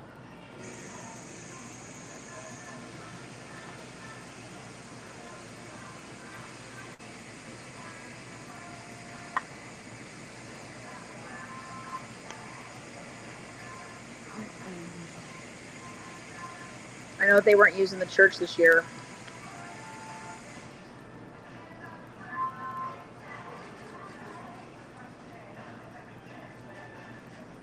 Are you doing good? Good. Good? How about you? Did you work all day today? Huh? Did you just get here? Or have you been working? Yeah. All day I work. All day? That's good. That's good. Well, hopefully it rains. You guys usually get busier if it rains, right? Yeah, for the Hibachi? yeah, hibachi. Yeah. Well. Before, earlier, So. Uh-huh. I don't know why this time. Maybe later. Yeah. Enjoy. Yeah, thank you. Cheers. You're welcome.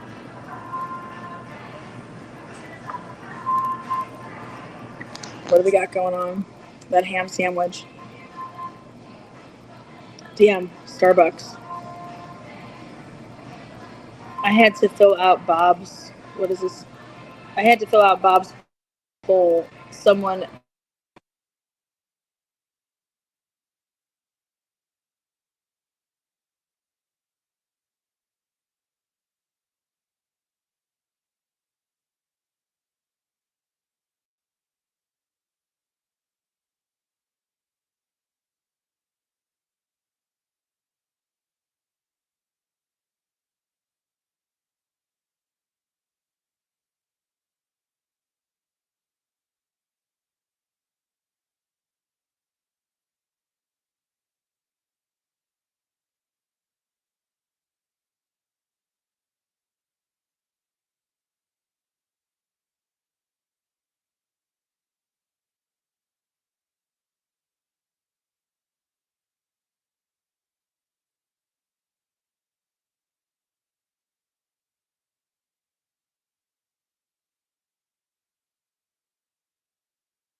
What is up, guys?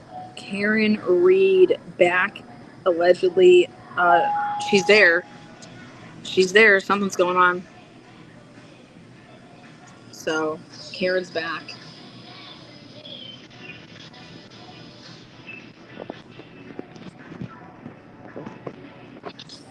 Dude, this is insane. This is so good.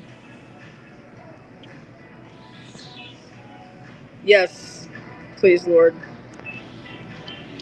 Karen is back.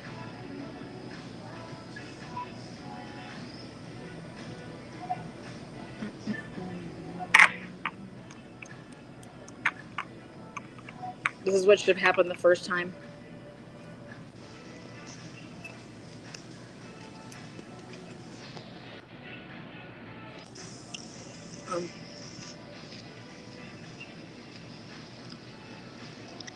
I'm hoping it's not a question. Miss Potts under 2 hours. Come on, baby. Come on, baby. Tell me there's a freaking verdict in.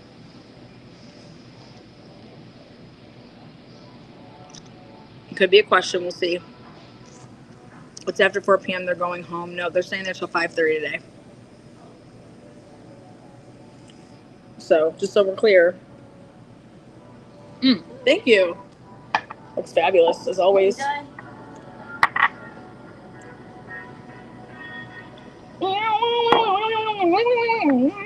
Let's see what's going on in here. New Orleans lady, don't vomit Mardi Gras. What? I can't even.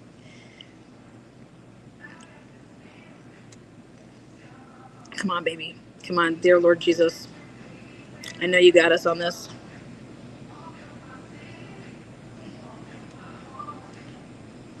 Over and harsh. I don't know what that means.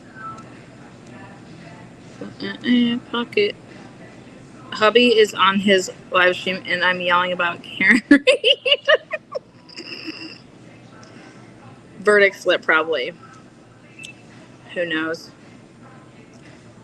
All I know is she's back.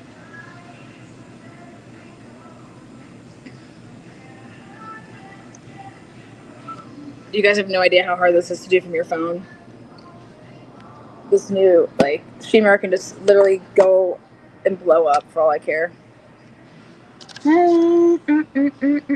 Again, thanks so much, Annie Potts. You're always around the mod. I don't know why the fuck you gave me money.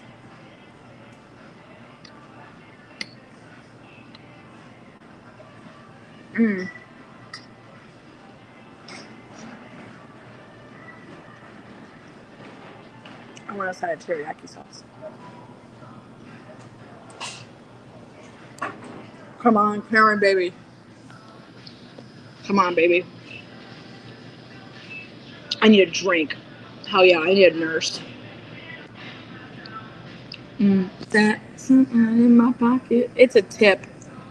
Tip drill this. Well, you better be in Idaho. This is going down. Because it could be all I know is, do you remember who? Oh, Egon Spangler, yeah. Yeah. Oh, you're a nurse right here, girl. Oh, you're a nurse? I love nurses. I'm not gonna lie. Not too many that I've met have common sense, so.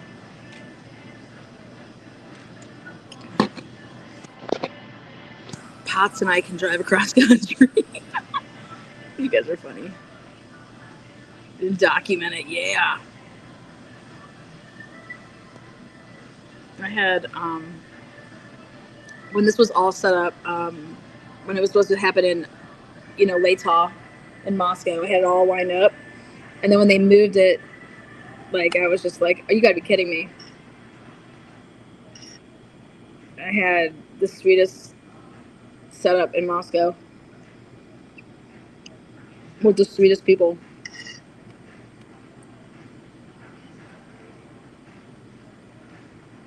Ashley Jennings and Bill Thompson gave me their Airbnb that they rent out together. They're secretly huge fans of me.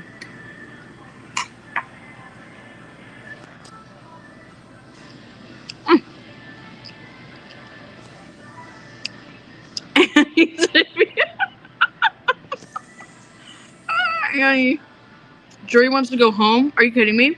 Tell me you're joking. Tell me you're joking. If the jury said they want to go home, I'll die. Wait, the jury really wants to go home? You gotta be shitting me. That means I get to go on Monday? Lawyer thinks they want to go home. No, God. Lawyer, come on, he's been wrong about everything. Lawyers just need to be lawyers. They said they're exhausted. It's Friday and I bet they're exhausted. Yeah, so exhausted.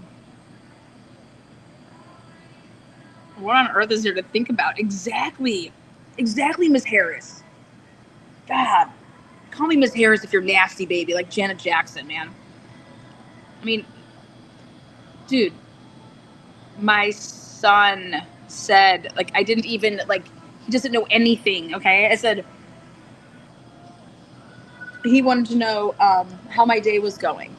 He's the best kid ever. He's like, hey, how's your life going? How's your work going? He hasn't been feeling well.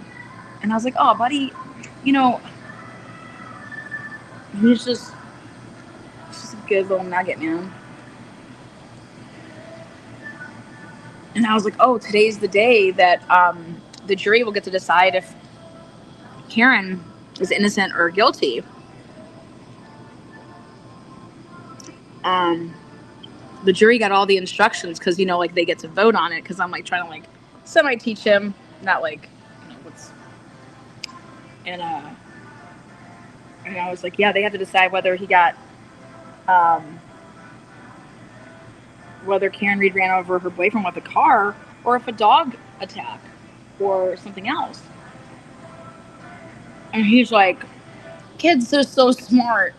He's like, why are they even doing any of that? He's like, why is that even still going on?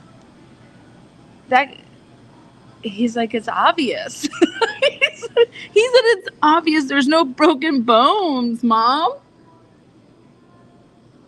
He's like, and those are totally, he said, those are totally dog bites, is how he said it. Those are totally dog bites and scratches. That's exactly what that is. And I said, bless this boy. He wanted to know why do those people have to decide that? He said, it's so obvious. Oh my God, I can't. Exactly, at 9 years old. I mean, Occam's razor, man. What are they saying?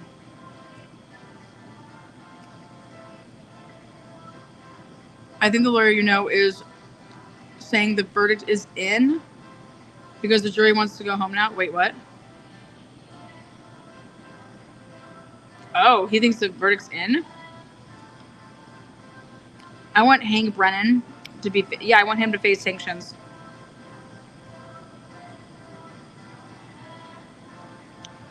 Right?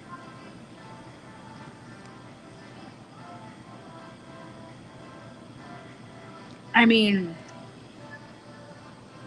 he asked me, he's like, are there... he's like, is the arm bloody? I said, no, it's not bloody. It's just like, what would you expect to see if you had a dog bite or dog scratches or if a dog came at you? And then I showed him our dumbbells. And I was like, you see those dumbbells? I was like, you see how the edge? He's like, oh yeah. And then I showed him, we went outside and I showed him, like, we have a step up. And I was like, you see that concrete? How you take one step and you go one salmon one. 2 piece each. Okay, cool. Thank you.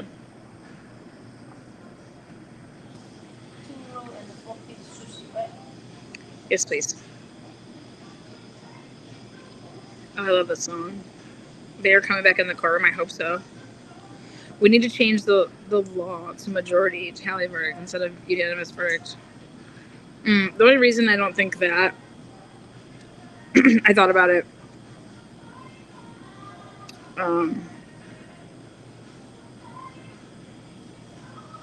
There's a reason you don't want that. You want to know what ends up happening in these rooms when you start forming friendships, if you think about it? Thank God, like, you never want your jury to be sequestered. The only time I would want a jury to be sequestered, I think it should be mandatory, is after you get the case, then that's when you should be sequestered, is once you receive the case. I think that's when it should be sequestered for any charge that has to do with, murder.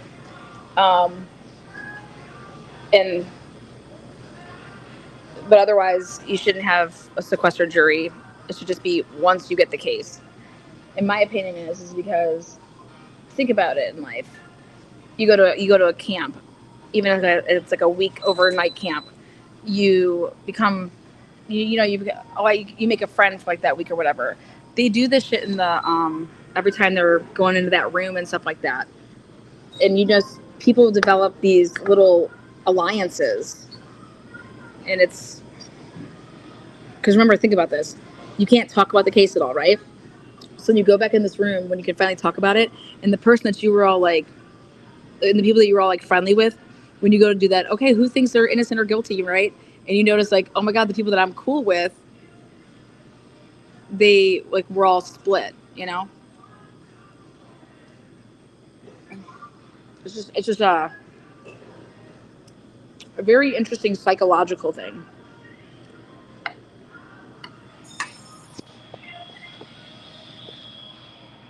This is like Survivor, voting someone off the island. In a way, yeah, it truly is. There's like a strategy to it, but nobody's thinking like that because nobody's thinking that anybody in there is just going to be like unreasonable. You know what I mean? But I think that if you're being unreasonable, that you should be able to say, "Hey, we want to go to an alternative, like an alternate. Like we all vote you out, and then and you could tap in like an alternate if someone's being like, if they're not participating."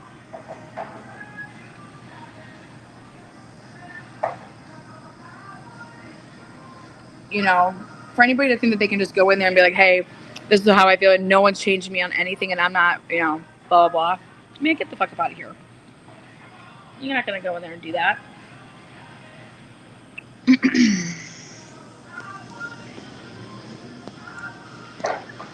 I take that for Atlanta, yes. So thank you.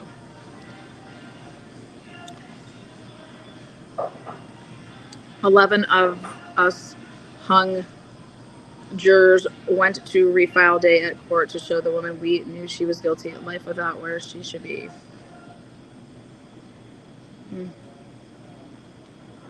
All right, so what's going on? Jury going home. Why? Why is the jury going home? I just want to, yes, so I guess that answers it. Is the jury going home? Court coming back? What? We are done for the day? Why?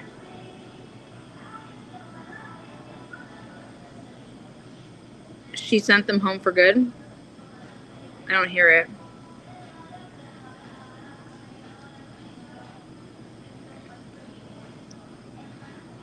Because Bev spoiled them with all of the early days. You guys, okay, I'm just going to be honest though. Think about this. I don't even think that the jury got anything. Think about this. You think they just went back there and they're all like, if Bev's playing these stupid games, like, hold on, wait till we get this. And then as soon as we get the verdict forms back there and we get your guys's, here's like the rules, whatever. Here's your instructions. And so if they're over here thinking the whole time that, oh, I thought we were done at 4 today. I went ahead and, I have plans to do da-da-da, And they just got the case technically like 3:15. I don't know. You think, I don't know. We'll find out.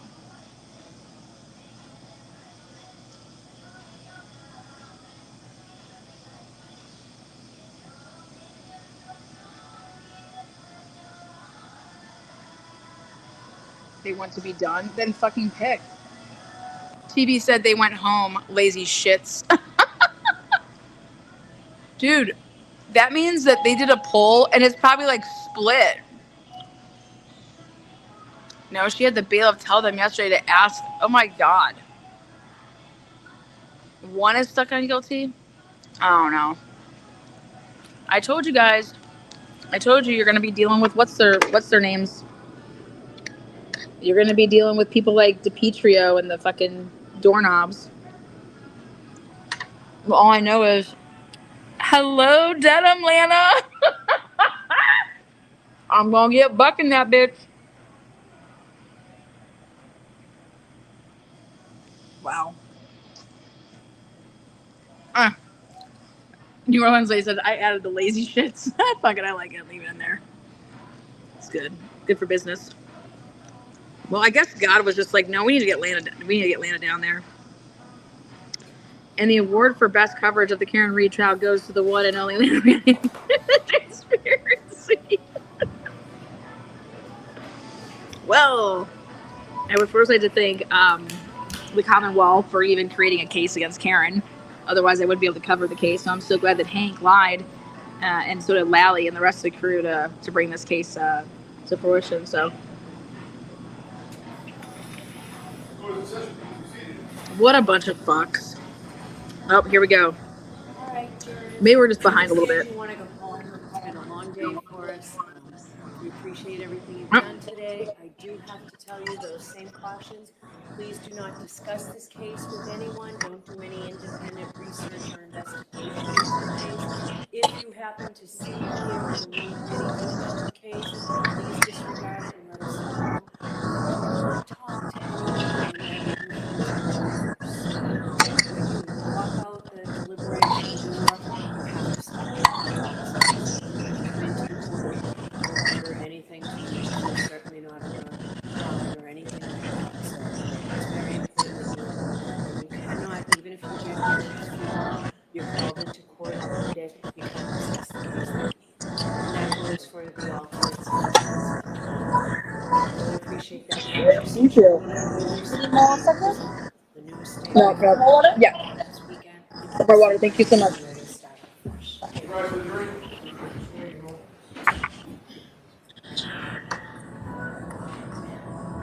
Good. Keep those media fuckers that just showed up late over there. Oh, thank you. This that way. Mm-hmm. Just take this first. I'm done here all tonight. Well, there you have it. Oh. Let's see.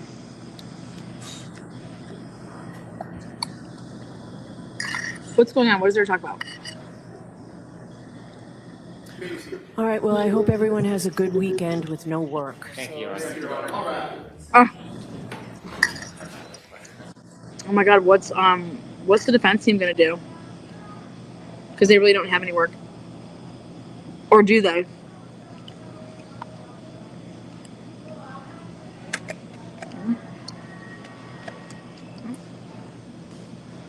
Everybody's gonna be writing all over social media saying, "Oh man, Karen's gonna get another weekend as a free woman."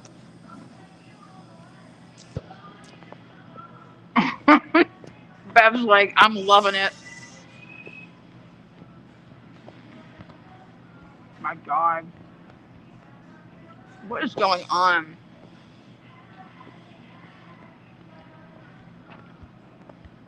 You guys do understand, like, if they weren't even like close, that's why you would be like, okay, so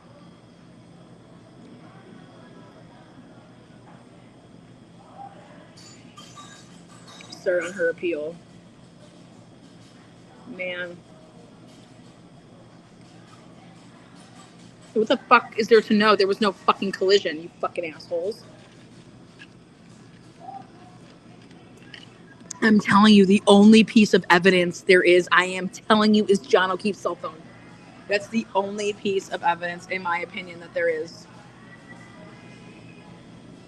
The only piece of evidence is his phone. Oh God, it's gonna go to somebody's fucking bullshit. Oh, fuck shit. Walking down any moment, you can see she's standing there with her attorneys. That's Alan Jackson. David Yanetti's walking down first, along with her other attorneys. I see Alessi over there. Karen's coming down the steps, and she's going to interact with the media. Let's see if we can turn to our other camera that's there on the ground. We also have Grace Wong, one of our producers. Let's try to listen in and see if she says anything. Hey, Karen, how do you think things went today? Karen, how do you think things went today? Very well, very well. Let's talk about the closings. How do you feel it went? I mean, from your side? I don't think mine could have gone better. And what do you That's all I'll say. What does it feel like now that it's in the hands of the jury? What does it feel like? Can you just describe what that feels like? I'm anxious, ready. Just You said butterflies. I mean, it's been an hour and a half, 2 hours. Does that tell you anything, or how do you look at any message for this jury? I mean, they've heard all the evidence, and you've heard it all. What's your message to the jury? I don't have one. Nothing at all. What do you plan? Oh my to God, do leave this her weekend? alone. They're mauling her. Just give her some room. What do you plan to do this weekend? I'm gonna try Back to up sleep. now. I don't know what to do. Karen, I'm gonna sleep. Any work that makes you feel confident that you can avoid a mistrial this time? Or is that a fear? We've done everything we can. The instructions, the verdict slip. You've seen us fighting before. Oh my God.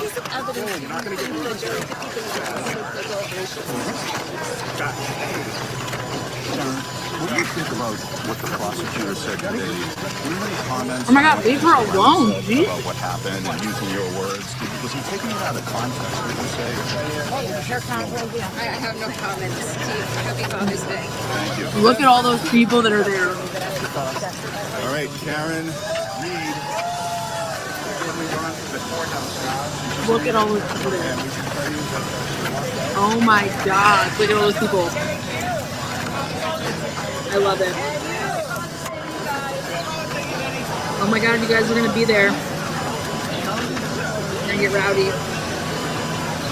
Make sure you join in. We'll be there.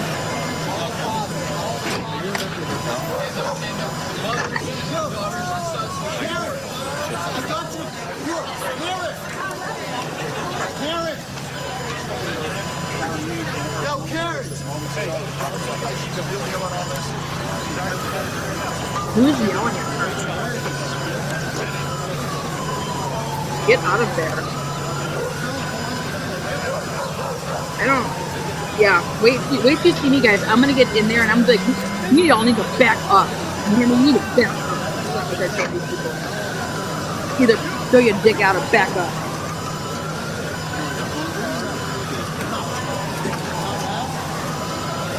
Oh my God.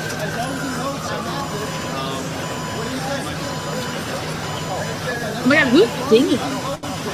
Jesus. So happening right here in front of me, what you're seeing is a crowd of people. Yeah, and that good. was You guys are Bill great. Reed taking Love photos you. with some of those Oh, supporters. here, I'll pay for you. A lot of these people have been interacting with the Reed family for the past 3 years. These are people that attend their fundraisers and also have been here showing support during the first trial and the second trial. So he's come across the street to say hello. And we've seen that from this defendant, Karen Reed, where I've actually interacted with her when she was saying hello to her supporters in the past. I'll send it back to you guys. All right, Matt. So, you know, it's interesting. She says she's going home to sleep. Enjoy the and lake. they've Oh my done all God, they thank can you do. so I much. think that's pretty fair. Annie, now my Actually, plans are all that's it with Matt. Do we now. have any more, Matt? I gotta get ready to pack. I gotta be in Okay, no more Boston now. Matt. So yeah, she's basically says she's coming home, going home to sleep. Makes perfect sense. She's been dealing with this for 3 years, so I can imagine Thank you so she's much. very tired. I mentioned she started to look a little more tired as the trial went on. And Yes, also, she did. I think it's very fair to say we've done all we can do as far as the defense is concerned. I think that's a fair statement. Yep, and she also said she was anxious, she was ready, and when asked something about what do you think the jury's going to, who knows? And I think that describes it for all of us, whether you're watching, Who knows? whether you're a lawyer, whether you're a layperson, who knows what's the outcome's going to be. Yeah, and that's what makes it so Man. Yeah, I can't imagine being, you and I've talked about it, but just quickly, Derek you've Ellington. represented criminal defendants. I can't Yes. imagine There's how no way I they didn't feel shout out Derek when they Ellington. are waiting for the jury to come back, literally life in their hands. Yeah, and it's interesting she's going home to sleep. Many defendants can't sleep while their case is going Oh my on. God. And then the minute they find out whether they're guilty or innocent Then or they not can- guilty, they sleep.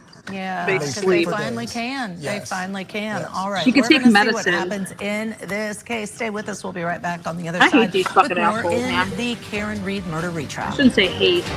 God, shut them up. We're gonna shut them up. Friday night, the WNBA is on ION. Oh my God, you guys. Okay. She started to cook. The Wings fly out west to battle the Aces. Stay posted. Chelsea Gray. Here we come, Coverage gentlemen. begins tonight at Peace 7. out, guys. Find ION wherever you watch. ION, it's on. Tonight on